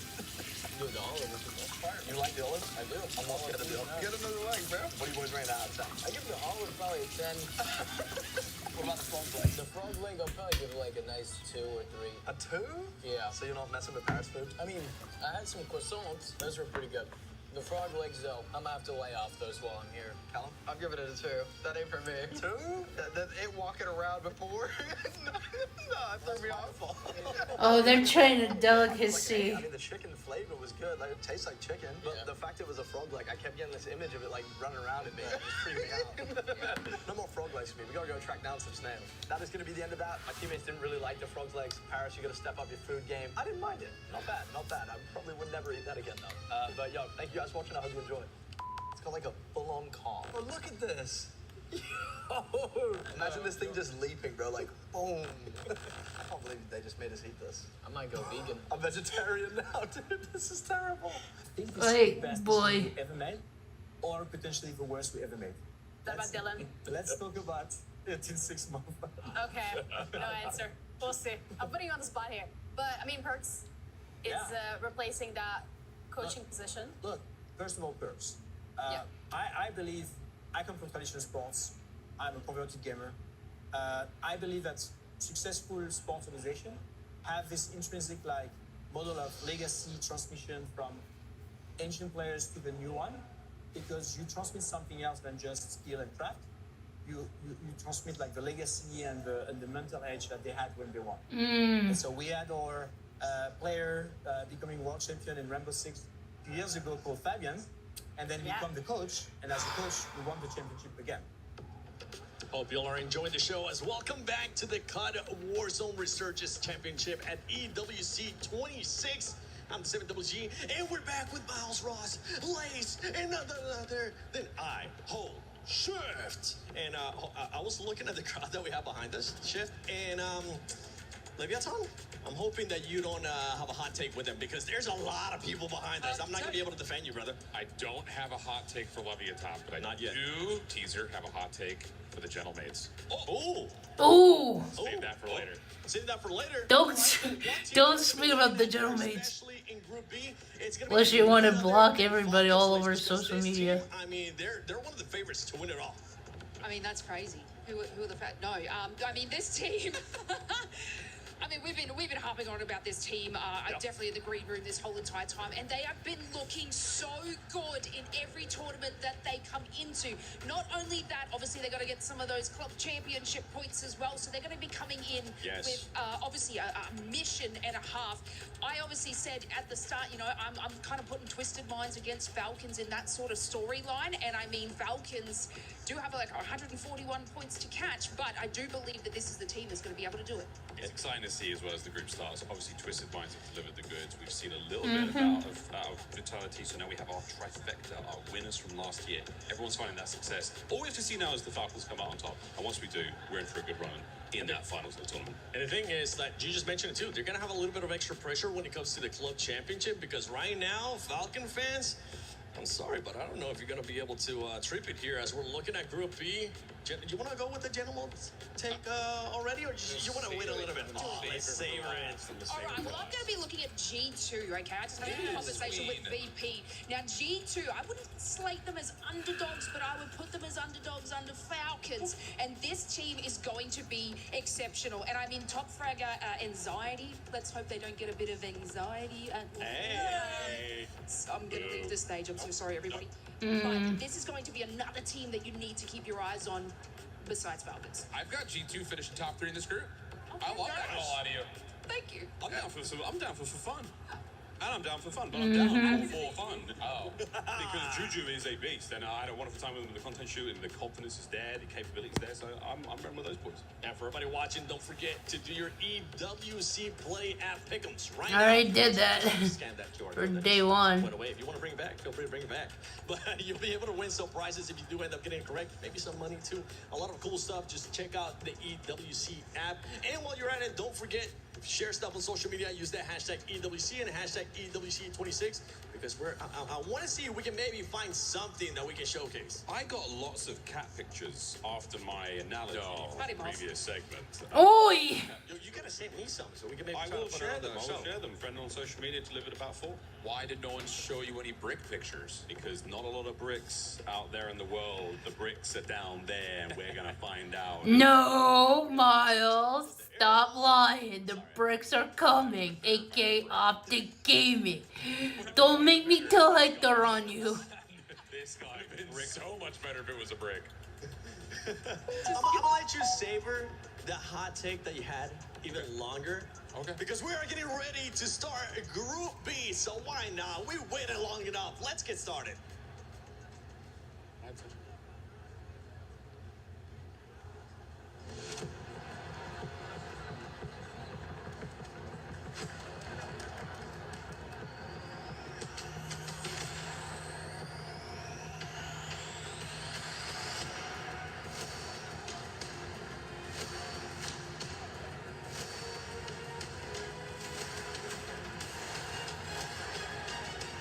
Here we go again.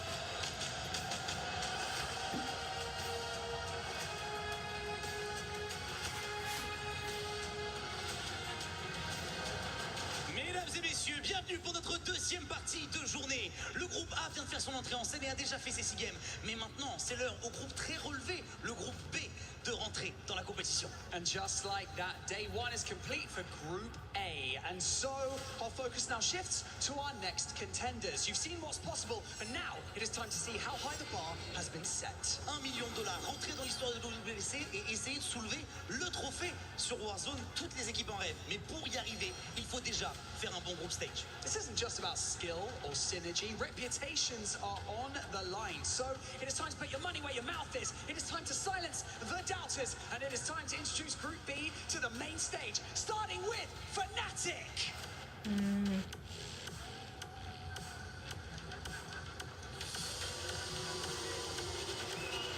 AGL!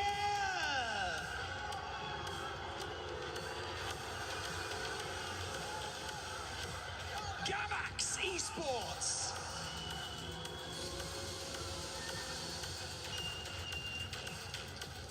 Forfun Esports!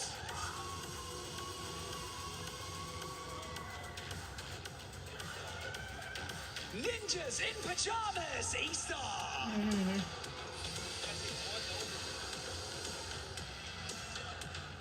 Godlike Esports!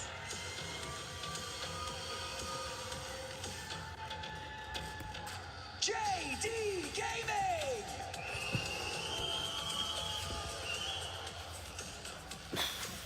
The Vicious Esports! Oh crap, I forgot to grab a towel and there's a towel on the floor that needs to be in the wash. Nemesis. Ooh, here comes Team Nemesis. New Icon! Wow, the booing's happening. Guy Vedati.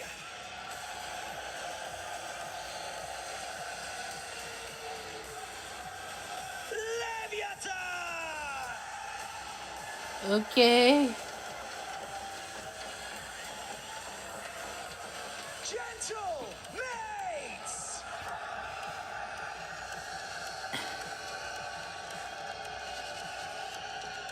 Why am I getting goosebumps? Really? Ugh. G2 Esports.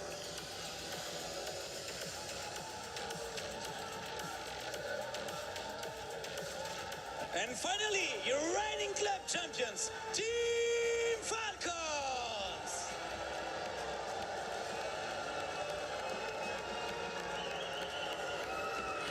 Can't believe Soka has a necklace with a Team Falcons pendant. Yeah, they're getting more love. Let's go, Team Falcons! Team Falcons! Team Falcons! Team Falcons are coming, and they're here. Chaque clutch, les 48 joueurs du groupe B sont prêts à lancer les hostilités. They've watched from the sidelines and now they get to make their mark. Just how electrifying can day one get? I think it's time we find out. Faites du bruit!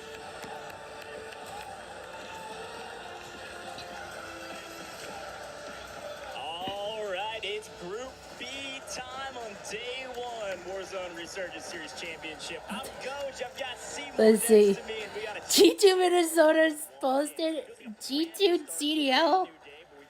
You're posting the Warzone stuff. Group A was on fire. I mean, you couldn't ask for a better start to the Warzone Resurgence Series Championships here at EWC. And for Group B, this one's going to be a riot. I think a roller coaster because everything shaped up the way that we thought for the most part in Group A. Group B, a little bit more tight-knit, a little bit more opportunity for upsets and some dark horses to take the light. Yeah, this is a really big moment for a couple teams to really step up and show who they are on main stage.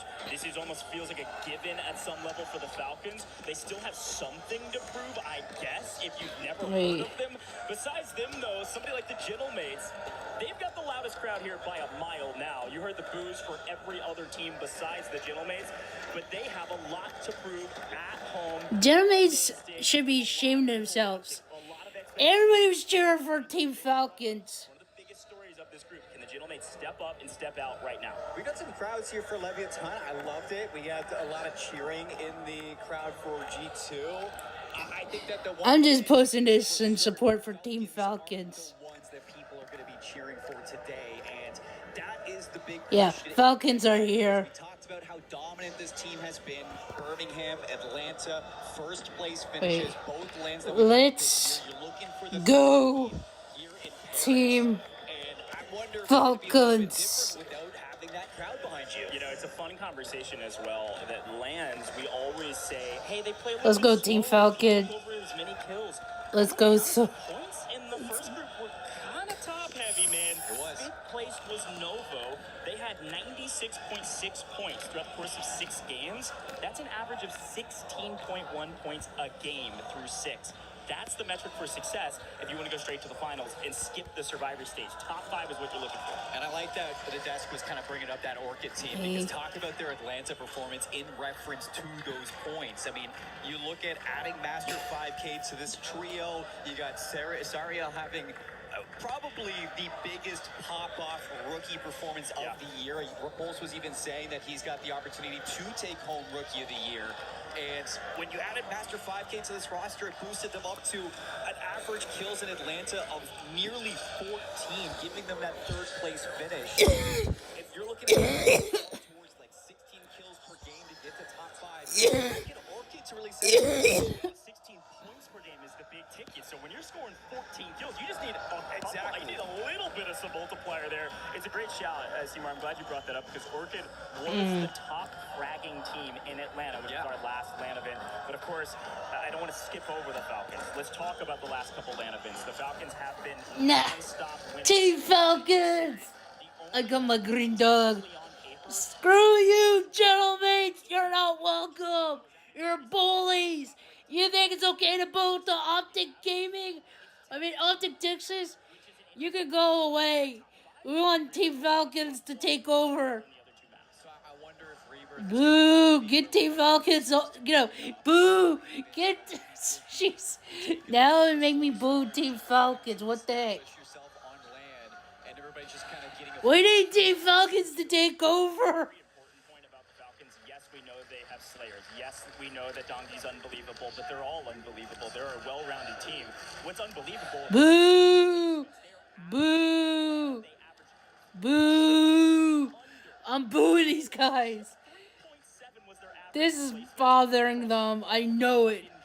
Boo! Get the Gentlemates fans out of there. Please. Ban them. We want Team Falcon fans there. We need an army. Oh no, a military support of Team Falcon fans. So we can boo the Gentlemates to Kingdom Come. You know that is going to put some fear in the minds of a lot of your opponents. So you look at it. I mean, you got Gentlemates looking to turn things around. It's just, can you perform on land? Well, and we know that Gentlemates. Of course, there's Team Nemesis. Let's go, Team Nemesis. Ooh. Ooh.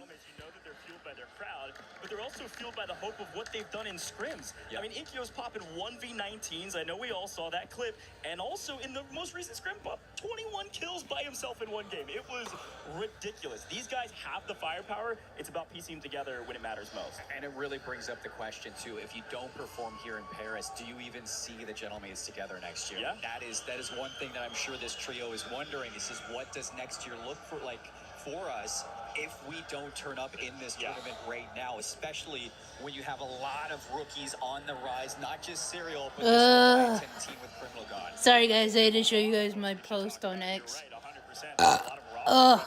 Boo! Gentlemen fans, get off! Boo! Oh my god, they're butt shaking. That's a big no-no. Oh, they need to be banned. Holy smokes. That's nice, but there is a survivor stage. You just can't be bottom 3. I would Get them off! No. Cameraman, you need to be fired. Do not show the Gentlemen. They're awful. Oh my god. Inappropriate. That's exactly right. There's a lot more teams we can talk about in the Group B standings, though, because I think you brought up a point right when we swapped over. That this They're jerks. Oh my god, they're losing their minds. I think we'll see Falcons through no matter what. Leviathan been fairly consistent. They struggled a bit in Atlanta. Not sure the reason why. I can't imagine we won't see them at least in their survivor stage. But let's talk about some of these other teams that are a little bit more of a question mark. Miles brought up For Fun Esports, right? Let's talk about ups and downs. When the lobby is a little bit weaker, For Fun stomps everybody. It's not even close. They go through quals to get to the stage after not making it through Atlanta. They get second behind Vitality, but those two teams kind of ran away with it. Every time they've been trying to qualify for the other lands, they're stomping everybody Bunch that of hasn't bullies. qualified yet. They're now in a big stage against great teams. Can they finally step up and win against great teams? That's the thing is, I mean, you heard it from Miles too. Juju's a beast, and the community loves For Fun. It's just if you show up here in Paris, you kind of you turn up and you change that narrative for your squad. Anybody can show up on the day, and I think that's a great shout because I mean, this For Fun roster, when they are on, it is really hard to slow them down. Nah, this needs to happen. Let's go, Team Falcons. Falcons are here. No, Gentlemen, please. Get the Gentlemen fans off the screen, please. Holy smokes. You're getting new regions as well mixed into EWC that we didn't get to see on land, and I wonder if that's... Gentlemen fans are bullies. Ad nauseum about most of these teams. They boo Optic. I'm gonna demand they be completely banned out of esports ever. Holy crap. Bullies. They're a bunch of bullies. Gentlemen fans, Gentlemen won't control their fans. They should never have this. The hot Special report. The Esports World Cup is here and Warzone has been chaos. Oh my god. Don't worry because we've got You're not drama alert. Oh my god. In today's news, the Falcons are still everyone's favourites, but with teams finally growing a pair and refusing to give them exactly what they want, we've never seen so much competition. Last year's winners' Twisted Minds have changed not one, but two of their champions, with a mid-season drama that could rival any box. Yeah, why? Looking potentially worse. Other dark horses from North America include sides such as Virtus Pro, who have kissed and locked it in after their TIFF threatened to destroy them, and G2, who finally grew up and got over their LAN anxieties in Atlanta. Gen G are actually on their 48th drop spot and role change of the year. And to top things off, it got worse when the Gen G general manager received a barrage of abuse from the Falcons coach Mutex. In solidarity, Vitality coach Ebates released a small statement saying, "I need time to heal." Gen G's Aiden also refused to take the comments lightly. What the? That's wild. Familiar faces to EWC, while FaZe are on their third roster of the year. LATAM fans will be hoping that the Swagg curse doesn't stretch as far as France. Speaking of the French, the Swagg curse? Oh my god. because while their online performances have been stellar through 2026, their LAN has been considerably less impressive. So for Gromalock, Hallow, and the one as tall as 3 apples, the French have some weird sayings, don't know what to tell you. They'll be hoping to give the Probably inappropriate. Don't say them, man. looking to bring a revolution, as Ravens and Orchid are here in great form too. There's actually some rumors going around that these 3 are going to mix amongst each other post-EWC. To get to the bottom of those whispers, we've put our best man on the case. Who? Miles? You're using Miles? Bring in the next one! It's not just the French spicing things up. Italians, Novo, and Eclectic come here in great form too. Particularly Zach. Yeah, I still say Novo Esports needs to be studied. Because what the frick's going on? They're so good in Warzone, but their Brawl Stars are like... Coming back next year. Oh, look. Oh, look, it's the best friends or former friends. 100%, of course. Do you think this is the most competitive season we've ever had now that you're gone? I mean, everybody's hitting match point. I mean, I think the scene's in shambles, so. All right, back to you, Enigma. Recent competition. I can't believe that just happened. What the frick? 12 teams hitting match point, meaning literally anyone could take it. Oh, and there are 5 Rookie of the Year contenders with Spam, Sariel, Fede, Criminal God, and Praise all stepping out on the stage. Anything else? Weather. Of course, yeah, the weather. Gotta check in with Dan. Dan, how's the weather? Dindo. It's hot. Never misses a beat, that guy. And that... It's hot. This has been Never the beats I've been Enigma. I haven't seen so much silliness coming out of... Since I had to watch Dashy made a fool out of himself. Oh my god. Enigma and Dandro, please stay with doing Warzone Total Friendly as a duo. Jeez. What the freak? I can't believe this. Those guys are being silly. Oh my god. What the freak is going on with these 2? Oh, get them gentlemates off my screen. I don't want to see their terrible fans. They're booing. They have no respect to anybody but their team. To get eliminated after day 2, you're just trying to get that consistency, and you want to make sure that you can buffer that out, that you don't have to play catch up later on. Big key factor as the players are loading in and about to drop out of the skies here in Havens Hollow. Big factor is, can you win your drop spots? Some of these are for free. I already crashed out in the first half. Might as well crash out for the second because of freaking team, because of freaking gentlemates. That's the big question. Okay, already starting out hot as the Falcons changing things up. Let's go, Hisoka. Hunting kills and dying in the meantime. Holy moly, folks.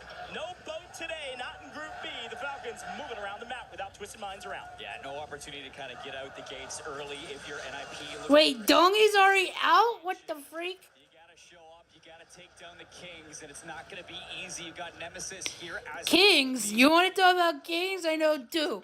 But one of them calls himself the King of God. That's the freaking scum. And of course, he's streaming this, but without his team. I'm sure of it. Oh, and the other one is the King of COD Mobile himself, Ferg. Don't say that until you have proof. Besides, you're talking about King of Warzone, that's gonna change in 1,000 times. But let's see if Team Falcons can get the crown. And I have to eat. I don't know what's going on. I feel a little bit dizzy, but maybe it's because I've been moving around so much and had to take my pills. Well, one of my pills.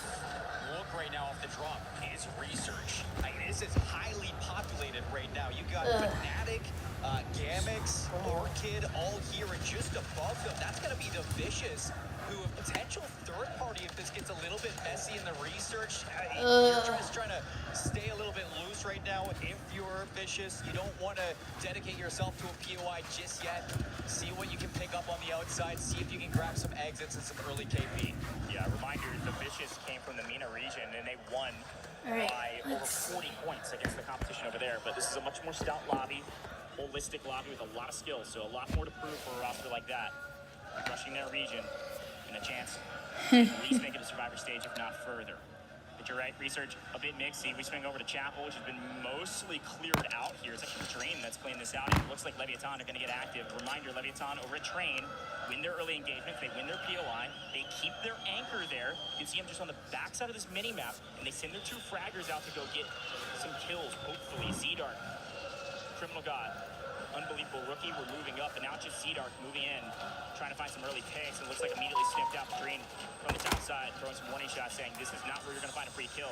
You're going to find yourself back up into the skies here shortly. Yeah, this is where kind of walking into new icons as you move from station into the churches.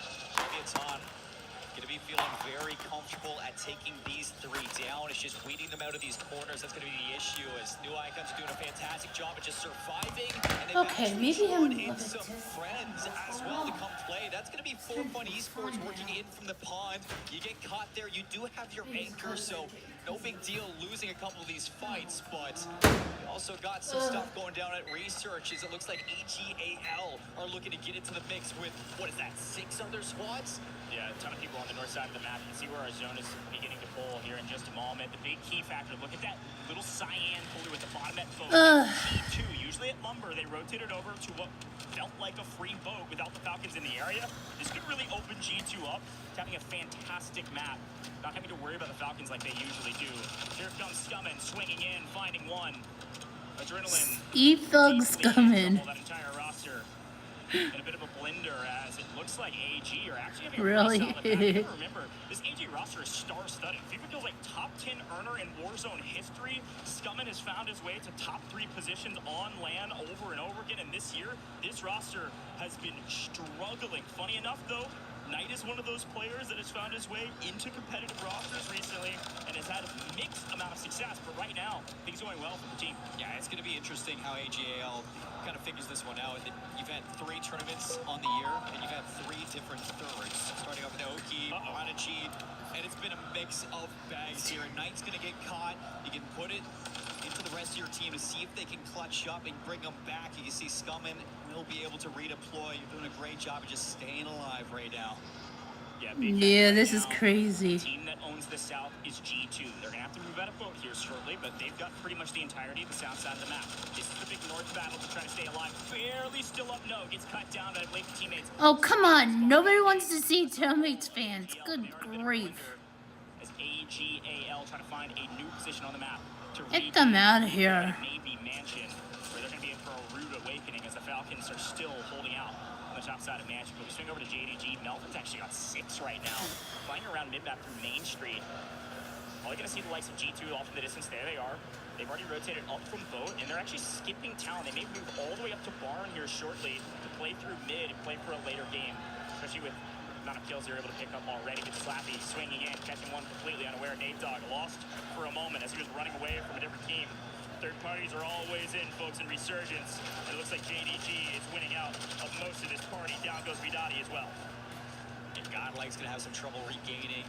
Everybody walking into the likes of JDG. This is a squad that I have on my eyes for Group B to really turn up. Birmingham 14th. They cut that in half in Atlanta to 7th place. Can they do it once more to climb the ranks here in championships? As we get the zone kind of pulling in, everybody's moved from research back in towards the mansion. You got a whole conglomerate just trying to coexist for this rooftop. Yeah, I mean, there's a lot of space in Mansion, so a nice regain. Unfortunately, there's too many people at the party, and the first team to go down is the team that we were hyping up, but they fall in the place that they are seated, 16th for AGAL. That just shows how hard it is to regain on Havatalo. But the action's not going to be done as Falcons still controlling the top of Mansion. Doggy's down, gonna have to be rebought by the rest of the squad. Good slide out from Noobs, controlling the tempo. controlling the space for his squad if you do get Dongy back in, and he will come back. Hisoka as well, going to be brought into the mix. Falcons looking good. Noobs on 3 kills. Big look at the top side of the map as the Falcons are still farming through Mansion, but there's a couple teams on the low side that are going to stay there for a while up until this new zone. Currently, it's still G2. You can see them on your mini-map now. Just out in Barn, controlling dead center of this zone. They've been in control. They're finding kills, and it's Leviathan moving over from Train, making big waves. They've won the West this entire time, and they're finding a crazy amount of kills between the 3 of these guys. They are moving with a mission. Davis Amir shows up on land, and he's showing up in game 1. That's big for Criminal God. You know that Leviathan are going to show up to EWC. Z-Dark, Amir, the new trio on the year. Criminal God, Rookie of the Year contender inside the church. They are on the outside of the circle, just trying to work their way in. JDG going to try to recover from the bottom, the south side of our circle, moving into where G2 has barn control. And there's a whole lot still going on inside of the mansion, over towards Coal Depot, just on the exit. That's where I'm looking at Gentlemates, trying to move in. Haven't seen too much of them. Flank is doing a great job camping that buy from the ultimate high on Mansion. Nobody contesting For Fun up here. You gotta remember, For Fun plays through Pond, worked their way into Mansion, and through the chaos actually found themselves in a power position. Falcons still in the area, but not contesting height as of current. A lot of blows exchanging off screen right now, and that's all on the south side of the map. Okay, let's see. No full teams of 3 currently, and it does look like in the meantime, Vision here on main, NIP, they thought they might be free up at Mansion. Most expected some folks to change things up, but NIP have farmed kills up on the north side of the map. NIP leading this lobby technically in slaying crowds. They might be thinking it's a blessing right now that everybody's trying to contest you on Mansion. They've been waiting for a little bit of company. We're getting another zone close. We head into the 4th circle. And that's where things are going to start to dwell out. It looks like that circle is going to be dead center between Barn, Mansion, as well as the outskirts of Research. That means a whole lot are going to have to rotate away from the safe zone. Mansion players who are on the roof are going to have to decide, do we jump off, do we play through the building, or do we want to play into the courtyard? Gentlemates are stepping up in map 1, and the crowd is loving it. They made it into our first multiplier, looking at top 10. Unfortunately, Sariel goes down, and they feel like they do get 1.2 multi, but that's all that they're going to have moving into the next lobby. Gentlemates have 1 out on the southeast. They're going to be moving their way across bridge, across the train, and they're going to try to make their way, train cars rather, they're going to try to make their way into mid-map. Quickly, though, it looks like Showstopper Vision still setting up a great trap on top side for Fun. For Fun getting obliterated. A great play from the team expecting the fight. King AJ on the backside. For Fun did not know where he was. Wow. And they set up the perfect trap. Get to top 8, looking for a lot more. They got a ton of kills up here at Mansion. That's NIP again, just cleaning up house. You still have the Vicious, Falcons, a late rotation of G2 into the Mansion as well. It's just a solo is left for Alright, G2. let's Nemesis see. down to 1 as well, just towards the top right. You got trios to the bottom of Gentlemates, as well as JDG and Leviathan in some great positions to clean up everything that's about to leave this mansion. Yeah, we see our lone Wow. G2 being pushed up because Leviathan 1 out in Barn in that that we missed. So down on the south side, Leviathan. Nemesis got eliminated early. Gentlemates, look at where they're at the train wreck. They're up on this train car side. They're actually on the full eastern side as they rotated up north, and that's allowed them to win an entire side of the map. Oh my God. And this next zone is going to be everything. But look, JDG wins the engagement against Leviathan, who've been steamrolling through the competition, but Gentlemates feel like they can third party this, and they get here. Third party? Taking down Melvin, and the left in deep trouble. Gentlemates finding kill after kill, weeding out the competition, and now they are alone Oh, on boy. the south side of the zone, while everybody else is trying to figure out who's going to move first out of Mansion. That was messy from Leviathan. They lose the 2v3, and because it was drawn out, Gentlemates, they get to clean it up. They're going to be solo on the south side, just looking to pick the bones of what comes out of this mansion. Usually whoever moves first loses, but everybody moving a bit too late, so the Falcons go first, and they swing around the right side, having some intel, hearing the gunshots on the left side of Mansion as everybody's leaving. Falcons actually get out for free somehow because Adrenaline, trying to find his opponents, realizes they're on the other side of the wall. Now Donkey's already rotating. He's got an angle to play for this. whoever comes out on top of this fight between Adrenaline and King AJ, and I don't know who's going to win this, but the Falcons are going to reap all the rewards. Especially with a zone pull like this. Look at what the Falcons have just pulled. Falcons get the pull and Gentleman's immediately move to try to get some intel. Do it. See where the earliest team is to rotate. See if Let's go. Hey, Shoka. Gentlemen's are going to take the long way around. They know that they need to beat the Falcons to this new ring. They're going to bunk up in the house. Falcons on the inside. They get caught in the rotation. Doggy and Ahsoka are gone. Dongi's down to Soka. Oh no. Don't let the Gentlemen get to you.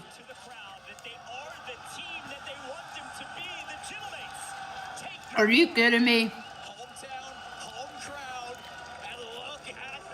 Boo! Boo! Controlling the south side, rotating accordingly, playing for position, and reading that end circle.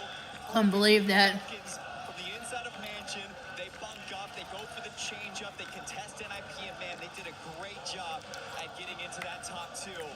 But what a read from Gentlemans just to get a better angle on that last fight. Crowd is already electric, man. And again, Oh really? things going to That's bad. which is, I say, debatable. Gentleman's on top early. Not according to script. Not the script that we've That's seen online, rude. but it is according to the script that we've seen online. That's not game. That's not nice. Well, let's take a look back on what they were able to do. We see them early rotate. You called it out well. They go long, deep into the gap to try to beat the Falcons. Who rotated first. The Falcons were so a bit disorganized. Actually, let me go make myself some peanut butter melted. Coming out of Mansion, they thought they could pick up a crazy amount of kills and then get shot in the back, and then they're down in player advantage, and the Gentlemen are able to clean up. And it's crazy too because 2 more seconds and that could have been NIP in that position instead of the Falcons. I think, you look at NIP who were faced with such a hard, difficult task in game 1. I mean, they thought they were going to be Mansion alone. Everybody's going to be contesting you. A ton of teams are dropping in to play around you, especially with Falcons stepping up like that. Like, that is hard for NIP, and they stepped up in game 1. I mean, there's a even much larger macro conversation we can have about the Falcons playing north side of the map in general. You got to remember, Gentleman's play out of pole usually. G2 down in lumber, they usually could engage because the Falcons are a stone wall, but the Falcons weren't there, so G2 rotated out, and Gentleman's had everything for free. Crazy stuff, so much fun here in game 1. We got a lot more. Alright, I'm gonna come in here so I can maybe go listen back on Haven's Hollow. while I do We got some this. cool stuff here in just a moment. We'll be right back.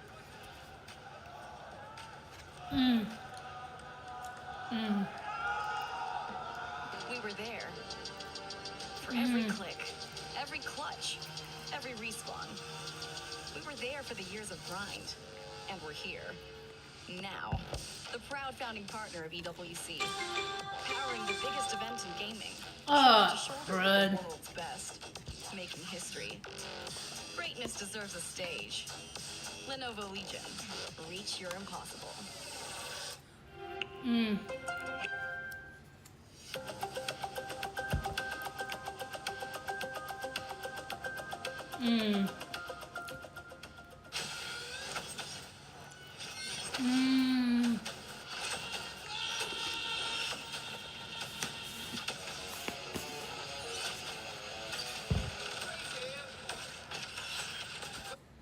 Yeah, I don't want to get in trouble with the audio.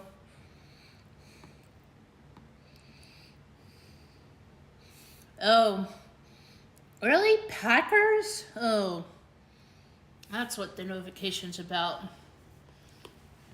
Ring me if it's about the Eagles, you weirdos. Of course, you guys are big bullies. Oh, and it's raining. Lovely.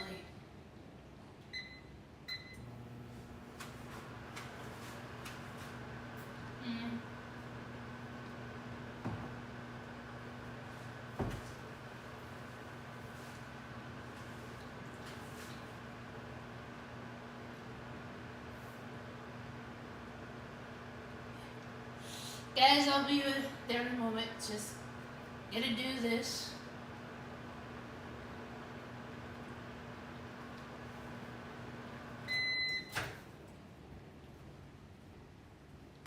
Oy.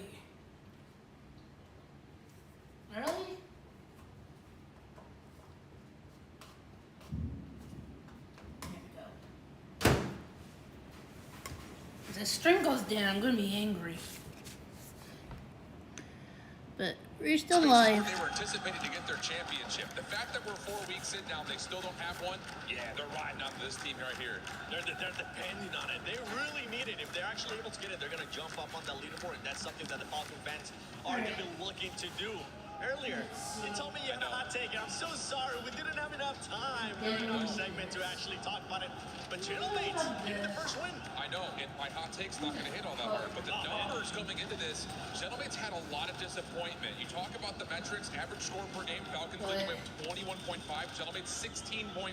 Average placement, 5th for Falcons, 9th for Gentleman's. They have not done well. So my hot take from Group A was that we were going to see the Ravens not auto-qualify in the top 5. They were going to have to fight their way through survival. They've got a 12-point cushion. I still think they may have to fight their way back in.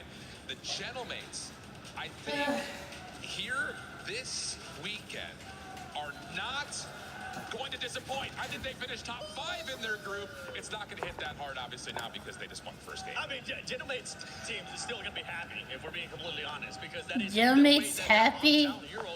Oh, no. Do you believe, Shift, in maybe a possible... Gentleman's can cry.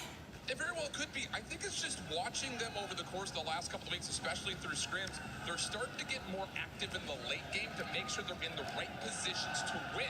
We saw that perfectly, chipping away down train, making their way back over to the bottom side. Your fan base is so awful. Wait, who's that? On the way. Great news for G-Mate fans. It is going to be great news for G-Mates, and honestly, great news for Falcons, for some of the other squads here as well. I'm looking at AGAL for this squad. This is the squad that we're going to talk about, the club championship. Yep. They have started to slow down in regards to other stages, but here they need to start performing as well. I mean, that's a really tough opening finish for them. They start to get a lot of kills off the get-go, but everyone's staying alive. No one's falling off that leaderboard, and all of a sudden you finish 16th. So I think they got to trust their slaying, got to find the survivability. And I want you to be the coach right now. I'm going to put you on the spot. You got to be the coach of AGAL. You're going up to them. What are you telling them? Stay sexy. Alan! You never know what actually ends up working with some of these teams. As long as the confidence is there for some of these squads, they'll be able to bounce back from it. I'm pretty sure AGL, we're going to be looking to see them. Wait, the stream's going down. Can actually bounce back on this second match of Group B. All right, thank you so much, Mr. Shift and Mr. 7. I don't know what that last sexy comment was, but I will say this. I know we like... I think I do. Kills are so important. I'm looking at leaderboards. I'm looking at mathematics. The Falcons only had 8 kills, man. A 1.4x multi doesn't do a whole lot for that. They're barely inside the top 10. Really, Alan? I know where you got that coming from. And I'm finding out you're a Phillies fan. I'm calling you out. You rat.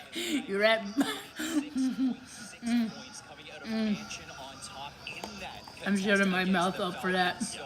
Where you thought Falcons were doing well, just you rat bum. Yeah, that's better.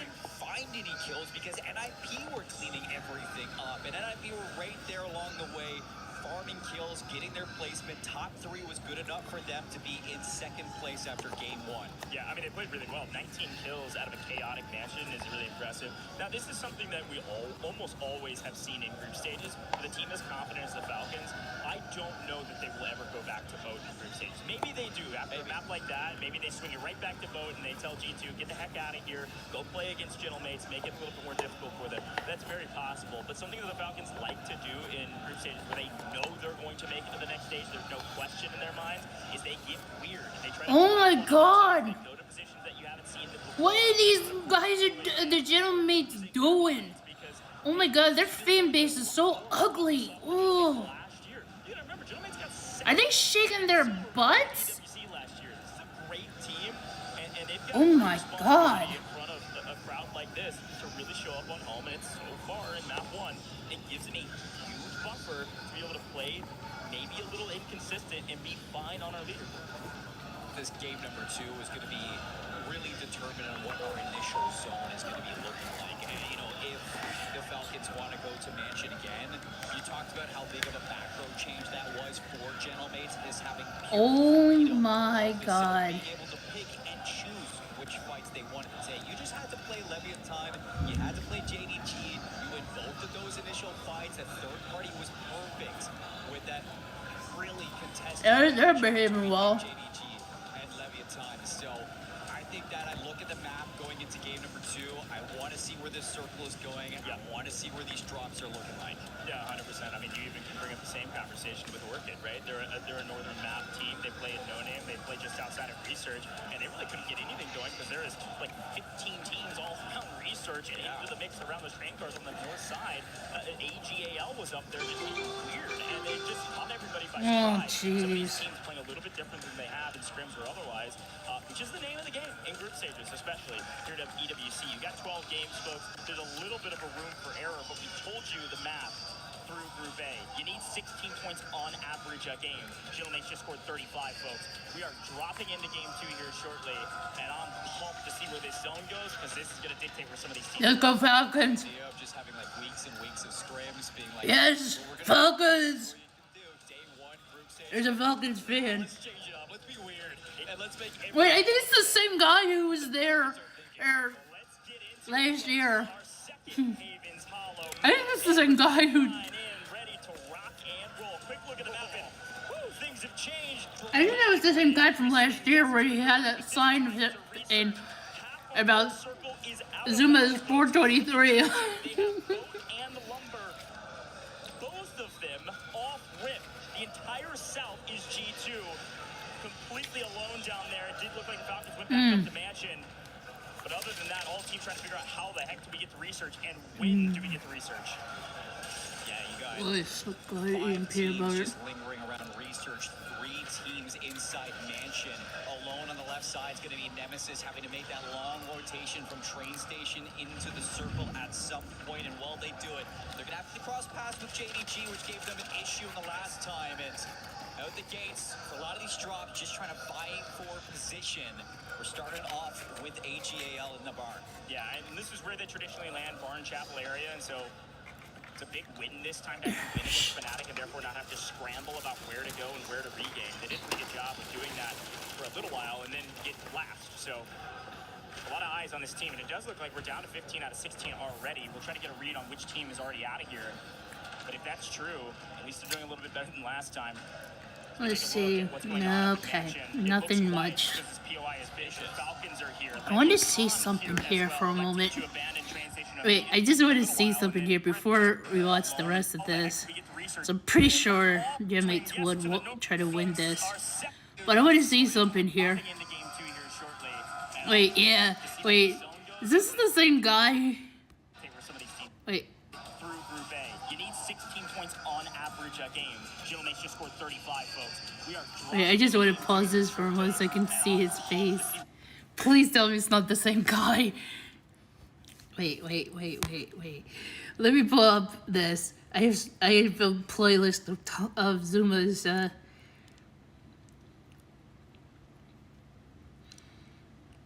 Wait, what the heck? Wait.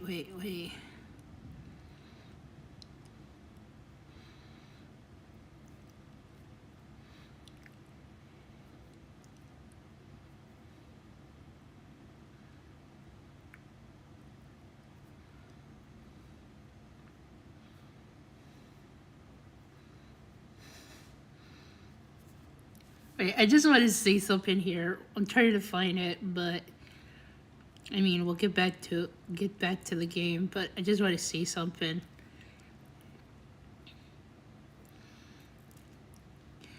It almost looks like the guy it is, but I like that he's showing his support. I thought it was the same guy. Never mind. But still.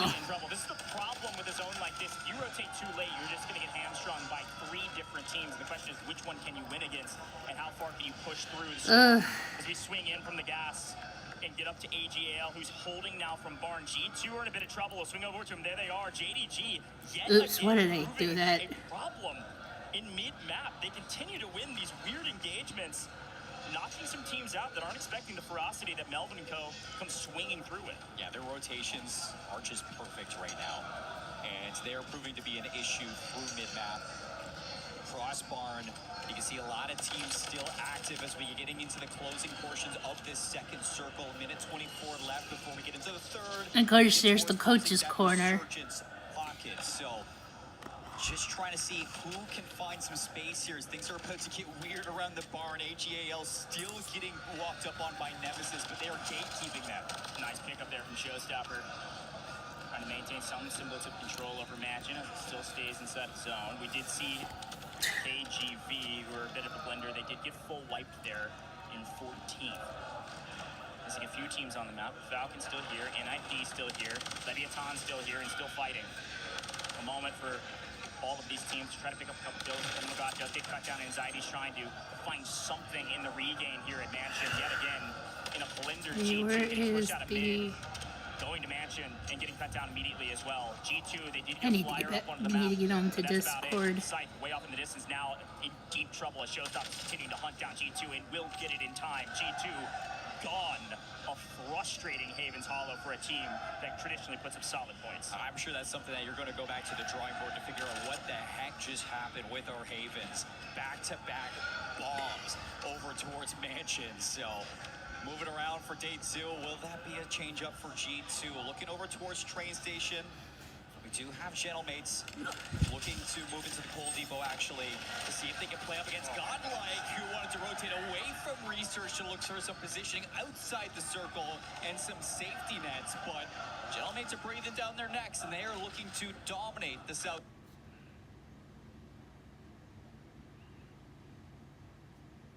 side. Yeah, I mean, this time, this is where they land, right? So this time they get to stay put for a while rather than rotating towards Mansion. The zone has pulled east as Hisoka wins a nice one over the top. And then the Aussies back to the lobby as well. Still looking for our first multiplier here with one more. As all 3 members of the Falcons still up. Donkey on 6, so doing a better job this time to find kills. At least on 8 as a trio. And actually, I'll call it 7. Noobs with not a kill to his name yet. 1 for Soka, 6 for Dongi. So need one more to match last map, and then they got second. Plenty of room still to find some more kills on the map, especially still having to fight through NIP and Leviathan. You actually got, we were hyping up JDG. They're starting to get contested by AGAL, who've just been sitting up in barns. So you look at JDG, who've been fantastic on this rotation through the streets, in towards Research across this stream. AGAL is trying to prove to be an issue, and they're actually pinching them between 3 other trios. So if JDG, if this gets messy for you, you have potential to get third party. You gotta be very careful with your next move. Unfortunately, holders get held, man. They just rotated too late. They were trying to hold the western side of the map, picked up a couple kills in transition, but then were too late to move. Now they're getting held. Classic Warzone story. Let's see if AGAL can find JDG continue to find kill after kill. It's actually a PA that cleans up one of this Leviathan roster, but they're striking back. It's not an angle. He's gonna try to push this fight, especially with Slappy down. Even though Dark's out, he could find that frag, doesn't get it. Gonna get actually a buyback on Dark, not wasting any time. Yeah, it's gonna be important for Leviathan as well as JDG to find some sort of positioning inside of Research. Criminal God's gonna get picked off by the Precisions. That buyback does not make a difference. Still just 2 players left for Leviathan, but with players starting to move away from the Mansion and Barn, you just cannot be in this position right now for your Leviathan. You gotta find some space in Research. Let's do a quick listen in with the Falcons to see what's going on in their heads. Oh yeah, Falcons, let's go. Soka. Get in the circle, boys! What the heck? Yo, crossing out G2 here. That's showing them. That's show. Yeah. We cracked them one shot. Okay, I'm gonna try to take space. What is that? Team Mansion went down G2. At least a couple of them. Small flats, free. Small flats. Should have been from the train. We gotta cross again. The other kid in front is gonna shot us. Oh, I'm gonna try to cross again one more time. Guy on your left. One time. Alright. Stay there, Dom. Stay there, Dom. And the red train card on my danger. Okay? Be careful your aim. Okay, I already knocked down green ping. I heard you. I'm trying to stay down. Your spawn might be clear. I can't lie. I think it is. There's at least 2 G2. That's one of them. Nice. Let's go, Soka. He's almost cracked him in the red train card. Okay, I heard you. They could be under you, small Eddie. Eddie. Yeah, we're missing one. There's 1 G2. We're missing.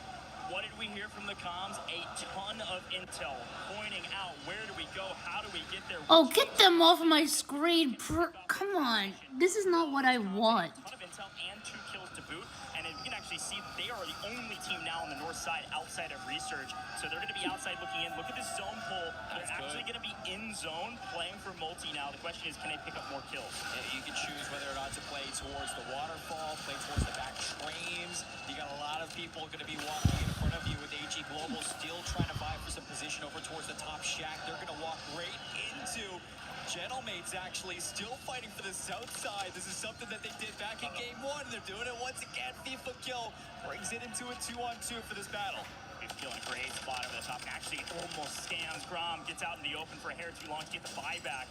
And it would have been a loss to go for that buy and not stay alive. Can he get anything for it? FIFA get cut down by the Falcons though, and Grom picks up the final on night.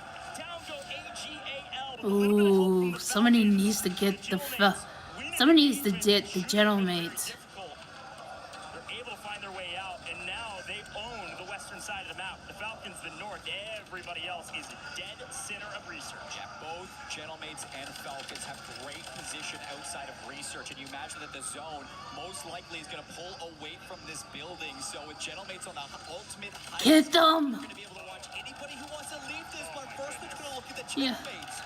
Gentlemates selling one yet again to play out in the open.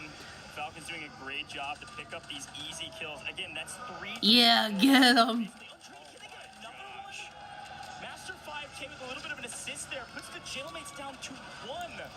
Out in the Good. Good. Find what piece of cover they need to stick behind, getting shot from multiple angles. And now Hollow's going to wait out this next zone pull. And it goes outside of research, or at least mostly. The Falcons, yet again with a zone pull, find themselves into a power position, waiting on everybody else. And usually you would say, much like last map, this is a bit too slow for them for these points to matter, but they've found 4 or 5 now, just by people being too far out in the open and Dongy shooting straight. But look at research. That's 7 trios still existing inside of research. And Falcons, their ultimate height is still going to be in that circle. So Gentlemates are looking for position inside the buildings, but no, you're going to get caught. Hollow's out. Good. Out. No back-to-back for the Gentlemates. And now with the Falcons, all they got to do I'm a beast right now. comes out from this research. This is where Orchid lands. They play up near research. Been battling in a position here since the very beginning of the map. It's actually Leviathan getting full team wipes off screen. Volcom now on screen, getting traded out from the backside. Master 5K here as well, finding the angle on Volcom's back. Nice trade from a roster that has been deadly since Atlanta. We'll see what NIP can do, who also made a great rotation to the bottom side. You're of research. I'm going to trade out, actually. Looks like at least one player of Gamax. And inside this final circle, you got Falcons, NIP, and Leviathan all rounding out that top 5 of this leaderboard still. So this would be a big game for if any of them can walk away with a win. Good grief, look at this zone.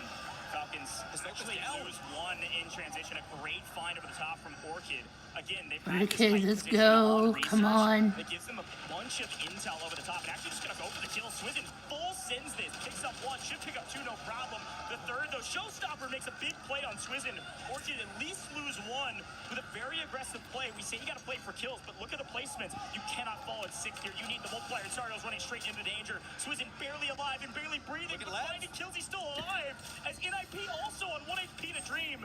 Showstopper using all of his stims to stay up for a moment, and then finally goes down. JDG striking, and all of a sudden we went from 6 teams to 2, and the Falcons have their prey in their talents. The Falcons win game 2 after a second place game 1. That was a cluster of energy that went into Wow. Yes. Team Falcons, Team Falcons, Team Falcons, Team Falcons, Team Falcons. There's the Falcons fan base. Oh no. Team Falcons, Team Falcons, Team Falcons, Team Falcons, Team Falcons. Let's go. Falcons are here. We're gonna knock down NIP. I can't wait to see what this does to our standings. Yeah, that's gotta feel good if you're the Falcons. Play through Mansion, play up at a just diabolical. Trying to hear the Gentlemates. Are they saying the Gentlemates fan base saying "F you Falcon"? So I'm gonna report them, as they haven't learned their lesson since the CDL Major 4. How disgusting are they? They use this every broadcast. But the layer cake that is Research Center is truly the best Yes. way to describe what happened. Aw. You counted out 7 teams all stacked on top of each other. And Look at I like Soka. the aggressiveness from some of these rosters to just full tilt, full sin, knowing they need the points. Because they're just trying to get top 5. I mean, you need kills. Why not just full sin and see what happens? You got to give a lot of respect to the teams that were able to make it into Research. You had Leviathan there who dropped Mansion. They were scrambling to get some regain. You had NIP also dropping struggled to regain back over towards Research, but they got it done. And JDG, who starts over by Church pretty much in the streets bowling alley. They make it all the way across to Research to make it into top 2. Like, that is tippy out of these teams to survive. Well, listen into the celebrations at the end of this. Come on. Let's go. Come on. Textbook. No huge celebrations because they knew they were going to win that one. I mean, they Let's go Falcons. Let's go hoo hoo. Let's go Falcons. Let's go hoo hoo. Let's go Soka and his boys. Let's go hoo hoo hoo hoo hoo. But they still put up a couple kills. Everything was mostly fine. I think the biggest question mark is G2 coming out of Haven's Hollow, probably near bottom of the leaderboard. Wild to even say that out loud for a team that's been dominating on a map like this. We'll see whether they're able to swing back in their form in Rebirth Island. You got to chalk it up a little bit to that zone pull RNG as well. I mean, how unlucky. Look at Soka. This necklace says. Back and you're forced to rotate early into Mansion in both games. Like, that is not easy for anybody to do. And in game 2, like, you just look at the way that JDG is playing, you look at the way that AG Global are playing, and the way that they're able to command the middle of the map through Barn.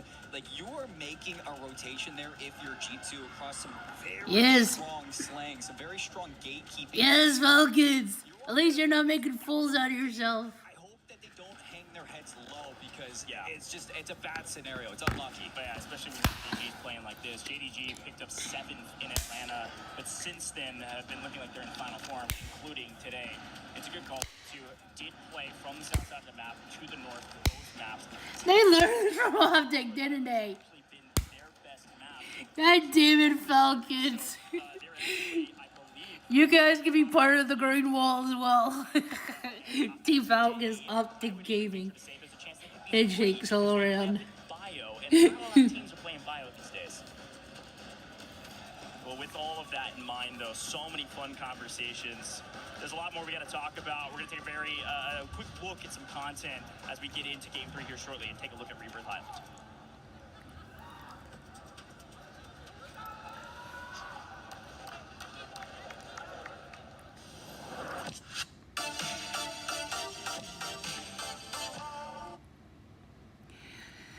While they're doing that, I might as well just still plug into my YouTube channel. As you can see here, there's this. Okay. Then you can scroll here. Here are, excuse me. Here are my other YouTube channels. You can subscribe them all. I promise you guys I will work on making content, but it depends on how things go. Cause come, I don't know when it's gonna happen. I think it's gonna happen in September. I may be busy. I'll try my best to make content for you guys. But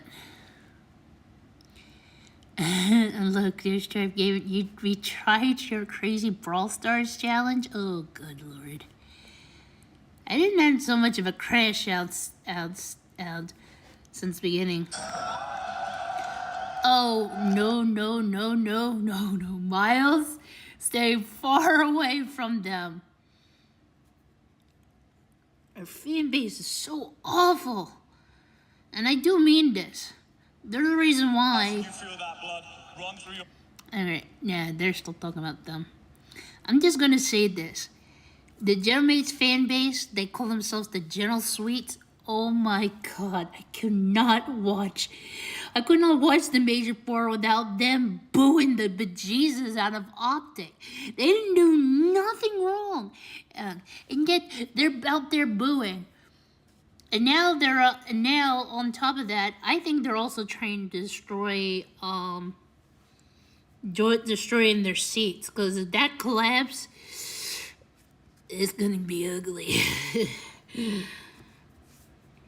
So, I'm sorry. Sorry you guys had to see that. But I'm just saying. There is, of course, going to be great competition for them here, but while they look like that, we can expect them through to Sunday. And he is my resident subject matter expert. I mean, as we saw in Group A, Group B here as well, it seems to be the top dogs on top so far. Are you expecting much of a change in the next few months? No, I think that we are seeing those sides that were under pressure deal with that incredibly well. We have, of course, got your Falcons, your Twisted Minds up towards the top. I don't see that changing much, and to be fair, when you sit in this room and you feel the energy, any team that's going to come into this an underdog, you're going to feel a little bit more uncomfortable when these fans are doing incredible. That's why I'm cheering on for Falcons, because I'd rather support them. At least they're not booing. They never booed.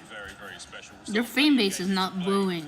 On the first day of Warzone, but any surprises? Anything that They know how to show respect. Jailmates, hate fan base, they're just awful. Getting out the Falcons and taking it to them, fair play. We want to see it right now.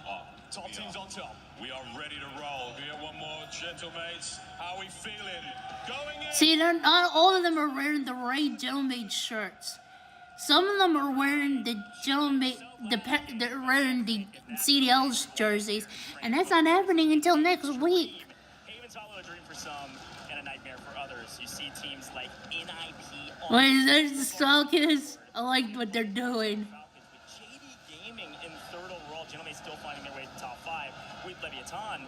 But I mean, we got godlike new icons down at the bottom of the leaderboard. We need Optic fans out there. No, gentlemen, please, nope. And the stream starts to crash. Just what I need not to see. Coming out from regions that may be a little bit less practiced than NA and EU who've been at WRS for Birmingham and Atlanta. Like it would be a little bit of talk. They're so wild and vile. And some of the females, they have female fans. I don't know how they're okay with that. Now we go to Rebirth Island and we see if a lot of these teams can maybe bounce back after those first 2 maps. Maybe it was a little bit unlucky zone polls. You guys struggled to get those rotations going. We have 2 on you. Okay, I get it. The club. Yeah, they're not going to take it. Yes, you guys have 2. Nobody likes to contest them, but did they change things up just to put everybody on their heels? Rebirth Island is here, folks. We've seen it 1,000 times, and likely we'll see it 1,000 more. But today, only twice. We get into the first map. Will G2 be alone up at Bio? Will the Gentlemates be alone? Actually, wait, what position are they in right now between Gentlemates and Team Falcons? Gentlemates Esports and Team Falcons. Wait, ranking. Oh yeah, so alright, Team Falcons are in 6th place. And Gentlemates are in 25th place.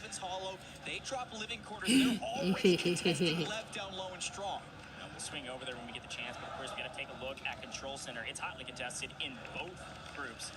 And even in this one, Trick Empathy, we talk about godlike, we talk about that team at the bottom of the leaderboard. Trick Empathy is one of an individual basis, one that usually is at the top. As an individual, has been a hero for this team, and a lot of folks have been chattering about what he could be able to do even with a different roster. Today, that roster's struggling on the chaos of Haven's Hollow. We take a look, though, at maybe what they could do from both. Here's a look at the factory side as we take a look at, looks like maybe VC could get active here and go play for somebody else. The problem is they're getting stabbed in the back just repeatedly by the Falcons who are bored. So do need to be careful about this factory play. When the Falcons get comfortable, they do swing up on JDG and win an engagement. A 3v1 with one more outside. JDG do need to stay alive if they can, and they're actually in deep trouble. They're third up, floating in the skies. Yeah, he's just going to float his way on down. Let everybody else resurge. Just get back into the flow of things. JDG had a fantastic map 1 and map 2. Don't expect them to fall so early on Rebirth. All 16 teams still alive. Everybody's looking for the loadouts, and for VC, they're going to be primed and ready to go in the case of Factory. Leviathan, who are out in Stronghold. Yeah, it went up against mates. It looks like they're going to go up against mates yet again. Yeah, I mean, this is classic, right? Gentlemates up at living quarters. Leviathan down in Stronghold. Striking first, Criminal God, the fragger, coming up to get busy. Their anchor nice and safe in Stronghold with no one within a country mile. So let's send the rookie out to go make some big plays. Let's see. Doing great today. Let's see if they can keep up that momentum. This is feeling a lot more like Birmingham for this roster and a lot less like Atlanta. And that's what we want to see out of Criminal God, especially vying for that Rookie of the Year position. Teammates have actually backed all the way down, and you can see that we got a little bit of a push in from AGAL. For Fun just got wiped, folks. For Fun getting conned at, I think it was Turbine still. Nothing changed for them, but they're losing the early engagement. A lot of eyes on For Fun to step up in a big way in a stronger lobby. So far, not the case. See if they can turn things around in the second map of Rebirth as they are the first team out. What the freak? Empathy, continuing to find some regainers on the outside of Boat. A couple kills here, a couple kills there, maybe all you need as the Aussies swim away. Group B, not for fun, just yet. So, yeah, but just kind of like look at Rebirth, and a lot of teams have actually been contesting each other on these rotations. I'm still looking at G2, we're looking for the bounce back, as they're going to go from the north side in towards Turbine. They've already backed AG Global away. Anxiety has been in the kill feed a lot. KGV. Big kills up against Nemesis. Katsu playing into control. Got a sniper on main, cracking plates, and that's about it. Smash Burger Dad 78 is a ridiculous tactic. All right, good luck here, Gooey. I can appreciate the plays. We'll swing back over to the Vicious, see what they're able to do here on the map. Quick look at the map feed, though.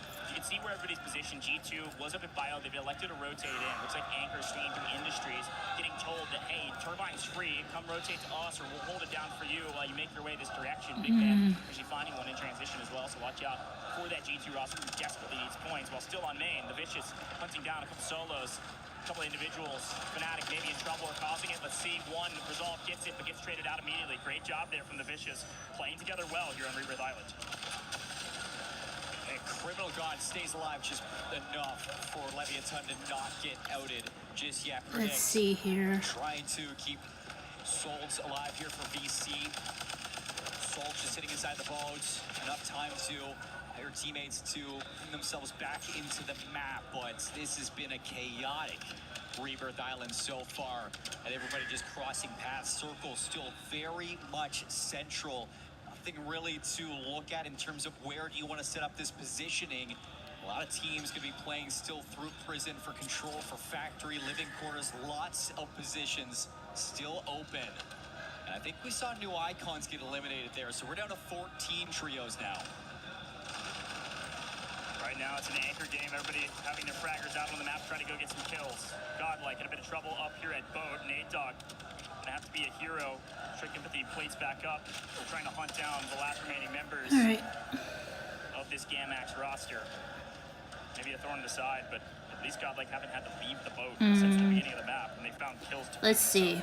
They keep I'm sorry I'm not talking as much, but I just want to see some stuff, but it's kind of crazy. Take Boat back and wait for this new zone offers. Excuse me. They don't really need to move if people keep coming this direction, so they're gonna chill here. Let's see if we can swing out. There it is, to Stronghold to see what's going on. The Leviathan have Really? up into the map. They've lost their lives a couple times. One floating back in, it looks like over the top of living quarters, but Amir can't really leave. He's in a very strong position if the zone didn't pull up towards Central like Seymour said, so he's gonna have to go for a dip, go for a swim, see if he can find his way up to safety. Unfortunately, there's a couple more folks in the water trying to do the same as per the usual here on Rebirth Island. So Amir, swim well, my friend, and Godspeed. I just wish you the best. And when you're in Rebirth Island, when in doubt, swim it out. Leviathan still not eliminated as well. I mean, they still are holding on to their life. You saw a quick glance up at HQ to see NIP holding down HQ for free. This time, NIP unconned at their usual drop spot at HQ. I mean, nice power position. The big question is how many kills have they been able to pick up through the course of this map as Zedar continues to swim for his life. Yeah. These folks in the water with a pistol. Wow. I use this stat often. We've been talking about it in the green room. This pistol is the third ranked weapon on Rebirth Island because of this right here. It happens over and over again. The people go swimming thinking they can live a bit longer and their teammates can get back to the map, but unfortunately for a team like Gamax, they will finally all get wiped together and therefore be out of the lobby. Down to 13 trios. Circle heading into the third. Now as we're going to be close to closing that resurgence pocket.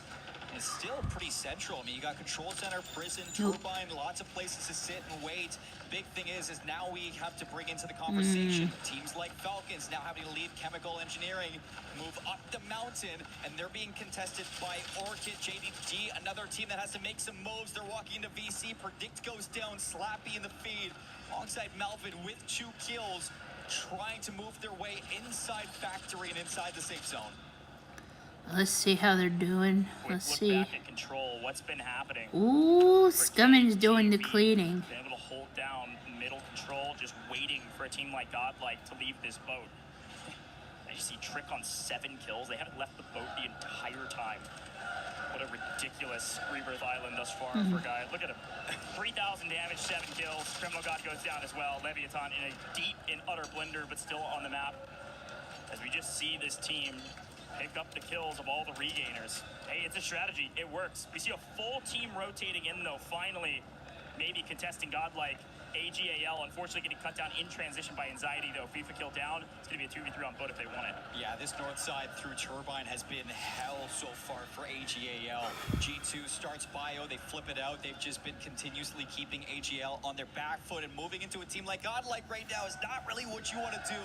If you're AGAL, just trying to look for some space to let's see. the circle's going to be closing in the next 40 seconds. This is where I'm looking at teams to start to move up the mountain. Teams to look at still Gentlemates sitting in living quarters. It's going to be the slow side. Lots of time to move up. But other teams like Nemesis, who are starting in Stronghold, are going to have to cross into that boat for Godlike and AGAL, and all while getting picked off by a sniper in the hands of Showstopper. Listen, we've had this conversation about HQ over and over again. If it's uncontested, and you can just sit your anchor up at the top of the tower, might as well pull out a sniper and see if you can pick up some free kills. Finally, Leviathan leaves the lobby. This has not been their game, but they've been resilient. Unfortunately, Resilient only gets them 13th, which is basically nothing. So Leviathan going to drop our leaderboard a little bit. Should still be in a decent position, though, especially as we are just now into the third map. Quick look at the map feed, though, does tell the story of what all the action has been showing on main, which is that everybody's been fighting around both, and Falcons have been bored over on Kim's side. They rotate down towards Factory, look for a bit more, but on screen, NIP, King AJ has 9 kills out of nowhere as JDG get thrown into a blender. Wow. And flying in the skies. NIP are feeling good. I mean, they're having a great start to this Group B. Haven's Hollow, Rebirth Island, it doesn't matter. And King AJ on 9 kills is just looking to keep up that continuous pace. Sitting in headquarters, they're not going to be in the circle right now. They got so much time. They're going to have to cross paths with the Gentlemates at some point. And back in game 1, that was their kryptonite. Look at G2, though, silently been obliterating this lobby. They desperately needed a good Rebirth Island game, and they've been one of the top teams on Rebirth Island. So let's listen in on G2 and see what they're thinking as they swing into the new zone. His voice in the bar, his voice gonna work up. It's only 2. It's only 2. I'll find it in the back, bro. No. It's fine. Just double res us. We can go play placement. Yeah, down a prison. They're all fighting now. Safe. We can double res. Pop that single. Buy immunity for yourself. Land showers, everybody. Stop that. Alright, go showers. Yeah. Which side? Here. The single. Right here, the door. Single door.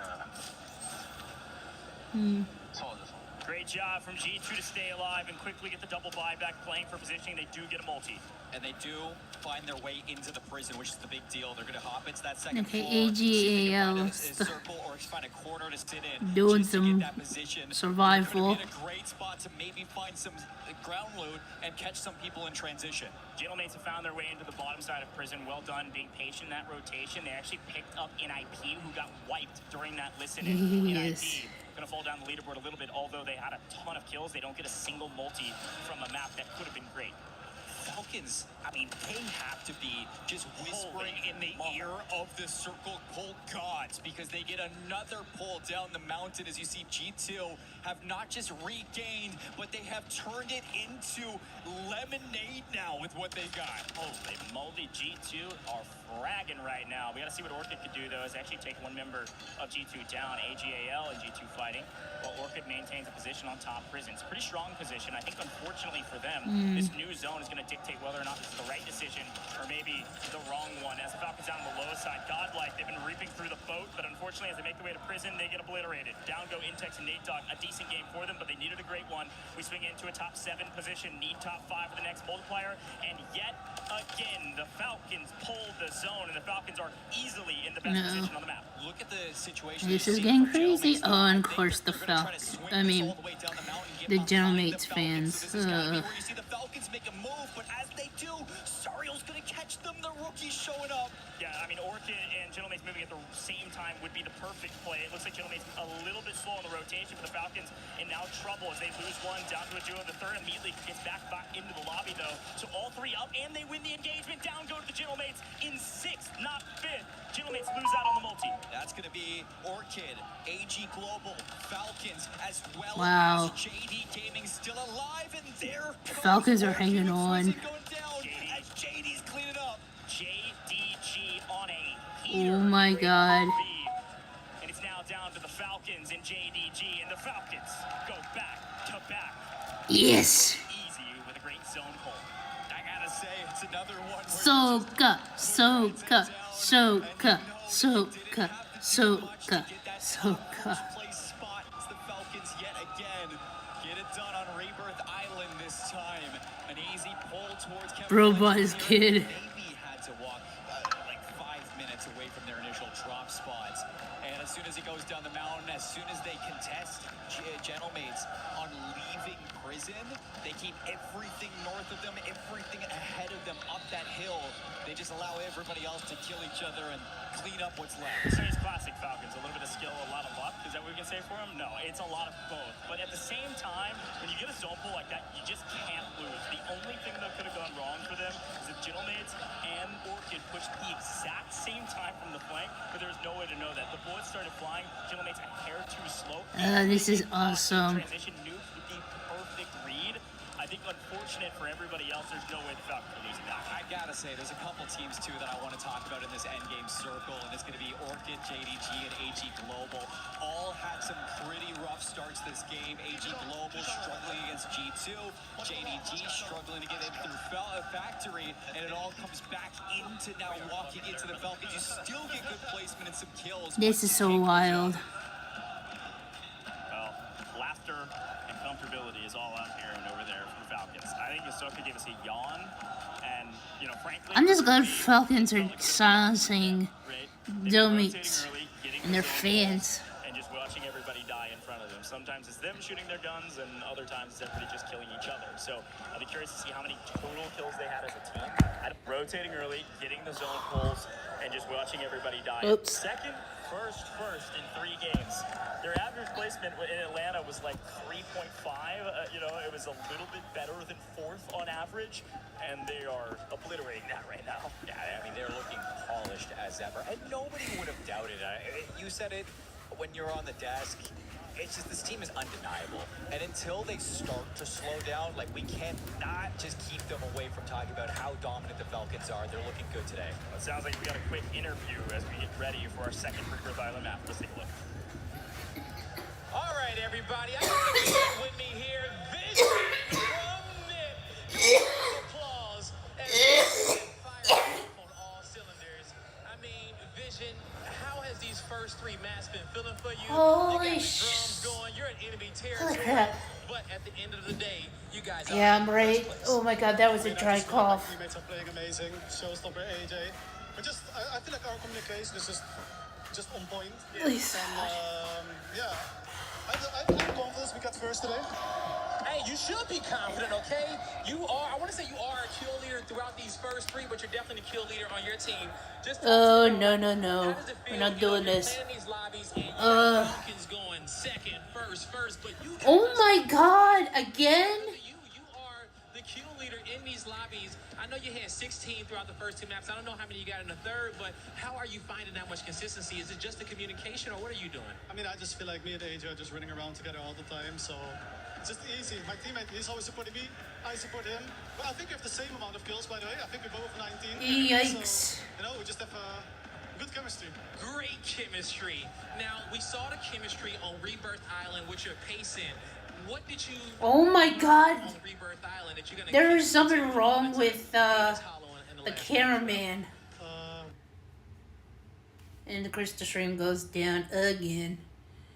I said, when it comes down to your pacing that you guys found on the Haven's Hollow, how are you guys going to take that into the next maps? What did you learn in those first 2 maps that you can take on over to the rest of the maps? I mean, I think at the moment we don't really have to change that much. Our communication is on point, as I said. The chemistry is on point. And yeah, just a shout out to my teammates. And let's go to the next game.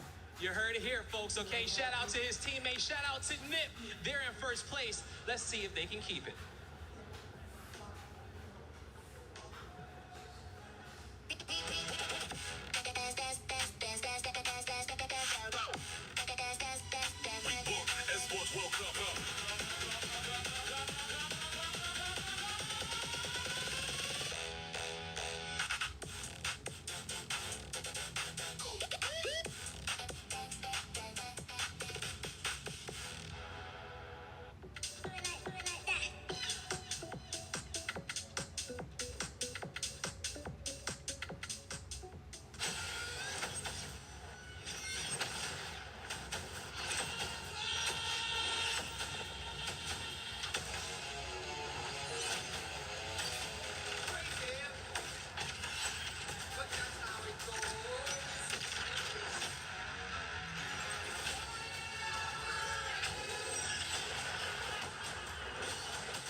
Et on est, mesdames et messieurs, avec les fans de Gentlemex. Bon, comment ça se va la 3e game? Pour l'instant, ça se passe pas mal. Ça se passe super bien. On fait le top pour la première, magnifique. Ça allume la salle un peu, on montre qu'on est chez nous. La deuxième, ça se passe un peu moins bien. Et là, on est en place, j'ai l'impression. Donc, ça va, yeah, so we're really happy because we have one top one on the first game, so it was magnificent. Everybody's just chilling out and everybody's so happy about it. And now the second game was not that good, but we feel kind of good now, so everybody's just sending. So, tu veux chanter évidemment, mais je vais te laisser chanter avec eux, mais comment est-ce que tu te sens un peu moins stressé? Faut être quand même top 5 du groupe, ça va être chaud. on va y aller. Je veux pas me porter l'œil, mais on va y aller, c'est sûr. Ils sont dans leur match. On y va. Il n'y a même pas de question qui se pose. I know, on y va. I know you want to sing with them, so you can sing, bro. I asked him, like, of course you want to sing with them, but I guess in one point you just really want them to get the top 5. Do you think it? You believe it? It's like, I don't want to jinx it, but of course I believe it. Like, they're looking right good now, and we're gonna do it. We're gonna make to the big finals, and we're here for that whatever. This is group stage. We're more interested in the finals. If we believe, they believe, we're gonna make it. Basically, they're ready. No, not gonna do this. Not now. Oh my god. Shamefully. Come on.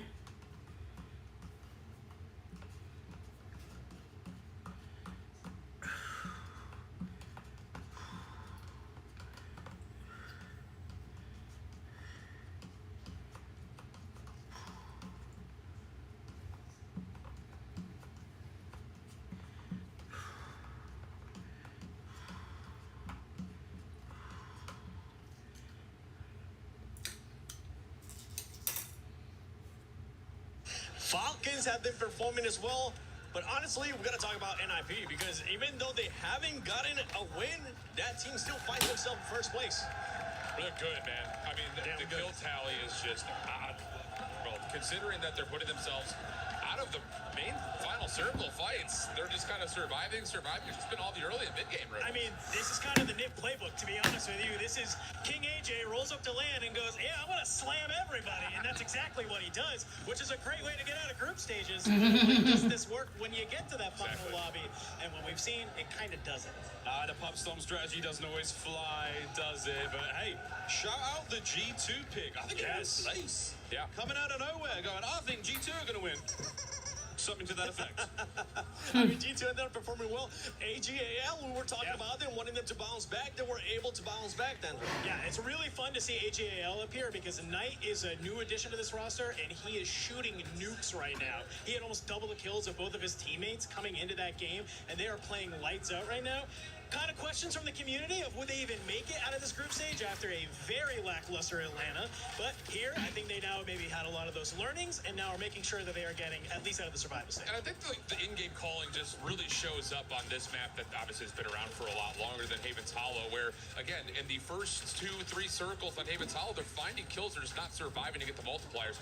Now, all of a sudden, you go back to what we've been playing for the last 3 years, and they're like, okay, we know where we're dropping, we know how we're rotating, and like you mentioned, Knight, if he keep shooting like this, these guys have a real solid chance to make it not just out of their group, but potentially top 5 if they can place well. You know, this last match we saw, Godel got like being able to just hold that boat for the longest time, and it was none other than let me actually see if I can do Trick. Yes. Trick was just straight up just getting all the kills. Yeah, Trick needs some help. He needs some help, man. I mean, it's has been the story all year long is that Trick is going huge, but I'm waiting for those games where Nate Dogg and Intex can start to get into the mix because that's when the team's having success. It's not enough just for Trick to be going sicko mode. He needs both of the teammates to help him on out as well. Dan, as the long-term resident Warzone expert, are you seeing anything in this stage so far, or at least in this group, as a shock to you? I think what's shocking is going to sound like an oxymoron. What's shocking is how like expected it is. It's like we're all like, I think this team should do well. Yeah, Danger's an expert in Warzone Mobile. I mean, sorry, Warzone, but you have Miles, who is the expert in CDL because he's a caster. Okay, Leviathan's right on the outside, AGL's right on the outside. Oh, okay, cool. This is kind of going maybe how we expected just a little bit. So I think that's what's the most surprising to me, which is weird to say. Like, it's surprising that it's going as we all said it would go this way, and it is. I mean, that's not to say, again, you've got to believe, at this point of a tournament, anyone can still win it. But right now, the heavy hitters are hitting the hardest. Yes. I mean, let's even talk about Leviathan because they started off hot. They have slowed down a little bit in this last match, but if we go back to the first games, I mean, they ended up in 7th place with 14 kills. Then follow it up with the 3rd place, 10 kills. But after that, this last match, it wasn't up to par. Yeah, they're floating, but there hasn't been anything that you look at, whether they've been on screen or you just watch them on the map, that says, oh, they're dominating. Yeah. Like, it's just been kind of okay, which is fine for now. They're going to avoid being in the bottom 3, but in terms of making it not just through this group, but also possibly through survival, they need to find a moment. And anyway, I think just first part of the map, mid part of the map, end of the game, whatever it happens to be, they just need a moment. Yeah, I think what people forget is this Leviathan roster looked really good at Birmingham, right? That's how they got Deep Falcons, they showed it to Atlanta. they're climbing. Make it out of the group stage, right? Yeah. So that's just the kind of thing. I think they're kind of getting their feet back underneath them for being on a land together. You got a young gun and Criminal God who's absolutely insane. But you got to wonder, crazy. Maybe some of those land jitters coming back. You have Atlanta kind of sitting in the back of your head. You got to kind of beat the boogeyman, maybe if you want to try and start to get back into the game. I mean, again, looking at this top 8 so far, still very, very close in terms of this scoreline. So plenty still to change there on that first page. No worries for many of those. And I think the only other thing to kind of point to, and I know there's been some, JD Gaming up there, but this is what they do. They kill, they slay. I think the big kind of interesting point as we finish off the back half of this group is what's going to happen with Team Orchid. I also feel like they have not necessarily had a convincing moment. They had high ground in that last little fight at the end, but weren't able to survive through it. So it just, again, feels like they need a moment as well. As we go towards the second page, you can see new icons there with just 9 points.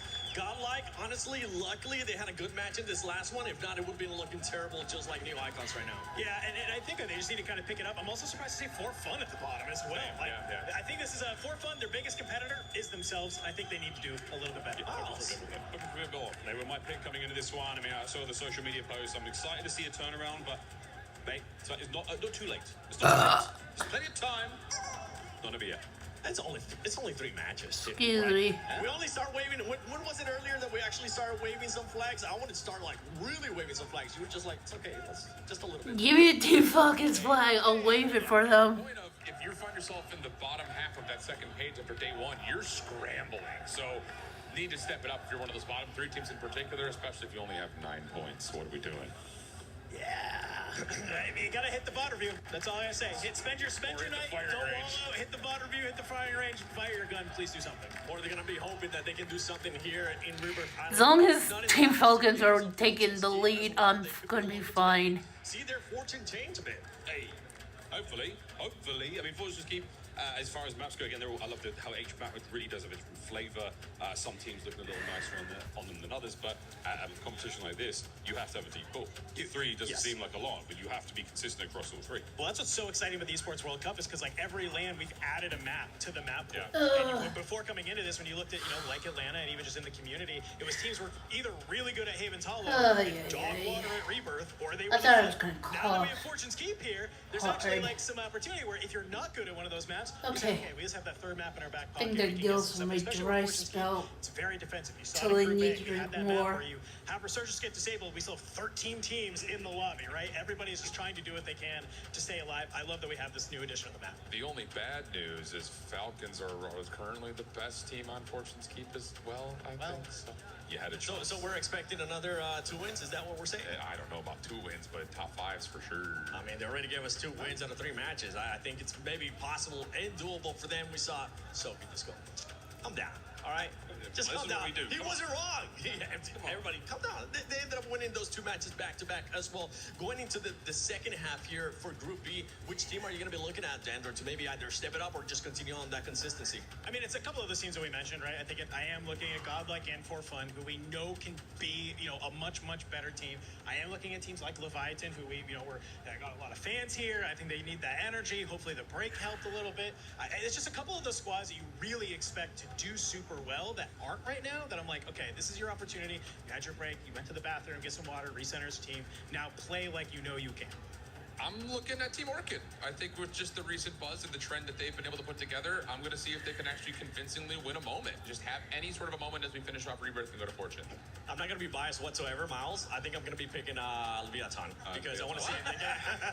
Not biased whatsoever. I'm hoping that they'll end up performing well. And I know across them that we do have Team Falcons, which Lazy's currently with them. Well, I found myself with the Falcons fans, and this is just after 2. The Falcons fans, let's go! Obviously, you're going for the Team Falcons, and them to have 2 wins in a row. Is there anything you want to say to the Falcons players? Actually, it's not our first time. We're going back to back. We already went back to back the World Cup. We have 2 World Cup now, and we are coming here to just support Falcons because we have, let's say, we are believe in this team. In all games, we will win this World Cup. We will take it triples at their time in the row. I mean, it's only the group stages, but you're saying the Falcons are going to win the entire... Yeah, we'll see. Only problem is they need to beat...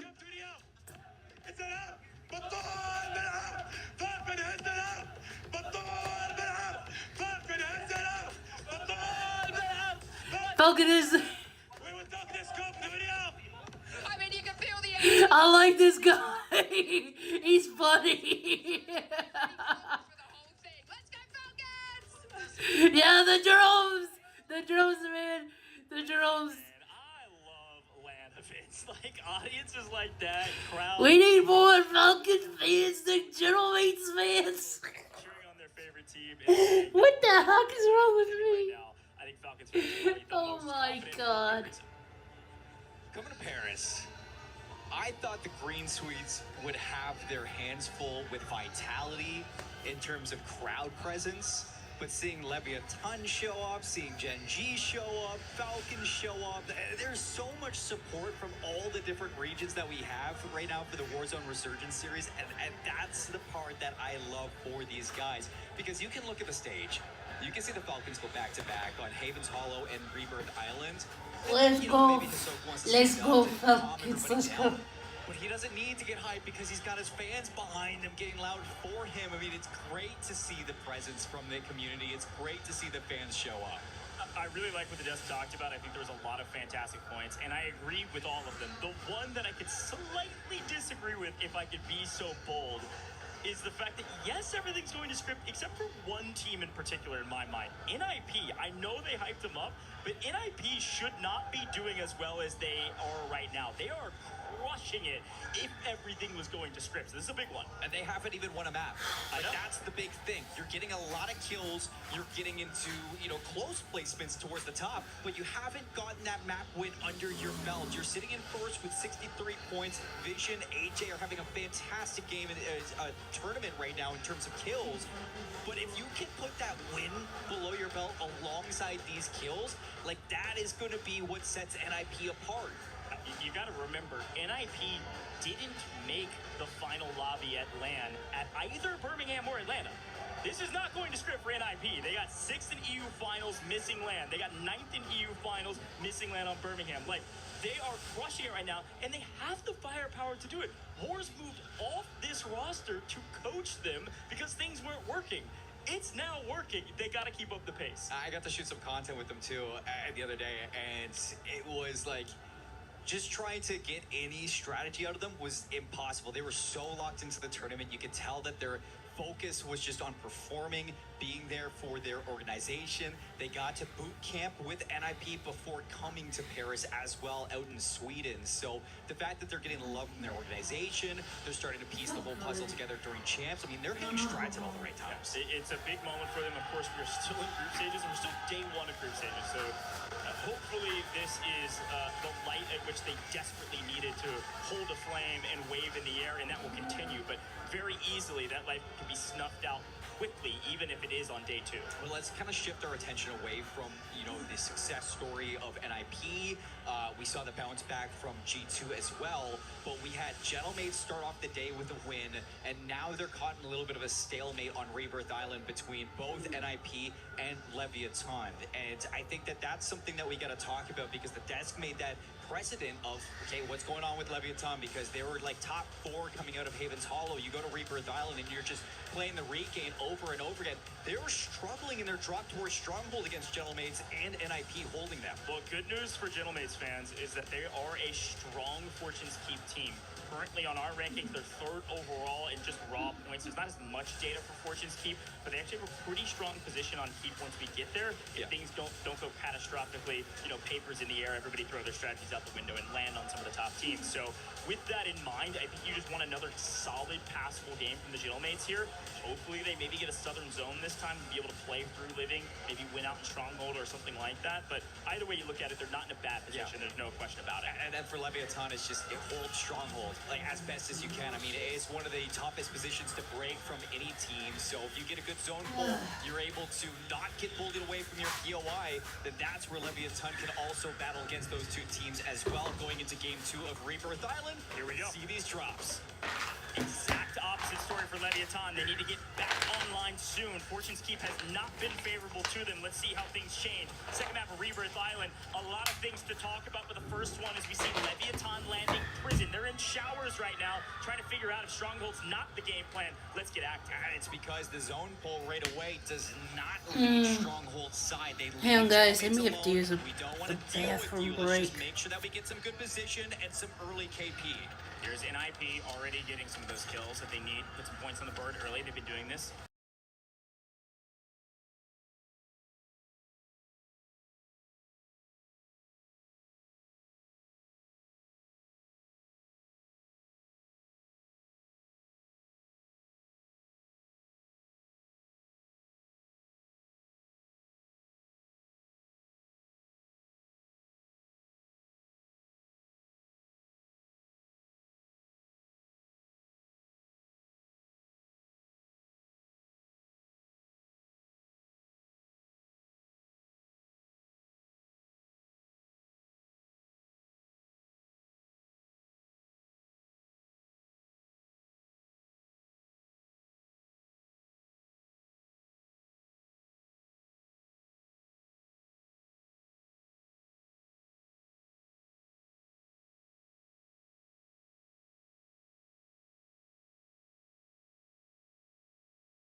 Big man credited that kill. JDG reaped the rewards. They have industries, but the zone goes straight. What the to heck? Turbine. AGAL, the Prophets, pull the zone and have sat in this position since the very beginning of the game.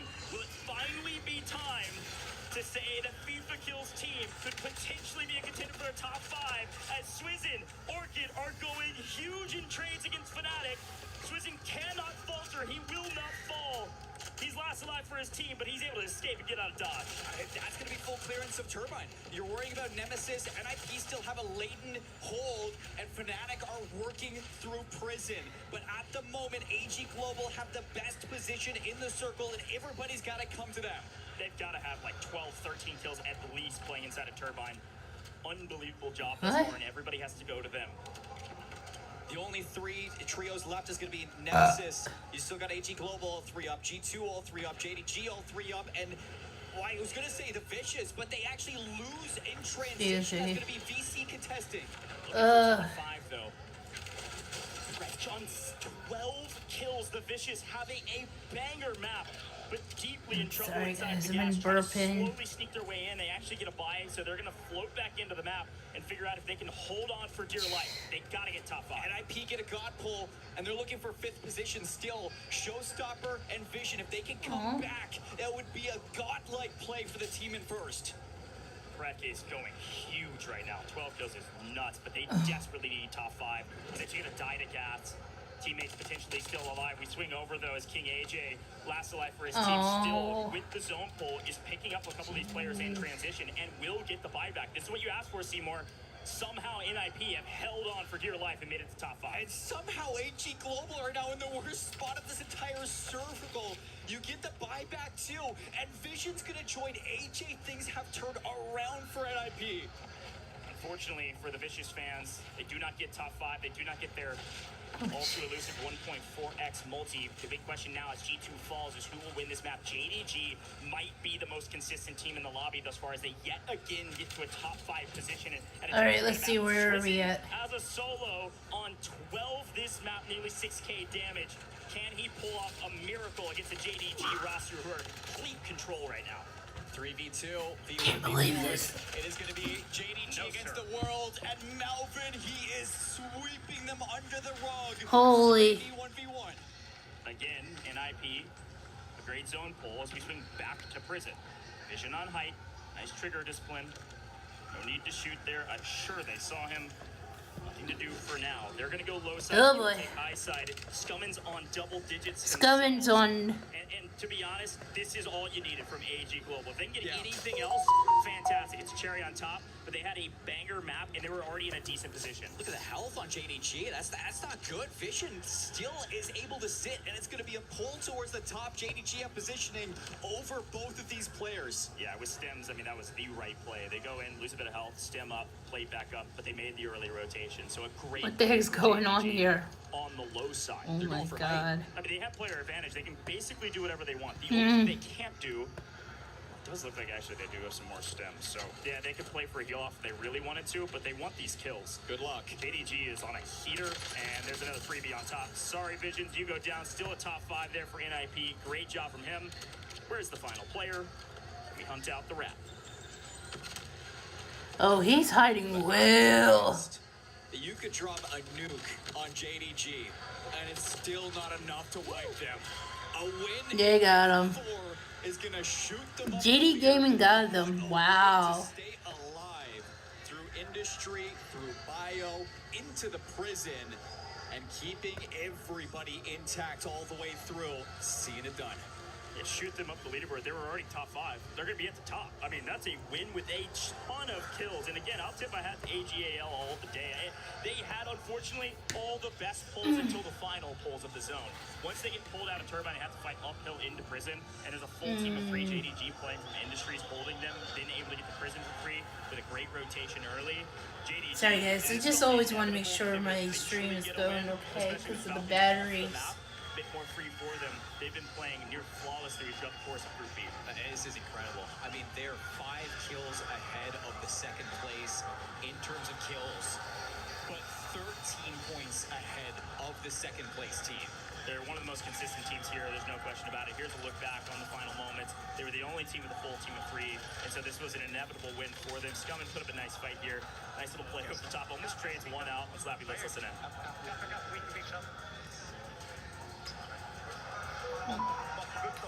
Nice work. What kind of sound is, bro? Nice work. It was clinical. JDG all too comfortable here in the group stages. And I gotta say, I mean, this is a team that going into EWC, we knew that they're consistent in just staying alive, getting to those end circles. If they can start kind of putting together the puzzle pieces of kills to go alongside it, that's where JDG levels up. And talk about a performance in Group B, a performance on day 1. Melvin's got 27 get them off of my... kills and FLS 19, so everybody's pulling their weight. To add emphasis to the dominance of JDG, Rebirth Island traditionally has been their weakest map, actually by a country mile. On the other maps, on Rebirth Island, Fortune's Keep, they've been a very strong team. Rebirth Island, they've been fairly weak. Now, of recent, they've been getting into final form, but still, to see them this consistent across the board in a group that's still fairly strong, really impressive stuff from JDG. But again, I know our aging global fans are going crazy for a banger map like that. The big question mark in my mind, how many kills did the whole team pick up? I saw people kills name in the kill feed at least 5 or 6 times. It's going to have double digits as well. Folks, we got some content, we got some interviews, we got a ton of stuff to take a look at before we get into Fortune's Keep. 2 more maps today. Playing, you're not yet. EWC Play is your all. Yeah. I know. Play. It's kind of crazy. Let's see. Alright. Oh yeah, you know what? I might as well do it while I'm still in. Subscribe to my YouTube channel here, you can see. Also, you can subscribe to my other... Oh! That did not happen. You can also subscribe to my other YouTube channels. And I'm sorry you guys had to witness that. Oh my god. That was embarrassing. Oh, heck no.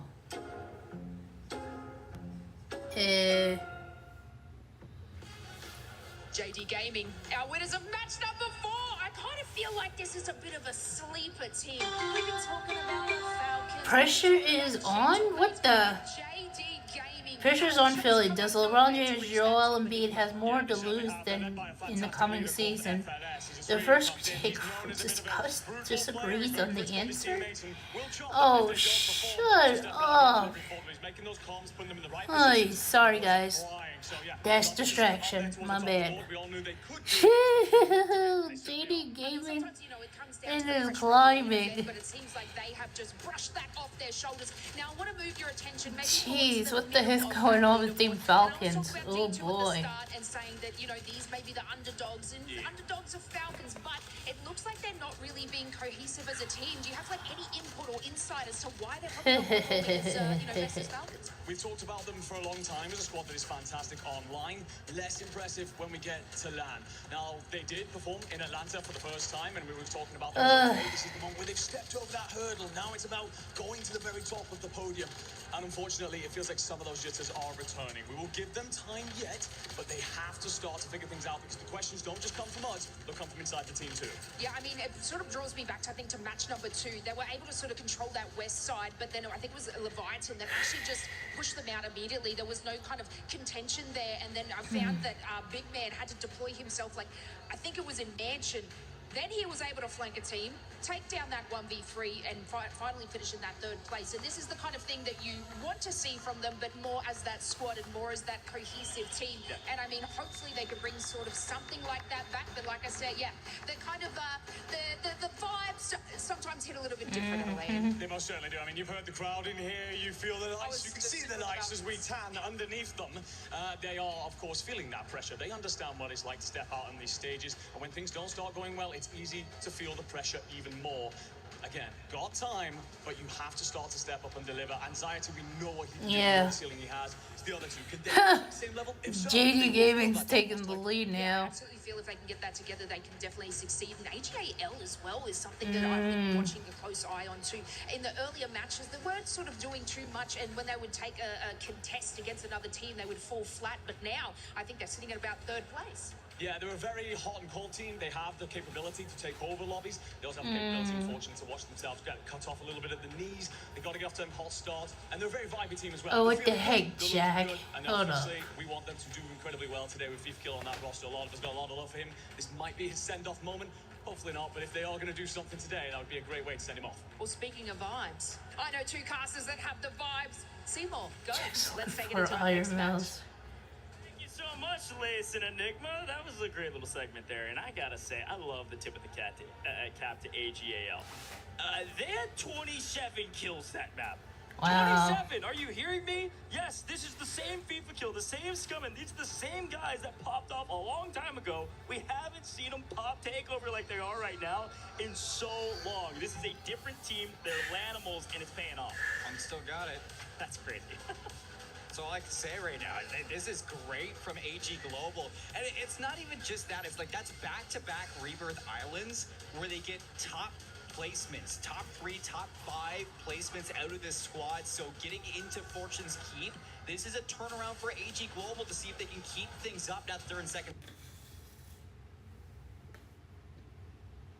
place. I mean, it's a big key factor. Okay. Fortune's Keep is a fairly new map, although a return to form for those that know the lore. But it's a new map in terms of current competitive space, and therefore it's a little bit untested for some of these Where's my teams. phone They charged? are a team that can keep up the pace, like JDG, But I'll like keep this AGAL, going. on a map like Fortune's Keep. Things could totally flip on their head. Falcons are still top 5 right now, and I know it's crazy to say this, and I'm not wishing an ill omen on them. I expect them to win this entire competition. There is a chance they could drop out of the top 5 here in Fortune's Keep, depending on where people drop. This is going to be the Nah. part of our group stages. The omen I'm putting on is jailmates.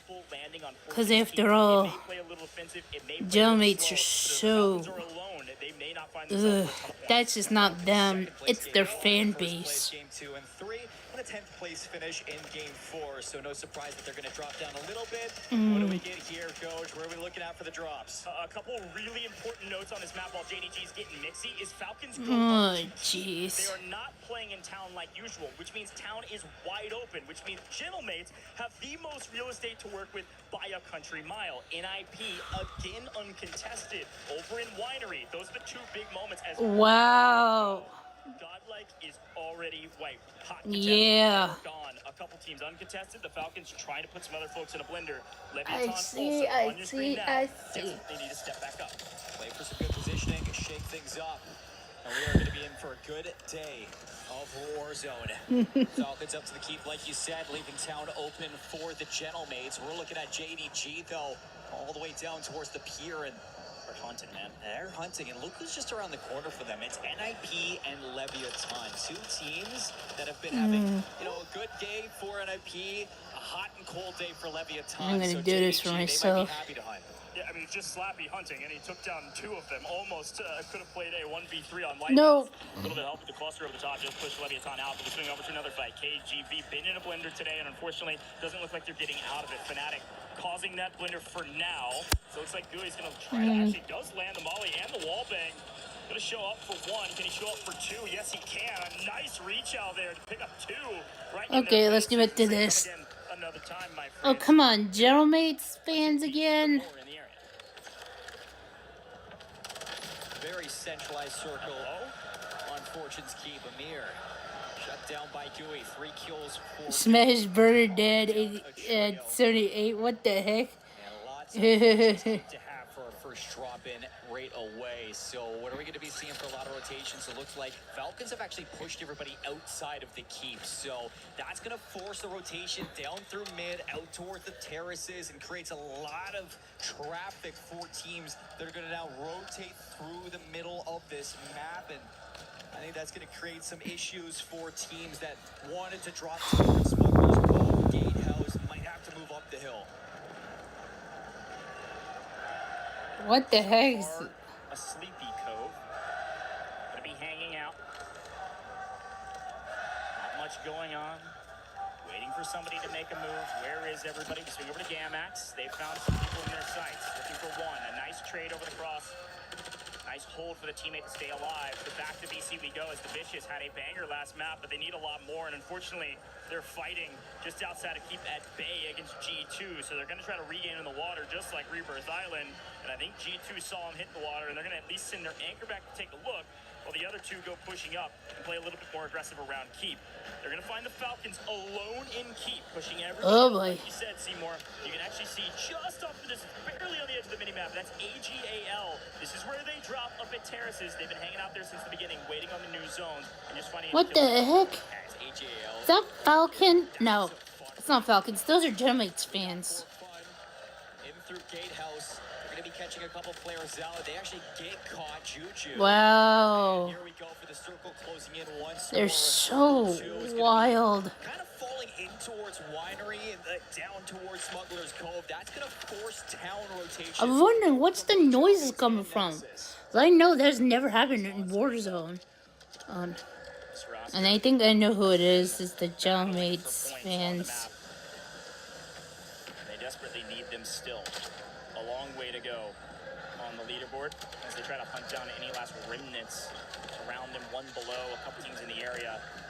But for now, shooting a distance while we wait on some of these rotations for some of the other teams. Gamax, also a team, been in the blender, still looking for a lot more. We swing over and see that for fun, near bottom of the leaderboard is causing some of that chaos we saw in IN. Now, as we swing back over towards the keep area, you can see that AGAL have sent Scummin out to go try to find something. They're safe in terraces. They're actually leaving two back in terraces. And I'm hearing Genelmate fans, what they call themselves, the General Suites. Are they cursing? If that's so, they need to be removed. Where is Orchid holding? Is their anchor inside a spiral? Yes. Can we make a play for that? But back to JDG. Yeah, back to JDG, who just continue to farm Leviathan. You can see that things don't get any better for Lev.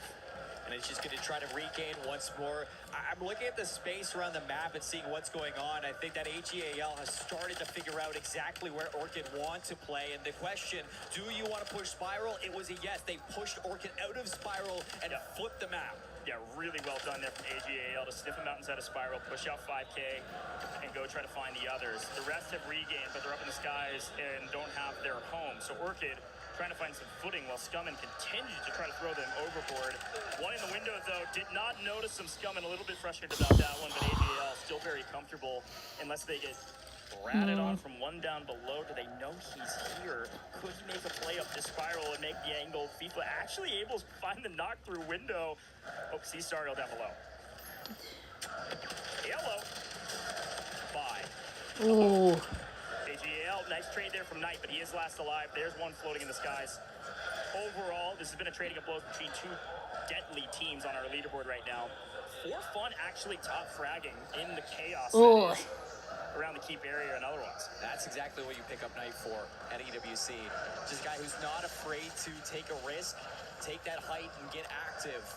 Cleans up some kills against Orchid, keeping AG Global in, and we get to see where Circle 3 is going to close in, and it's actually going to be further down towards the southeast. Lighthouse still safe. The edge of Gatehouse, Grotto, a lot of teams still moving over. Gentlemates, they can't catch a break on this rotation. Circle is not pulling towards them, neither with the Falcons or AG Global. Yeah, Max pick up one in transition. Down go new icons. They're out of the map. We've lost 4 teams thus far. Don't worry, Gentlemates fans.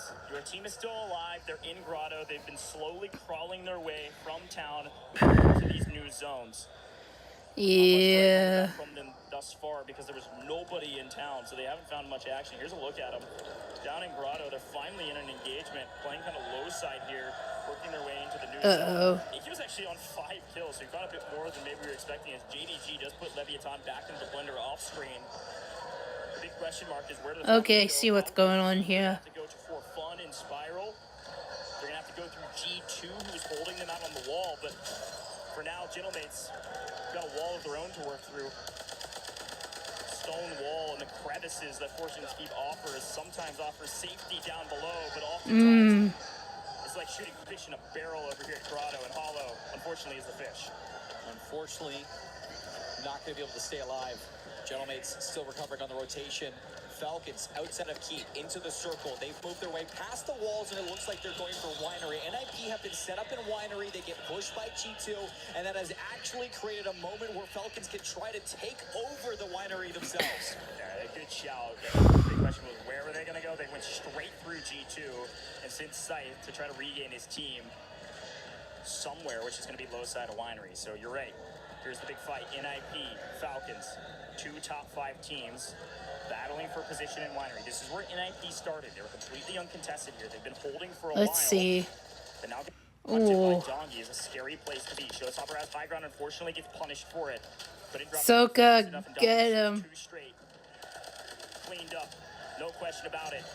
NIP in trouble. Finally, could be the first time they go down without a multiplier if they fall here in 11. Dongi is going cray with the hatred. That you can have, and it looks like NIP are just going to get the heck Shields. out of there, give it up towards the Falcons, and we see the circle close even more into no man's land around Winery. Outside of Lighthouse is going to again force the rotation. Oh boy. Players from the west side, Grotto moving in, everybody. AG Global's got to move. They're still in Keep, and you are walking right into For Fun Esports that will be trying to gatekeep you.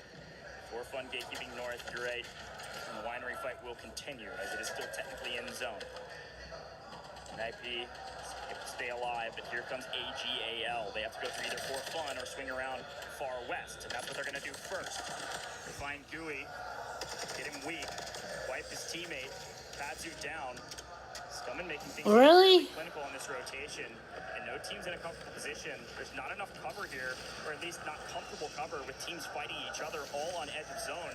AGAL, if they can survive the PA, which they certainly do, they can rotate in mostly for free, pending this hold here from Team 11. Yeah, I was going to say, I mean, you got oh, in front of you, great. DMX and For Fun, 2 teams that you've just had their number all day long. You just had a 27-kill game. If you can cut them down here and move into the circle, this is going to be major value for AGL. Let's listen in with AGAL. They're banging one out. Let's see it. Anything, I'm in. They jumped out. They jumped out. Close running at us. Close running at us. Look at me. Get inside. Get inside. I can't. Okay. I'm throwing him in on me. There. Backside. Close the door. Wait, we get shot across. I'm down. Can you smoke and rest? No. Dad. Just chill. They're on the roof of the building next to you. They're pushing front door right now. Okay. Front door. Team Falcons are eliminated. You're good. Really? He's still on your front door. We can drop down if you want. I don't see that. Drop down to dead. I think they're coming up. Chow this. 3. Nice, good on. Nice. Chow that. Nice. Good shot. Nice. Close to the left. You're good right now. Go down. Get money. Oh, unlucky. Yeah, there was another one down there. That's okay. That was a trap. Great Chow. Unfortunately, there was too much fire to handle, man. It was too hot in the kitchen and too many teams swarming around them. A great effort. They get top 10. In the meantime, we do see, yes, AGAL go down. We also saw the Falcons go down with only the 1.2x multi. They did pick up 10th place overall, and I don't think they had a ton of kills. As dominant as they were at the very beginning, they're starting to fall behind on this leaderboard. Still some paths, bottom wineries, still some positioning, bottom caves through the grotto. You can see that's being held by Gentlemage trying to gatekeep Leviathan, and that actually blows up in their face with some beautiful shots from Criminal God. Right now, best team in the circle is going to be JDG, looking to go back-to-back. Let's hope they do. JDG could go back-to-back for ultimate 3, and unfortunately, Gentlemates get cut down. For Fun get cut down, missing their top 5 that they desperately needed. Ninjas in pajamas. Wait, that could change. Finally gets FLS, but can he get the help as Melvin just clears a full squad off screen? Top 5 for both the top 2 teams today, and they're really going to maintain a position at the top of the leaderboard as Leviathan goes down. This could be NIP's moment. They've been waiting for a win all day long. They've been at the top. They've been slaying. Can they close? They got G2 and JDG. That's it. Couldn't get the reses either, so FLS is just battling for his life to hit the zone and does get it could be over. Solo for JDG if they have enough stems. In the meantime, what's the main fight? There really isn't one. If these guys can sneak their way in and replay back up, maybe. But NIP completely have them pegged on the backside of Lighthouse here, working their way into a winery on the south side. Immediately, Melvin down. The only player left is a solo for G2? G2? What the hell? G2 Esports is hanging on by a thread? Nope.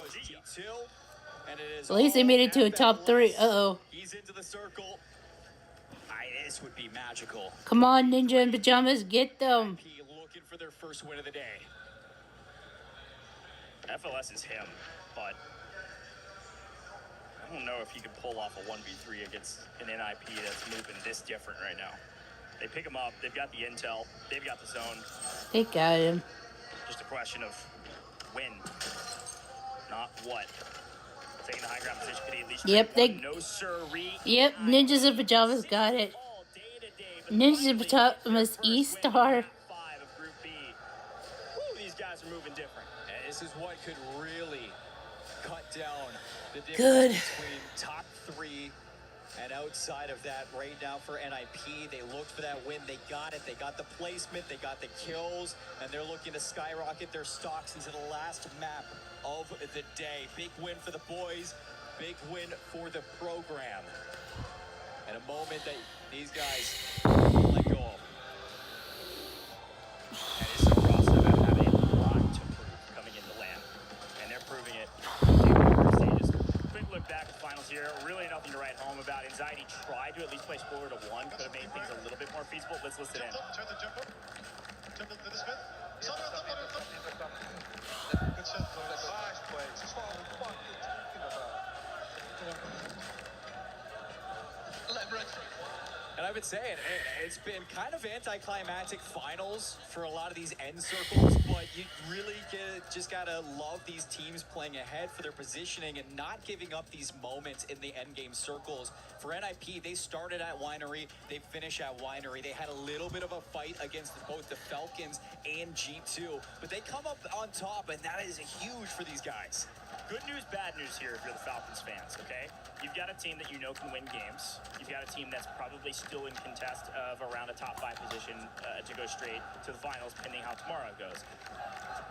That's maybe kind of good news, bad news in one form of fashion. The other good news, bad news for them is that the same teams are winning over and over again. The same teams are doing well, which means you're really not being contested behind you on the leaderboard. I mean, Still trying to promote this. I know. I think we're almost, it's almost over. I know the Falcons didn't have a great game, but they're still going to be probably top 5 or very close, even though that's another, barely top 10 finish and hardly a kill. Crazy. Got a lot to look at here before we move into the final map of the day, folks. Don't go anywhere. It's about to be crazy on the last drop.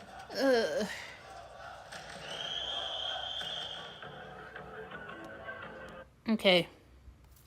Yeah, I gotta still do this. Make sure to follow me here. Also, to follow my subscribe to my. Yeah, let me try this. Subscribe to this channel. Subscribe to these as well. Okay, so we can do it.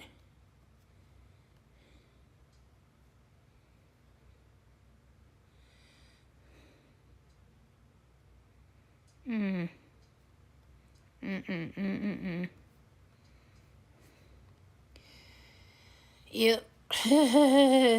I know it's weird, but Not stupid. I'm feeling stupid. You know, neither of us picked NIP to look great, and they look great. Well, then everyone in the venue is stupid because I don't think anyone had NIP up where they were. Did you hear that? All of you are stupid. That's right. All of us gonna get our keys crushed because none of us saw this one coming. Welcome back, ladies and gentlemen, to Warzone. Hey, models. Hey,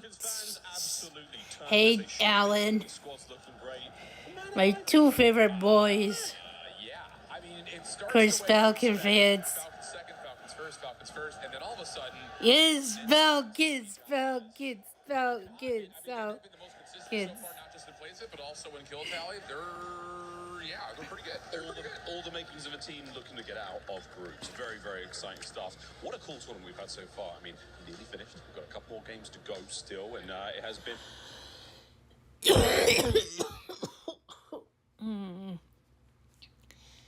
How am I getting so dry? We're going to take a little stroll down this incredible set here in Paris. And as we said before, the crusher behind us, the keys of all of our teams here in the tournament. Tomorrow, we do indeed crush, destroy, not just the keys, but their dreams and hopes as well. Here for that, I'm here for that negative energy. I mean, this is a really interesting group. Yeah, the negative energy. Actually, I seen it. Last year. Zuma had a complete and utter meltdown. He said he was fleeting, but instead of calling, who was it? Vivid? He said, please, Montoya, por favor. I was like, that is the extreme crash out. Somebody ended up turning into a clip. An awesome time we're having out here at the Esports World Cup. The Gadia City Is is lighting up. this Soka's dad? People here to see loved ones, friends, family, and I'm joined by Soka's dad. Of course, Yep, Russell, I knew it's it. gonna be I tried to watch the first season of this behind the scenes shows, and Soka's dad. He's kind of cool. Absolutely. So, first time out of the country. Always just flying around in the nation. We're from Shoreview, California. First time out of the country, here in Paris, France. Here to support our son, man. It's a blessing that we're here. It's a blessing that he's here. It's a blessing that the Falcons put him on this trip to do this and do our best. And just I gotta give him respect. I'm glad to see his dad being there. Talent who are working at this event, who are also fathers.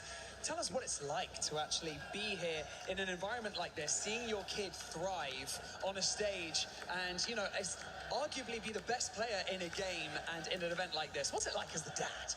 It's surreal because coming from our background as Polynesians, we don't play games for a living. We like to play football, play rugby, do something physical. But this is a different avenue to show our people back home that we can do this. We can handle Yes, Steve Focus can do this. You can do this, Soka. We're about to close out the group stage. So if you could say anything to Soko right now, leading into these final games, and the group stage. He's so busy. You can see him on the screen right now. He's really calm, cool, collected. What kind of words of encouragement would you give him? Hey, just know back home, man, you got plenty of family here, plenty of family back home. We got your back no matter what. Win or lose or draw, we're here. God bless everybody. Inshallah. Falcons on top. Thank you. I'd love him to. Aww. I thought I went to the gym, but holy smokes, right? Yeah. Soka's dad is buff. I will say that.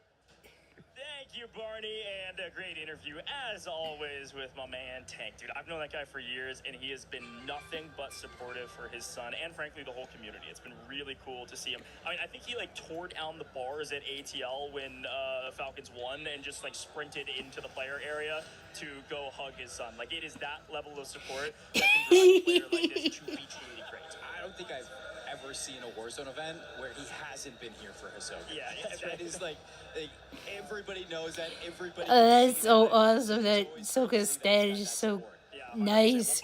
He showed respect, and I can't believe that he did. I can't believe he did that in Atlanta. He ran to his son and hugged him. Yeah, that's the dad you need. Unlike my estranged father, what a complete jerk that he is. But still, Soka's dad is good. No, yeah. No, better. We support Soka's dad, support Soka. Let's go, Team Falcons. Let's go, Team Falcons. Let's go. They did win 2 maps in a row and get second on the first map. But the last couple of maps, they've basically done nothing. And unfortunately for the Falcons, that's too many maps where nobody else is striking that's underneath them. The Gentlemate's doing well, top 5 now, but they're still a top 5 team after 2 dud maps. It can't happen. The Falcons are too good. You have to take advantage. But it's also been because of some teams overperforming and contesting them on these rotations. Here we go. Final game of the day. Thank God. Everything's on the mind of what can the Falcons bring, and can NIP keep it going? Take a look at Gentlemates, number 7. We'll see. Left. Again, alone overlooking town is theirs completely, but they do have to rotate again. We pull further to the east, and so we'll take a look, of course, at the Falcons up at Keep, but JDG leading the lobby right now. That's that leaderboard Seymour just broke down on the right. This is the top team today. They have been shooting nukes. They were fantastic in Atlanta. They were the top fragging team, and they're doing it again, and this time by even bigger strides. 86 kills thus far. far. We are going to keep our eyes on, obviously, teams that are but look at the bottom three in the leaderboard. Nemesis, godlike new icons. Nemesis still have a chance to overtake Gamix, Leviathan, and Fnatic. How the heck is Slappy? Finally, he goes down. Again, JDG doing a great job with a single fragger out on the map while the other two play together. They're out actually by Winery. Going to be contesting NIP here shortly. But take a look at Keep. Again, the Falcons in group stages changing things up. They want to put people a little uncomfortable. They want yes, show the Falcons, especially Soka's dad. I like it. They change everything up. They throw the playbook out the window and they start landing in some of these hot spots. Yes, Falcons. Falcons. Oh God, get the gentlemen off my screen, please.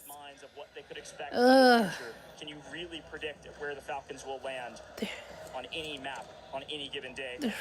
For now, Vicious trying to figure out where they are. It's a good strategy. I mean, you expect yourself to make it, whether it's the survival stage or just auto qualify. Oh, they're waiting for somebody's waiting. Make it a little bit harder for other teams to qualify, and I think that's what the Falcons are really going to be looking to vie for. Hisoka, he gets caught on the rooftop by. Oh no, Zoka's out. No. Hold the boy back in. He does get some help, and oh no. Ladies and gentlemen, bodies being shot. Adrenaline? What the freak? Back to the lobby. The Falcons are done today. 3 bangers, 3 duds. And Adrenaline? What the freak, man? Not be top 5 moving into day 2. We still have half the Ooh, what the freak? Adrenaline is so bitter. we haven't really talked too much about them, but Oh my God. they haven't been getting final positions, but they have been shutting down a lot of good teams. They won the MENA region by 40 points. This is a solid team. A slightly untested region, sure, but even still, they're putting some of their slaying power on display. And I think they're about to ego chow every. Wait a minute! AGAL are out too! What? He said it's just that easy. He's shaking his head, shoulder shrugging. These guys are out for blood. What the heck? Over to Amir and the rest of Leviathan that are looking for a pick-me-up, and they got JDG in their sights. Amir's going to get traded out. Leviathan have been non-stop trying to just get themselves Is there cheating going on here? I smell cheating. And it stinks. To set the tone for tomorrow, Vicious's kills there were very important. AGAL was in 3rd place overall. Falcons were in 5th, and they're both the first 2 teams out of the map at the Vicious's hands. This is going to open up the leaderboard a bit to prep for tomorrow. Here we go. To the water we go, as it looks like Godlike's still in a bit of a blender, trying to hunt down the last remnants of Leviathan with a little bit of help over the top. We're into the second circle. Minute 30 left, still for it. You can start to see things potentially. Of course, the Gentleman's fans are still barking like the dogs that they are. Rotations up from the south, and everything's going to be pushing away. Here we go. Looks like new icons are trying to find some freebies in the water. For fun, wiped, confirmed. For fun, not their day. Gonna have to turn things around tomorrow. Go to the VOD review, figure out where people are landing. Why did it not go their way? Were they just not winning their fights? Or was there something else they could fix? Looks like Leviathan will live true to their icon and be a Leviathan literally in the water. Well, they are being wild. Has like 4 from the water as we do see another team go down, and that's going to be Fnatic. I'm liking that we're on Orchid right now because who's gone in this game right now? Falcons and AG Global. Those are 2 teams that made Orchid's life a living nightmare back in the last game. So this could be a big game for this squad. Nemesis on main, frankly, have been fairly quiet. This is a game that won the Apex Brawls by like a billion. They had like 450 points in 11 games. And really, they just need a good game here, and that's going to get them out of that elimination spot. And all they need is one good game to boost them up the leaderboard. King AJ, nice one. Again, NIP have had Winery for free. Wow, this is getting crazy. Well, the 2 fraggers go out onto the map and can do whatever they want. There's nobody within a country mile of Winery, while up in Keep, things are a little bit different for G2. Again, Fortune's Keep is a map that they've actually done quite well on in the past. Fairly quiet in comparison. comparison, but there's still a team that is near top 5 of the leaderboard and can make a play for it right now with two of the teams, like we've mentioned, out of it. They're in 7th overall at 80 points going into this map, and they've got a nice power position inside of Keep. This next couple zones will dictate how they rotate and how long they can last in this game, but things moving very quickly in Fortune Keep standards. We're already down to 10 teams, and we're not even into the 3rd zone. This is extremely quick. People are getting risky, and it looks like Gentlemen's are starting to make some moves. Top Spirals, Orchid's going to get dropped down just to one player, forcing some quick movements away from both. If somebody can take out the Gentlemen's fans, I mean, well, I shouldn't say it. The Gentlemen's I'm losing it today, guys. I mean, this is day 1. I'm just frustrated how the Gentlemen's fans are being so annoying. Needs some help right now. Nice nade all the way through. Will force one in. Unfortunately, loses the chow. Gets barrel stuffed and sent back up into the skies. The team's still alive, but barely, because they've got a swimmer. JDG. I meant to say the Gentlemen's, if they can get them out of the game, we'll probably have an easier time watching. I have an easier time watching. Top position on the leaderboard, as unfortunately Godway goes back to the lobby and again left hit the VODs. I mean, it was kind of a God white right there from Melvin. They're nice shots from the perch. Hawks feasting. JDG in control of Lighthouse, in control of the coast. And looking just at the rest of the circle as we're closing in on the 3rd one. It's going to pull us into the center of the gatehouse, forcing the rotations out of Keep into the grotto, where that's where Gentlemen's are. And this is a bit of a repeat of history, but finally they're the ones that are the victors of that history. They've hunted down Katsu, and they've won out in Grotto, whereas otherwise they lost last time. Big question right now is, can they wipe? Yes. Now, can they get the heck out of here? This low ground can be quite dangerous unless they want to play for late game here. I don't love the position, and I'm not sure the Gentlemen's do either. They're going to head to the coast and look for some more kills. There's a couple of strong battles going on right now. It's NIP versus G2 and Orchid versus Nemesis. Both of them looking for high ground control in the rotation of the final circle. Play from Spiral here. The edge. Gatehouse, yes, the edge of Keep. Nemesis, a team desperately needing some more points. JDG their points actually on the Gentlemen's. Grom able to trade 1. Can he get 2? Slappy extremely low. Unfortunately, Grom. JDG, thank you for taking them out. Goes down, and Gentlemen's a solo, but an anchor Hollow. Wait, Hollow's still alive. They're gonna stay there. It's still Oh, crud. Get him. to push to, while off-screen NIP catching the wrong end of the barrel. The Fraggers, G2, able to win their engagement, but again, NIP's fine. They've got their anchor in Winery. They're likely going to have to move here with the new zone. This is a big zone. Where's it going to pull? If it goes north, it's great for G2 in the way that they're looking. But it does it. It pulls back south. And that's where JDG now has some great positioning on the coast. Nobody behind them. All eyes forward. And everybody's got to rotate through each other to get to JDG. Again, Gentlemen's down. I think Gentlemen's... Yeah, they got their team back. Last map, just a hair more east. JDG have been chilling in coast since the beginning of the game. Just picking up free kills, doing their thing. Kind of been allowed to just kind of win day 1. I mean, kind of regardless. NIP maybe could go get a win here, get the 1.6 with enough kills to make a difference on the leaderboard, but otherwise, JDG's got this in the bag, man. They're moving different. Let's see if they can clutch it up with the zone pulls that they're getting. I wonder who's going to make that first move. I mean, you can see that G2 are looking for space into the center of the circle. Circle closing. You will be watching that, but it's just trying to find that positioning. Showstopper, how did he find that? Anxiety goes down at the front of Keep. Yeah, G2 are actually on a heater right now. Timing. A lot of eyes on Big Man. Uh-oh. But he was on Wrong team, guys. G2 kind of safe inside a Spiral. It is truly dependent on how aggressive Orchid gets on the north side. You can see the regains coming in for G2 here. Scythe on 3, Big Man on 7, double digits without their Fragger Anxiety being shown. There it is. They're on 16 right now. Could pick up a full team of 3. Anxiety just gonna full send. Ego Chow comes in. And Ego what the heck is going on? Are swinging for the top of the leaderboard. They were in 7th going into this one. Where does it pull? Oh, it's going to pull right for G2. So they don't have to go anywhere right now, and they have the ultimate height. Gentleman's has to move north. JDG has to move north. And Nemesis are still cowering behind these buildings, just trying to find some space. A big wipe on Team Orchid. Very consistent Team Orchid, but no crazy bangers. JDG gonna have to make a pretty tough rotation. Love to do a quick listen in with the team at the top of the leaderboard as Slappy has found his way to kills, but they've got NIP in their way, and he will fall first. Ooh, there goes Slappy. I'm trying to look left. Yeah. I can't get up to it. You can. Let's see. Can we maybe kill the left kiss? Where's up on my left? We need to bang them out quick here on the right, bro. With the mask, come on. Yeah, come on.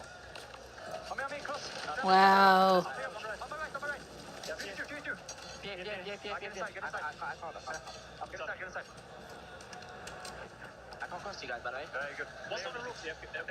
We should kill this guy quick, man. He jumped off the roof. Blame them. I'll see on me. Yeah, I'm Slappy. Slappy's down. It was nearly a perfect. They struck while the iron's hot. They felt like they had Oh boy. and they got the zone, but Gentleman's shot him in the back. Gentleman's have lost some in transition as well, and it's NIP's King AJ last alive for his team. King AJ, damn. The only team that can really fight them is Nemesis. Let's go. As long as not Gentlemeats, we're good. What a double buyback, but can the Gentleman's find stabilization on a map that is this chaotic? I don't think so. It's just the speed to the fog. Anxiety's on 9 in 3-2. Wipe the regain, Gentlemates, and say thank you so much for the points. Climax with a nice end. Here comes Nemesis. Oh my god. But Nemesis have the player advantage. Bottom 3 teams. Oh, yes. What a moment this would be. Silence. As Big Man proved that he can compete with Big Man. All eyes were on this man right here. Anxiety, top fragging for the roster, but Big Man right behind. Anxiety getting the help he needs to make G2 a top 5 team going into day 2 of groups. Now they got a chance to win. Can we get that all to elusive 1.6x multi? With one going down, it's possible that res will pop through. They've got to get some advantage when they get one down and they don't get anything. The only thing they've gotten is a nice rotation. Look at Big Man. He's already played out far right side. I don't know that Nemesis have seen him yet. Gonna shoot first, maybe at Levi? He's got to find a kill. Uh-oh. Nemesis also sending one to early rotate, but they haven't seen each other yet. Uh-oh. Bray right next to him. He hears the shots and goes, oh, shoot. No way, Levi's down. Big Man. Oh my god, no. Way. Climax gets gunned as well. G2. Are they gonna G2 Esports? Oh my god. G2 Esports. First map win on LAN ever. And they do it with Oh my god. That's wild. I mean, you just look over the side, he just bleeds out. Wow, they almost came close for Team Nemesis. Atlanta, Anxiety, top of the fragging leaderboard. No map wins. They looked good. Wow. Good enough to take a win. But you go to champs, you go to EWC, and this G2 squad, although slow start to the group, they end on top. I know the Oh, get them off my screen, man. And I think the only wrinkle in that Good job, D2 Esports. everybody said it's finally G2's time to step up and step out. And that's exactly what's happened in day That was brutal. But 2 versus 3, that was crazy. But then Bray was just a sitting duck. Big Man made the early rotation. Let's listen in. I'm plating. One shot. Good shit! Let's go! Fucking shit, boy. Let's fucking go! Yeah, let's go, boys. But why do we have the girls? There's a celebration, finally, a well-earned one. Their first map victory, but it felt like... That's well worth it. And frankly, what a banger map. And it started... Yeah, I'll get the gentlemen off, please. Get their fans off the screen. That leaderboard with a 1.6. Glad they're doing good. Huge jump for a team that was knocking on the door of a top 5 position going into day 2. We gotta talk about Nemesis too, because this squad has been on the back end the entire time. Bottom 3 going into game 6, second place finish. Surely that's going to put him in a spot that can actually. Yeah, I can't believe this. Survival stage on day 3. And I mean, in a comparison, they were side by side. I can't believe this is happening. I mean, they gotta be neck and neck going into tomorrow. I mean, it's actually a fairly good comparison between Leviathan and Nemesis. Leviathan started super hot and then slowed way down. Yeah. Nemesis started super slow and then ramped things up here at the very end. And again, it's about setting yourself up well for tomorrow. The road is going to be easy for some of the teams at the top of the leaderboard. Falcons will not find themselves in a top 5 position going into day 2. Will they be top 5 at the end of day 2? Maybe. We'll have to wait and see how this goes. Moved up to the top 5 position. Folks, let's head down to Barney with a quick interview. Oh, day 1 has now come to a close, and the groups are absolutely popping off. Speaking of popping off, I've got FIFA Kill here from AGAL. Dude, let's talk a little bit about today. Obviously, that final map wasn't how you wanted to close out day 1, I can imagine, but a solid day nevertheless. Tell me about today from your perspective. I mean, game 1, you know, we didn't really know who was going to land where, so just getting into the tournament a bit slowly. Unfortunate map 1, it could have been a banger, but didn't turn out how we wanted. But we kept calm, got into the rebirth. That's our bread and butter. Dropped a banger on there, and that keeps us right in contention. Sorry guys, I don't know what to tell you. Tomorrow, we're looking good. Exactly, top 5, and that's all you need, let's be honest, and give you the most comfortable journey throughout this week. Now, let's talk Hang about on, while I'm doing something. Knight joining most recently. Has he been the missing puzzle piece? Because Atlanta didn't really go to plan. You've come out, Knight's joined, and now things seem to be pretty sweet. Yeah, I mean, we have more teammates than there are people in the crowd this year, so, you know, we figured it out at the end at least. Yeah, Knight came through, kind of saved us in a way, but we've been gelling. There was a bit of a teething issue. So that was so wild. On the team, the boys are frying, everything feels good. It does, and it looks good as well. Finally, before I let you go, mate, little rumours floating around the social media sphere about potential retirement after this event. I'd be remiss if I didn't ask you about this right here, now that I've got you. So I've cornered you. What? Say what you want to say, my friend. I mean, we'll see what happens on Sunday. Also, if they let us come and wear a hat next year, then I'll probably stay. Brutal. Ooh, what is wrong with him? He's shiners. As well. What a day, what a way to end day 1. But don't go anywhere, because we've got Blaze with another interview on the other side of the stage. Yes, Brother Blaze. Ears are ringing from that DAP right here, but I got some animals with me on this side of the stage. I got FLS with me from JD Gaming, #1 in Group B. FLS, you guys play 6 map, top 6 in all the maps, and you come out with a win on Rebirth, and you drop the most kills in this group as well. Talk about a day #1. How are you feeling? I'm feeling fantastic. Still one more day to go though, but hopefully goes well as well. Hopefully it does go well. Now, we know that you are the IGL on this team. Talk to me a little bit about what the strategy was before you guys touched the stage and graced the stage. I mean, they're just listening very good to me right now and doing what I'm telling them to do. And yeah, they're both shooting their gun very good, fragging like crazy, so. Like crazy, it may be even an understatement, because Melvin, your teammate, first in kills, dropped 41 a day. Talk to me about him a little bit and the effort in which he's been putting out and to be able to make these games easier for the team. I mean, Melvin is a fantastic player. I think he's the best teammate I've ever had, if I'm being honest, and very underrated. I would say I don't think people know how good Melvin is, and I'm just happy he's able to show how good he is. I mean, he showed us all today, and he made a statement on this stage that he is ready to play, and he is going to be firing off on all cylinders. Now, the job is not done just yet. Still a lot for you guys to get done, but as you know, you're elated with this performance, but what do you want the JD Gaming fans to know as you guys get ready for day #2? Thank you for all the support, and we're not done yet.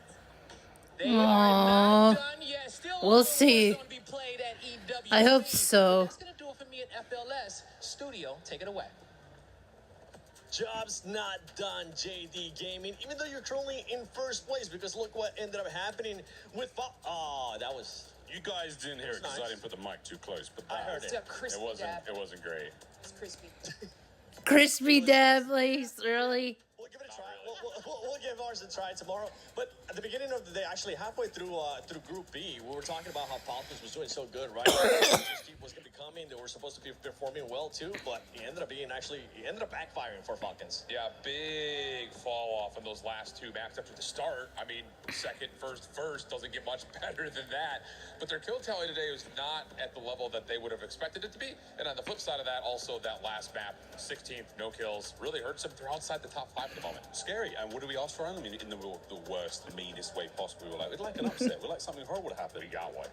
There it is. Look at this one. Yeah, you might have been spot on with this one. That's actually great. Here you go. That's very creative. Especially halfway through that match. But I mean, honestly, let's talk about AGAL because that was a team that was able to bounce back too.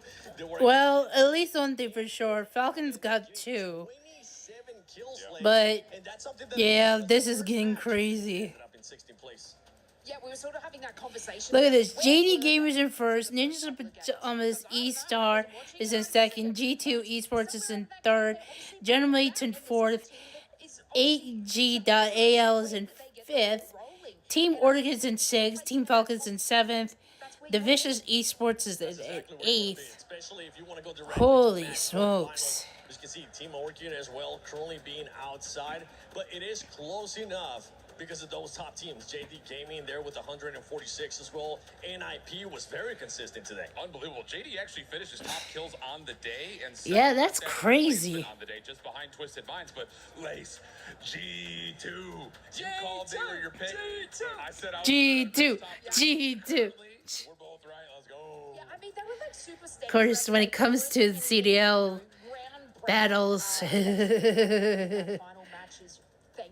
Thank you, G2. It made my dreams come true. Let's see. 9th place, Goof Daddy. We have Game Max Esports in 10th. For Fun Esports is at 11th. Fanatics in 12th. Team Nemesis in 13th. Levi's in 14th. Godlike Esports in 15th. And New Icons is in 16th. That's a tough one. That's a tough one. Wow, this is crazy. Day as well. I mean, outside of some major changes there, I think for the Falcons, game plan looked. I think there's going to. I mean, seriously, this is a wild situation. You know, getting back into that one, that's a solid at 20 odd points they were down. Yeah, it's an interesting competition now. Everyone was talking about how easy and smooth and predictable it was. My arse, ready to rock and roll tomorrow. Excuse me, Miles. Excuse me. They ended up going back to back.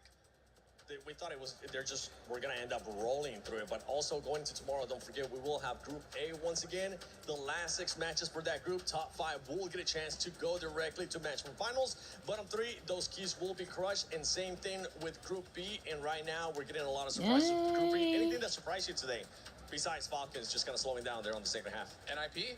I mean, it's the easy one without question. JDG had some metrics that lead us to believe they were going to be good, maybe not this good. So I think just in terms of where we would have expected this group to have laid out after the first opening, Falcons outside of the top 5 is a big surprise. NIP this high up, big surprise. Nailed it. Nailed it. Thank you. Honestly, you know what? Make sure you tune in tomorrow because COD Warzone Resurgence Championship at EWC 26 continues with day 2 of group stages. Falcons maybe make it into the top 5. Just continue to dominate. All those questions will Look at this. I like this guy in the background. He's like, someone to show his side, and the girl's there. She would show off her side too. And it's so wild.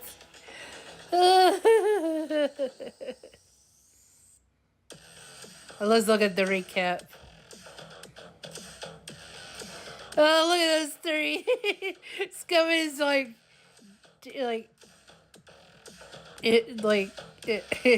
it's skipping. Oh my god. Man, Soka.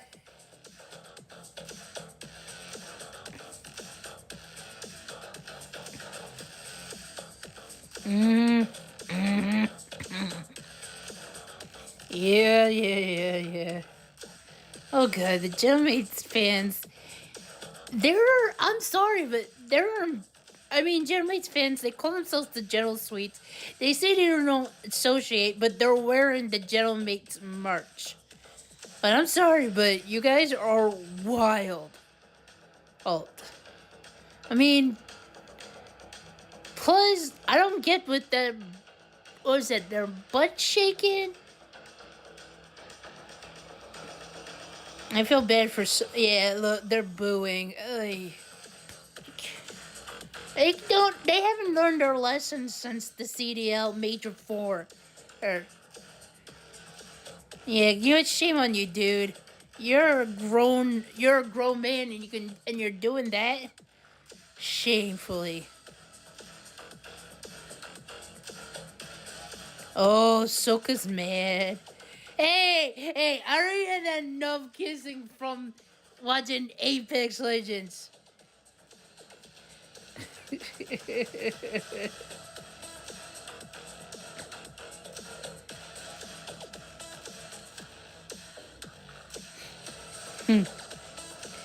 I don't know. G2 Esports is a mystery.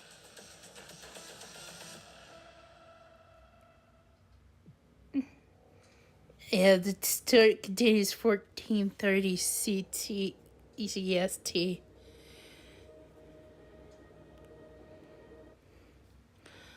Oh boy. So anyway, guys, once again, here's my YouTube channel. Make sure you can subscribe. I know this is my side, you can see. Also, make sure you guys can subscribe to my other YouTube channels, so you can see here. And you make sure notifications are definitely turned on. You can hit the like button. Once this stops streaming, I'm pretty sure you guys will leave me comments and tell me what you guys think. My thoughts about this so far is, as long I just realized something. As long as somebody can get rid of the gentlemates, the fans can just stop. I mean, if you guys don't know what happened, during the CDL Major 4 weekend, I don't know what possessed everybody, but for some reason the gentlemates fans who call themselves the Gentle Suite, and they claim that they're not associate them, but they're fans of them. Well, they decided to go after Optic, Texas, for no apparent reason. And for those who are watching the esports side of this, it's Optic Gaming. Anyway, in the CDL Major 4, they're about to have their first match. Optic's first match, they're taking on against, I believe, the Paris Gentlemates. And all here is from the Gentle Suites, the Gentlemates fans, they're saying, F you Optic, F you Optic. And why is that? Oh, their little excuse is somebody who claims that they're an Optic fan threw the middle finger at, who was it? Ghosty, right? Hector did not call that out. I mean, I don't know why, because let me just tell you, Ghosty was part of Optic. His first team was Optic Texas. It's when his season career started. And even though he didn't have much of a season, that does not give the right for the Gentlemates fans to do so. Oh, Hector should have called this out and says that if somebody's representing Optic, they shouldn't be, because they need to put on self-distance. He didn't do that. But when it comes to Troy, aka what's his name, Sender, yeah, that's grounds. Cause why? Somebody decided to go after Sender because of his I don't know, I guess it had to do with his weight or something. I don't know. There was a lot of confusion about this. But either way, I mean, I feel so awful that happens. And believe me, even though I did sell that, I'm not sure if that was an Optic fan. And seriously, but they had no right to do that, no matter what. But then, of course, the Gentlemates fans comes out swinging, saying, F you Optic. I'm like, what is wrong with everybody? Like, why are we cursing out on Optic, huh? They didn't do anything wrong. The players didn't do anything wrong. They didn't do anything wrong. JP didn't do either. I know I'm having another crash out, but this is very much valid. Okay, much to those who are saying about the Call of Duty Warzone Resurgence series and said, "Oh, everything was online." The only online I know of besides the Call of Duty Warzone series is the one that is called Warzone Total Frenzy, which apparently people tend to know. And yes, that's why I'm now having another crash out. You see, once again, let me show you.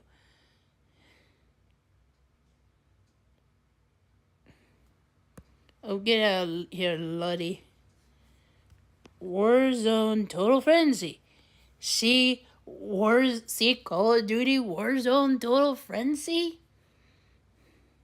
This gun isn't owned and operated by Activision. Of course not. Who's it running this? See. Ooh. Copyright 2026 Tribe Gaming. Yes, Tribe Gaming. This hit. And let's not forget, I can get to their account. See? Tribe Gaming. Hey, Mobile Gaming Content Collective. That's wrong. They're an esports org. Welcome to Tribe. 2025 Clash of Clans World Champions. Buy the Tribe bundle. As in this. The Brawl Stars. See Brawl Stars? Hashtag Fear the Tribe. Oh, and by the way, you guys are bad. I hate to say this, but upon the debate, I'm going to say this. I don't know if there will be a debate to this, but heck, I'll say it. They are the back-to-back Call of Duty mobile champions. They did this upon four seasons. In 2020, despite the COVID, they won that. 2021, same situation, won that too. They won the 2020. They won the 2019, the 2020, the 2021, and the 2022. That's when they won the World Championship. Now, tell me if I'm going crazy. And even though they ended up disbanding in 2024, it's all because they went to favor for this. Am I going crazy that every other COD... Actually, I'm going to say this. Every COD team, no matter if it's Warzone or the CDL, am I going crazy in saying that everybody's trying to go for a back-to-back? The only team that could do that in the Call of Duty scene is in the Call of Duty mobiles because of Tribe Gaming pulling this off, the back-to-back.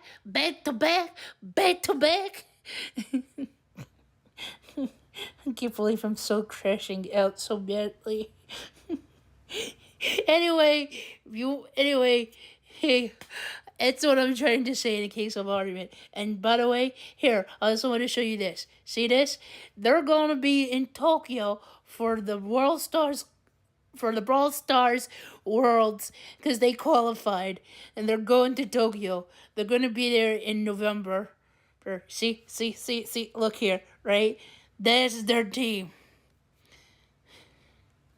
It's these three and their coach just behind them.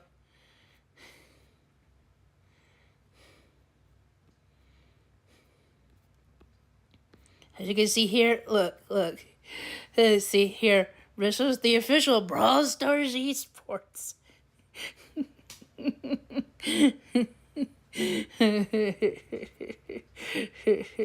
Of course, not to mention they have won that. Yes, they won the 2025. That was last year.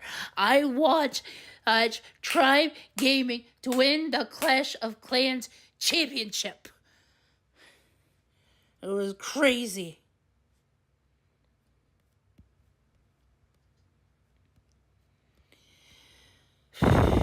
Oh, God, I gave myself a headache. I'm crashing out. I'm getting myself a headache. That's all I'm about to say about this. Is yes, my friends. Online is this. And that's because of this. Because they had to sacrifice a Call of Duty Mobile. Which, by the way, like I said before, they won in 2009, 2019, 2020, 2021, and 2022. They are back champions. I don't know. Back to back. Yeah. So yes, it is. And if we can argue, and if anybody says that's wrong because of the pandemic, fine. That's all I'm about to say about that. Anyway, guys, thank you all for watching. I'm sorry I'm crashing out. Anyway, that's all I'm about to say. Goodbye, everybody, and thanks for watching. I'll see you tomorrow, 8 o'clock, okay?